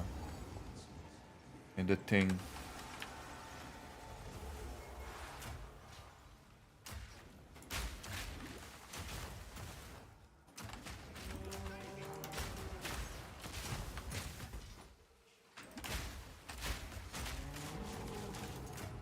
The cow build, brother.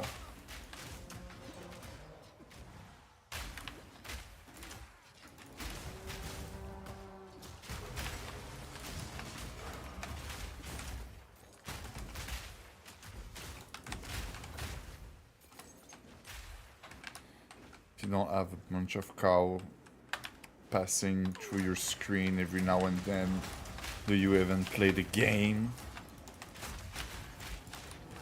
There you go.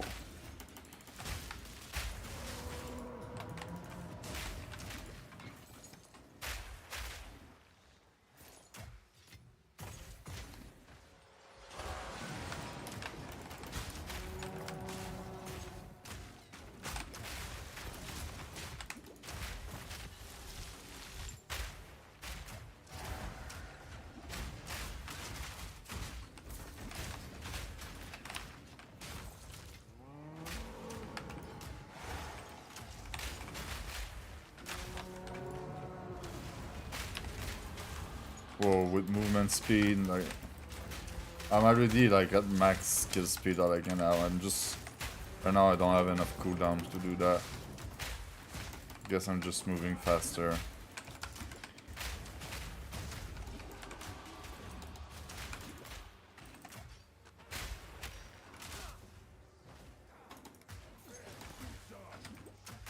Well, this one just passed through. Come back. Is he dead? I don't even know. I don't even want to know.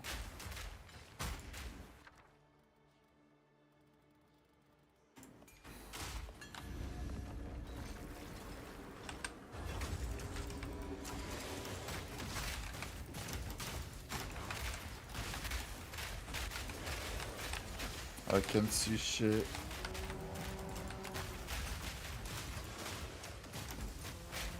In close quarter area like this, having those stuff falling from the sky is pretty bad.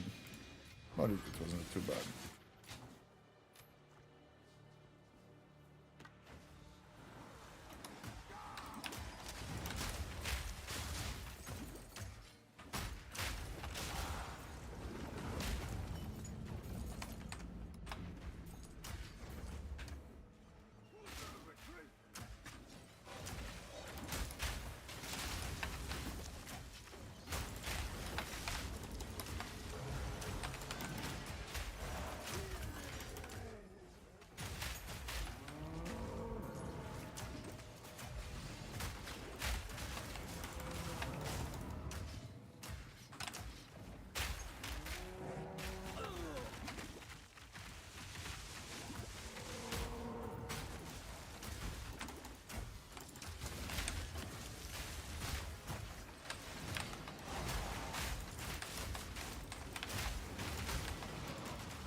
I could clear the map so much faster if I was not a loot goblin.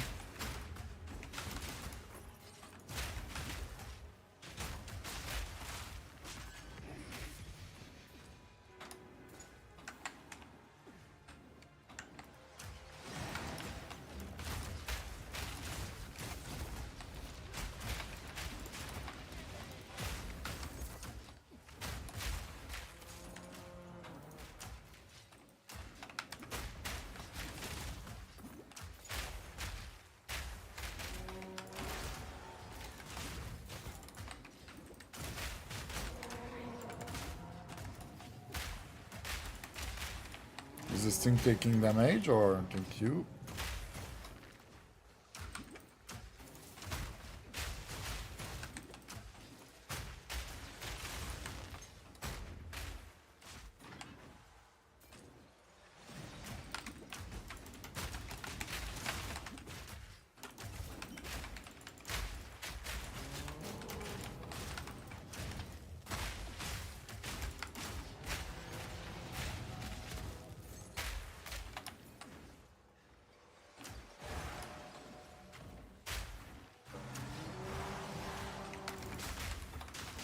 If you can see what is happening in your screen in this game, your build is probably really ass.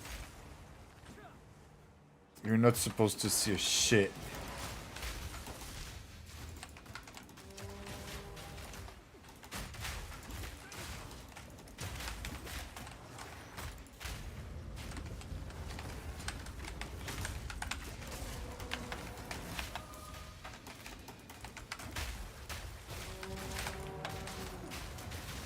Right there I could die, like I don't know what is happening at all.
Okay, so a boss fight where I'm not gonna be able to see the boss during like 10 seconds because there's gonna be too much mobs into it.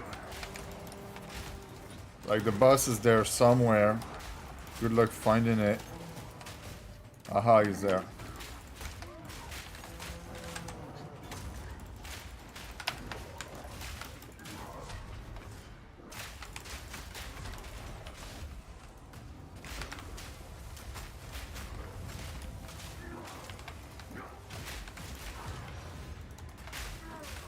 I don't even know the boss pattern. I'm like happy that I can melt it because I always kill it too fast to learn the pattern. So if it takes too much time and I gotta do the pattern, I'm dead, probably. Let's be real.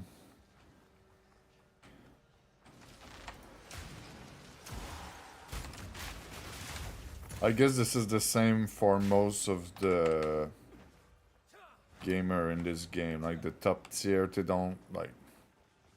They just try to skip all the pattern by having good damage because, yeah.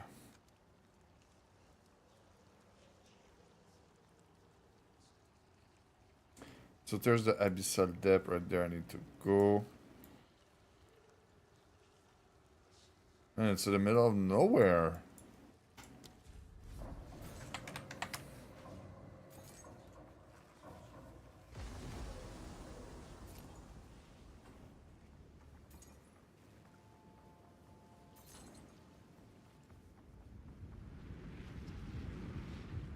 Abyssal depth. Do I have the space for it? Yes.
I'll clear a little bit more for the XP.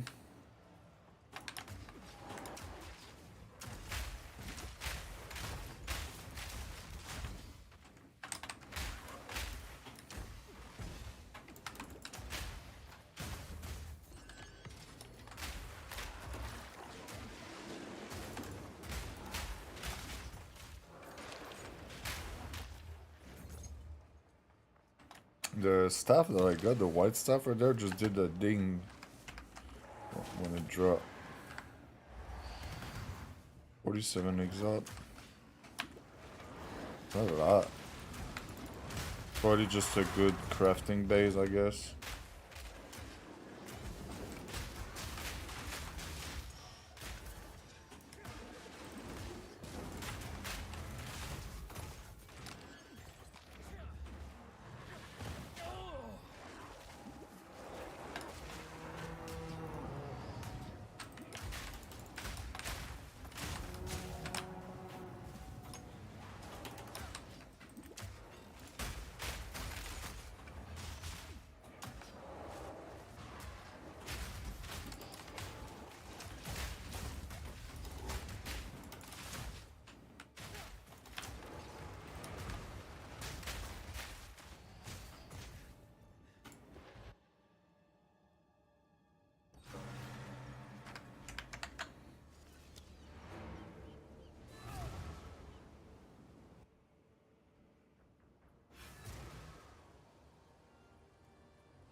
What a speed run, brother. That's crazy.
Bro, people who say they just keep getting good stuff and those things, it's crazy, bro. I don't believe that at all.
T3. Standard.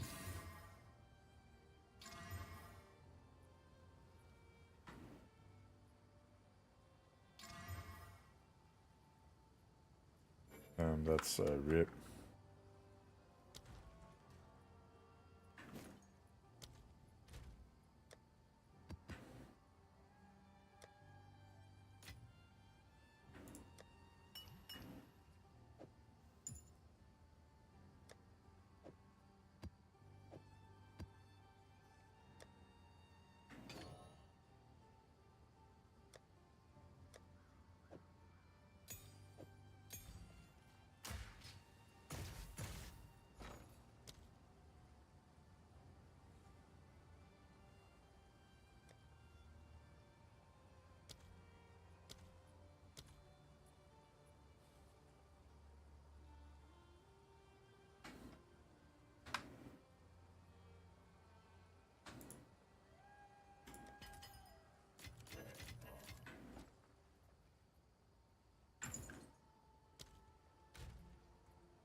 So much stuff, bro.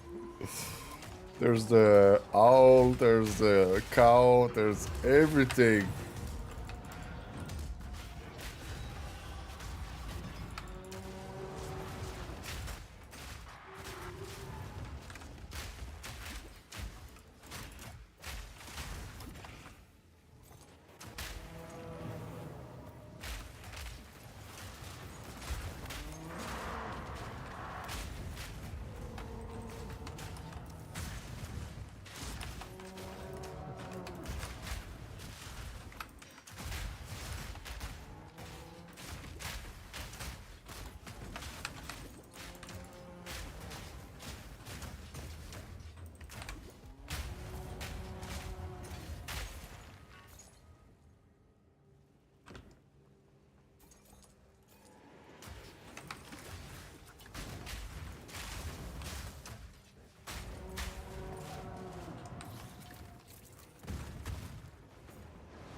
You can sacrifice your character to have +5 attribute.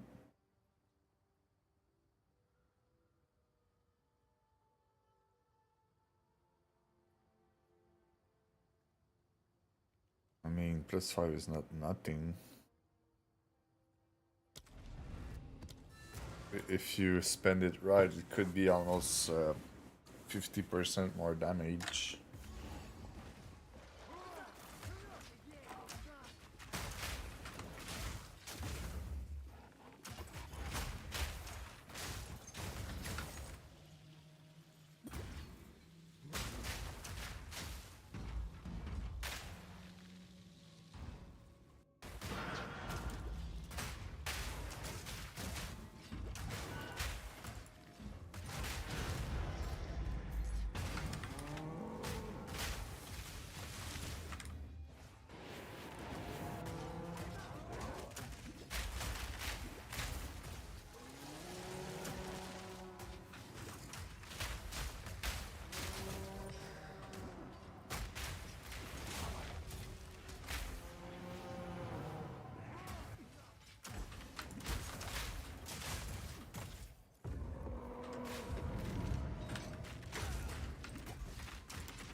I don't know if it's a repeating boss that I already killed or a new boss. I think probably repeatable. I'm not sure.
Boss fight. Oh yeah, this boss can be hard.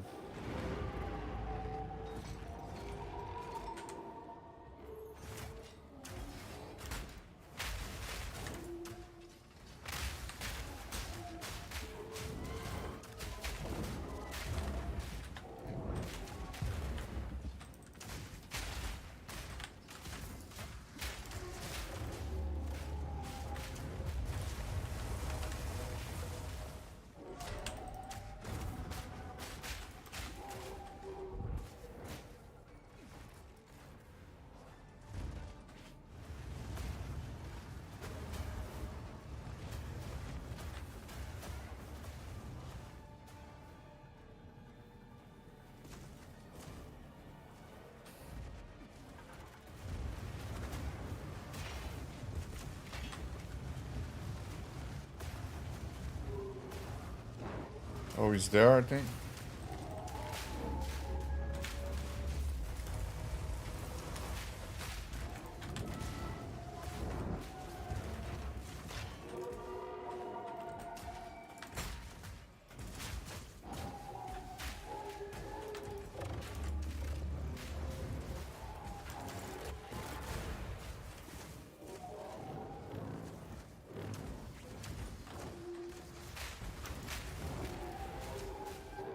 It's like if my cooldown just don't come back, man.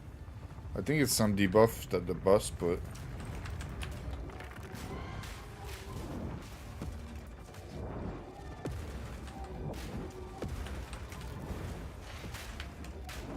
Bro.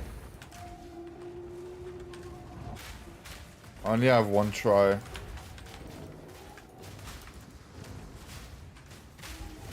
Woo.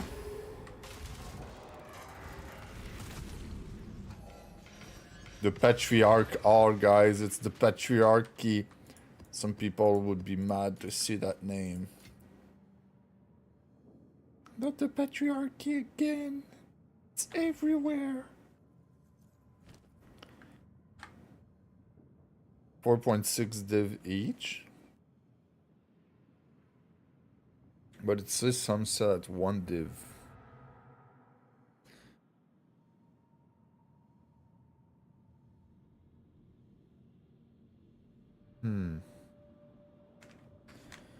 Let's say that I still miss some stuff in the map.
Oh.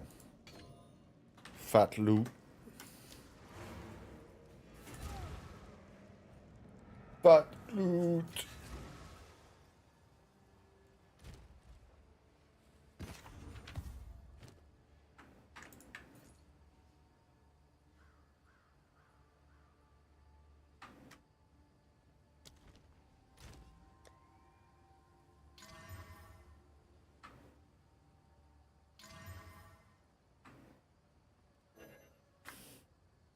You know, it's a mid-item, but sometimes mid-item sell, you know?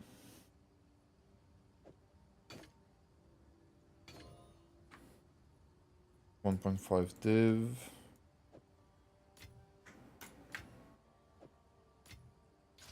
I got a chess piece that worth like 400 div and I posted at 150 div and it don't even sell, bro. Sometimes it's so weird.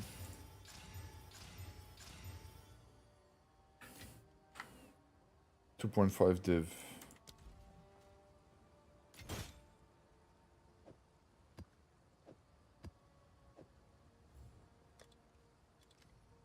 We put 3 div and lower it. Don't sell.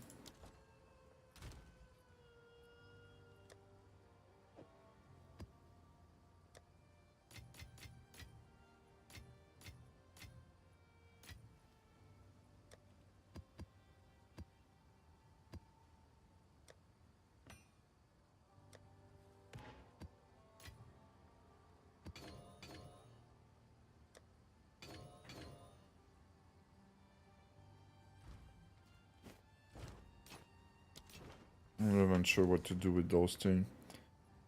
Can be combined with the origin cradle within the origin tower of origin. I think it's right there. Let's see if I can open the Arbiter of Divinity with that. I don't think it's that. You know.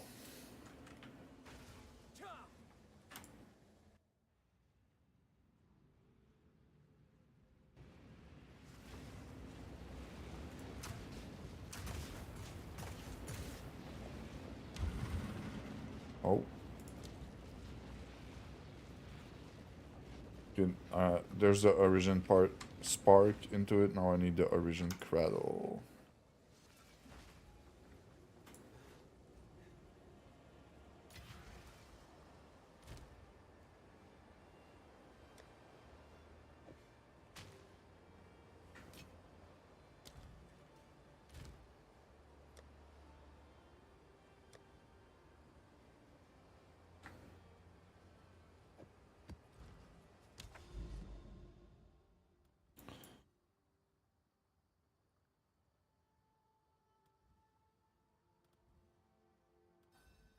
Cradle is somewhere. It's probably that thing right there. I don't even know, man. It's fine. I need the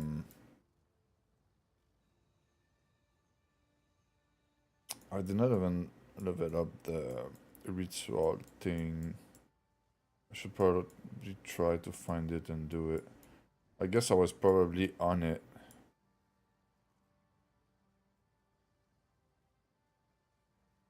I did everything but the ritual, and people keep saying that it's faithful. Ooh, overrun by the abyssal delirium and the powerful map boss. Tempting. I think I'm gonna try this one just for fun. With a T16, just, you know, have a really hard one. This one is 2.3 div. That's gonna be like probably really hard. And then empower map bus, like this is kinda the weakness of my build because I can get one tap. I get the damage output, the movement, everything. Just sometime, you know, boom, one tap.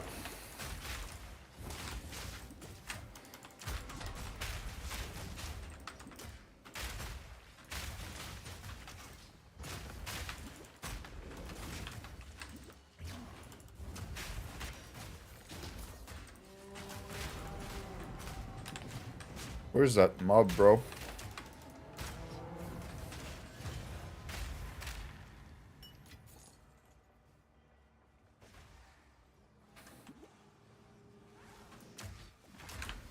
So I'm at 200% delirium and T16.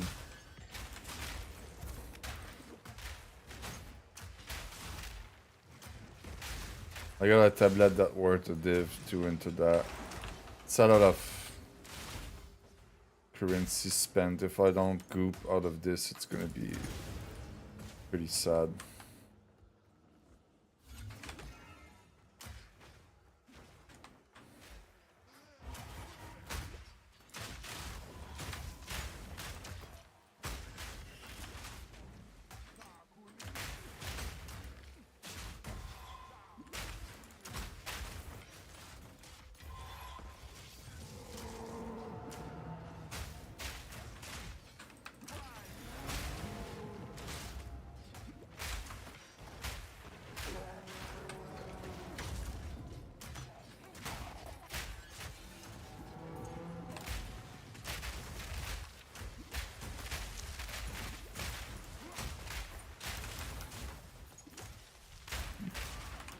Just spin and shoot.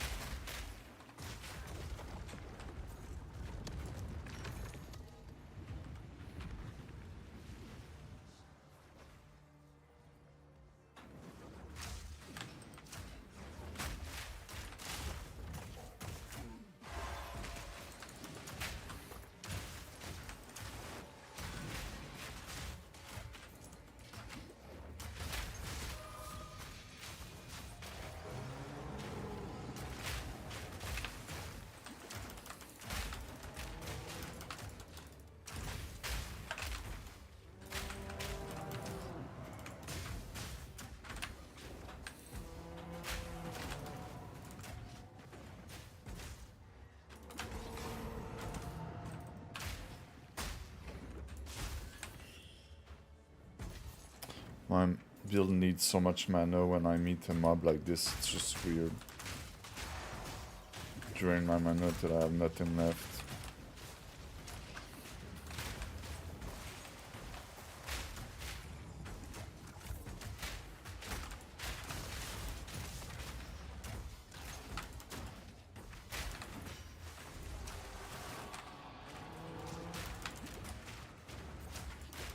I'm gonna take huge care over there, it could be really weird.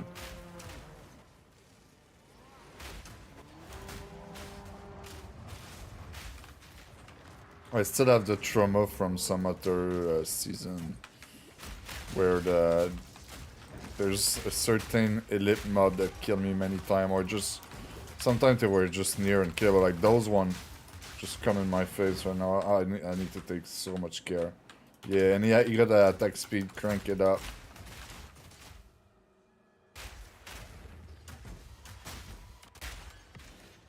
And there's a couple there. I'll just take my time.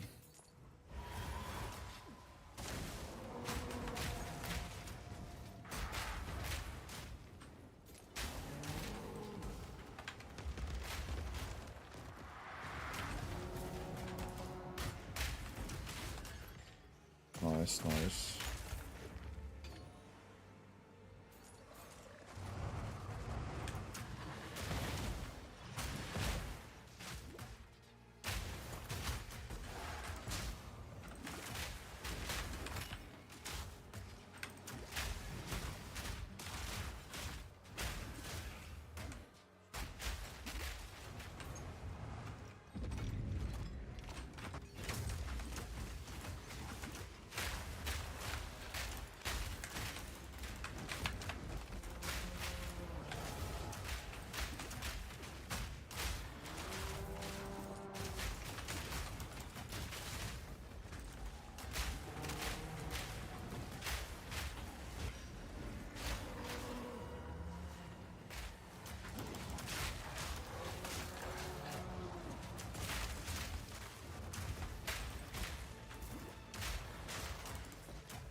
This is sweaty.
I don't really remember the boss of this map. I think I know which one is it. It's like Bone Pit or something. I think it's a easy boss.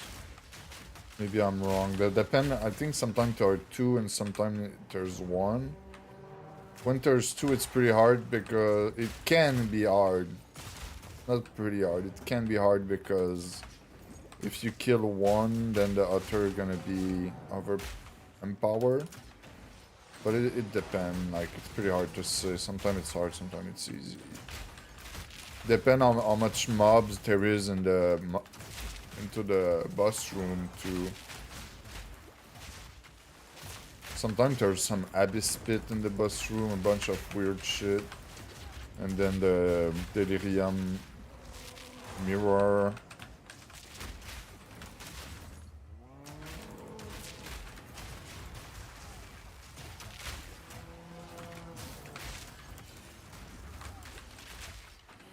Like those cow, you know, I like the buff that I get from the item that gave me the cow, but not being able to see because I got a bunch of cows passing in my screen, it is weird a little bit.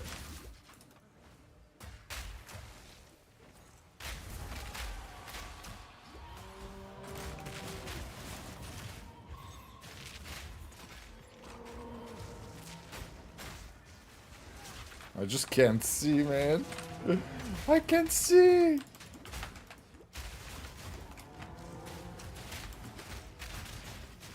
If I die, it's there. Like, I don't know what's happening. There's like 4 or 5 mini boss.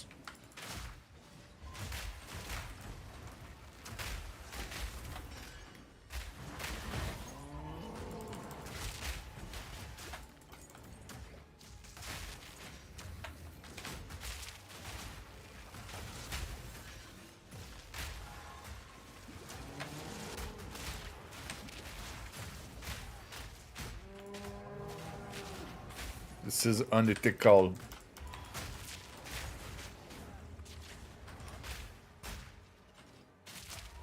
I could be playing probably less safe a little bit and survive. I'm just scared, you know, like this is just stupid right now.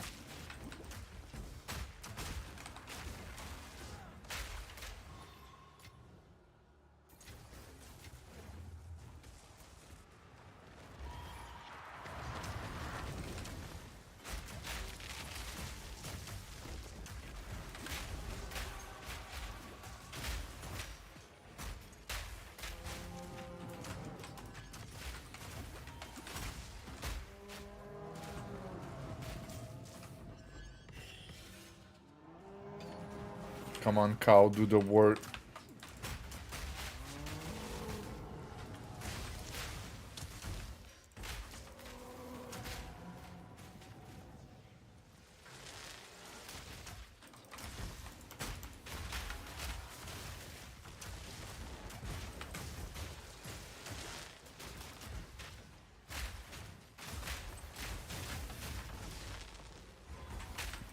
I hate those mini busts. There's probably a debuff that make me gain less mana charge because I like mana a little bit.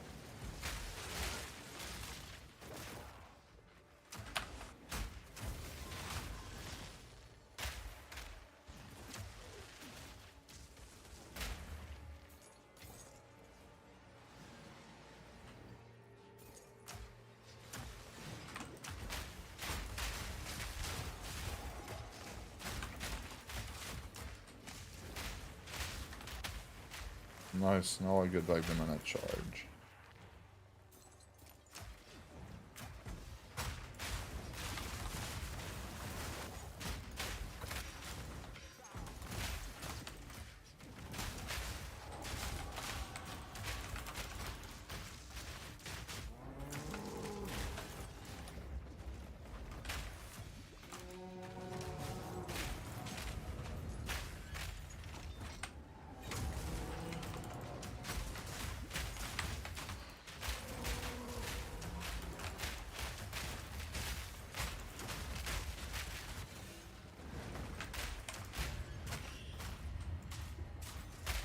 Oof, no more space.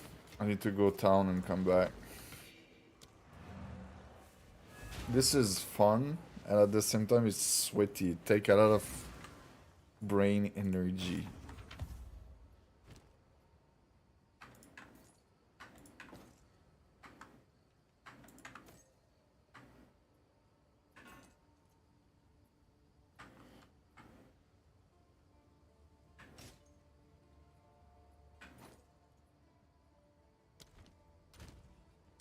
Let's see if I'm lucky with that. Oh.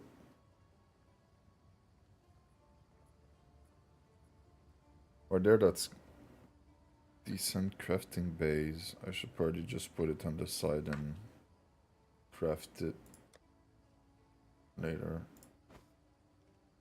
And think about what I do while I craft it.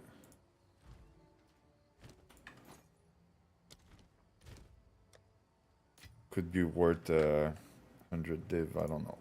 Depending on what I try to slot in.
I'll go in there just to farm mana real quick.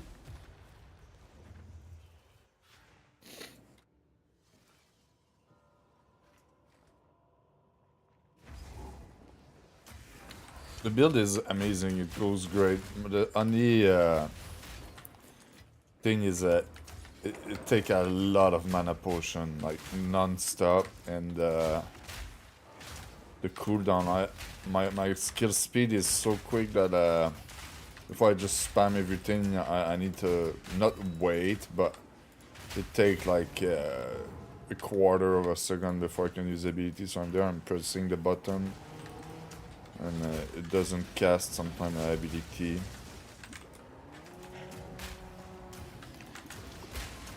Mostly when some mob or map have thing that reduce my cooldown recovery.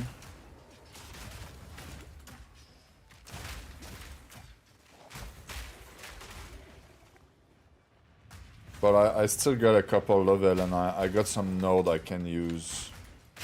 I'm gonna invest in cooldown recovery for sure, and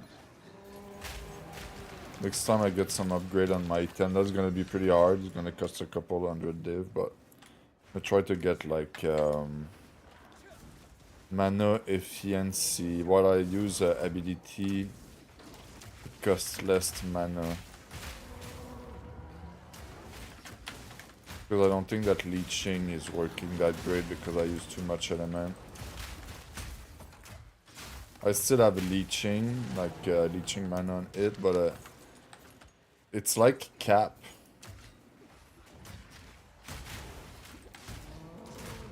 I cannot go faster in what I do. Maybe if I get more maximum mana, it could be great too.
This man is tanky.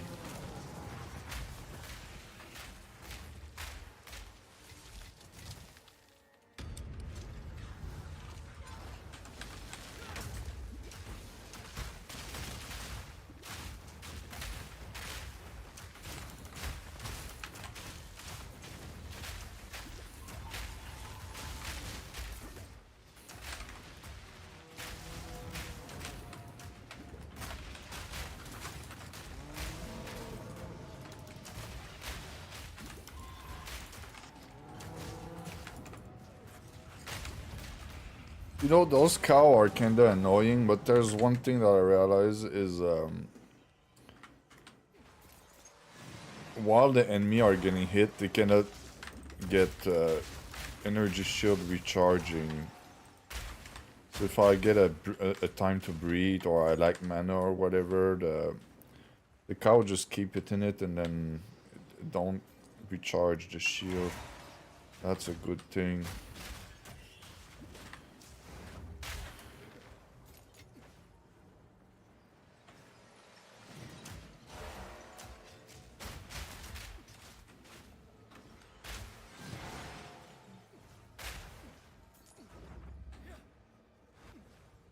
I think this is the boss fight right there.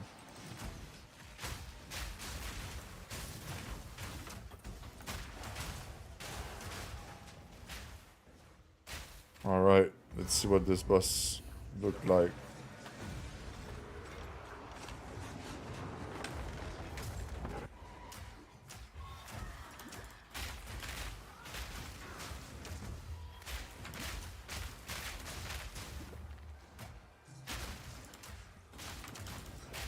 So it's Empower, Map Boss, Delirious, T16, Double.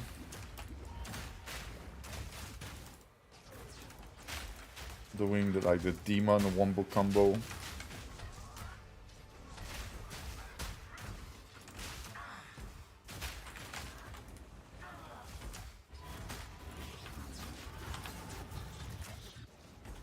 I got no more mana. This is bad.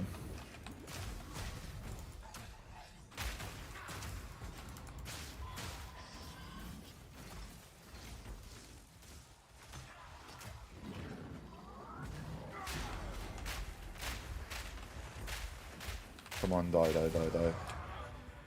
There's one more. And now he's in power since his teammate died.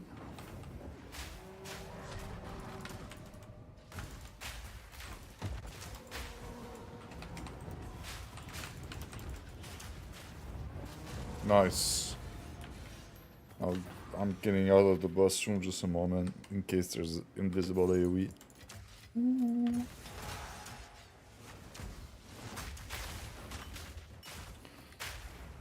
T16 Delirium 200%, brother. This is the hardest map ever in this game. And I got mob density to the maximum in my Atlas. And like much more debuff on a raw enemy and much more raw enemy than the regular shit.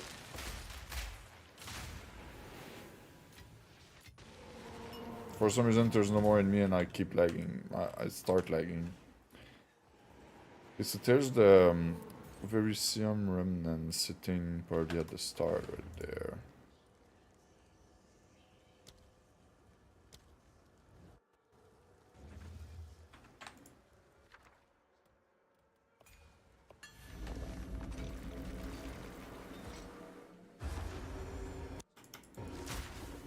Help.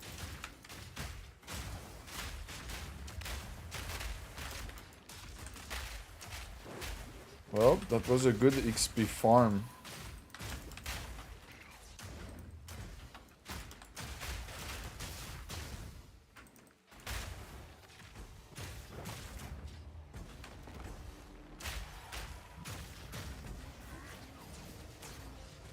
No mana again.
Oh, it's 1 AM. When I say that, my dog know. This dog understands French. Like right now, he understands English. You know that I'm speaking about him right now, and if I say, "All right, I'm gonna end the stream," he know that I'm ending the stream. Like, he just know. I'm ending the stream, brother. So yeah, that was a good map, I think, to end it.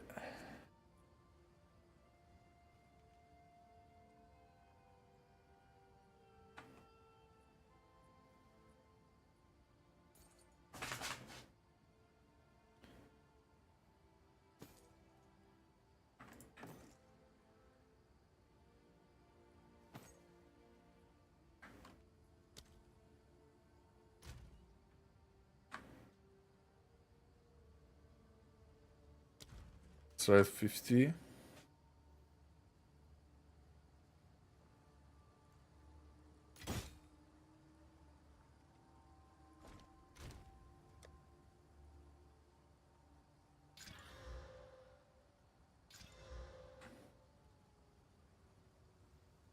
280.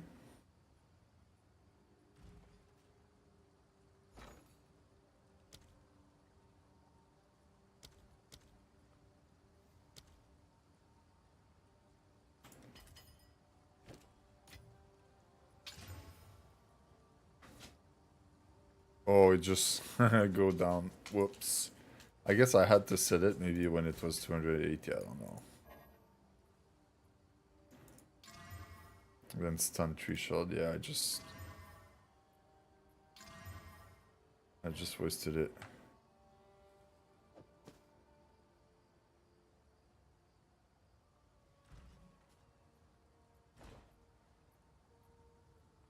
And a good crafter could have probably succeeded it.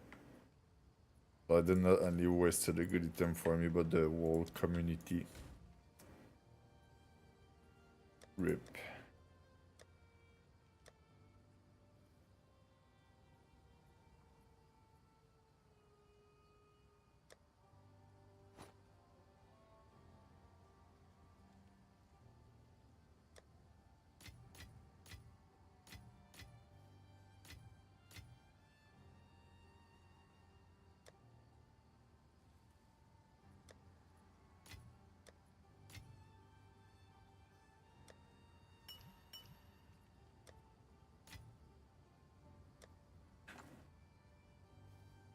My dog is in front of the door, you know. I just said my dog and you know I'm speaking about him. That's crazy.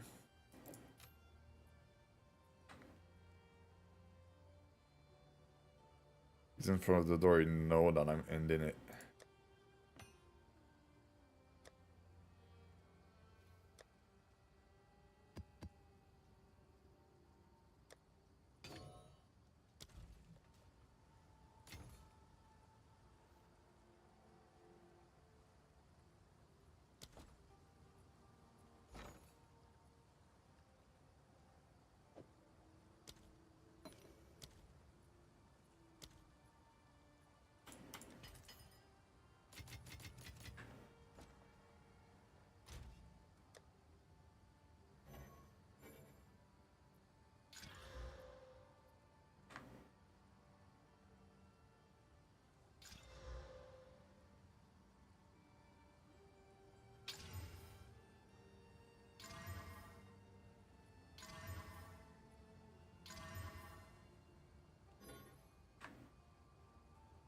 RIP.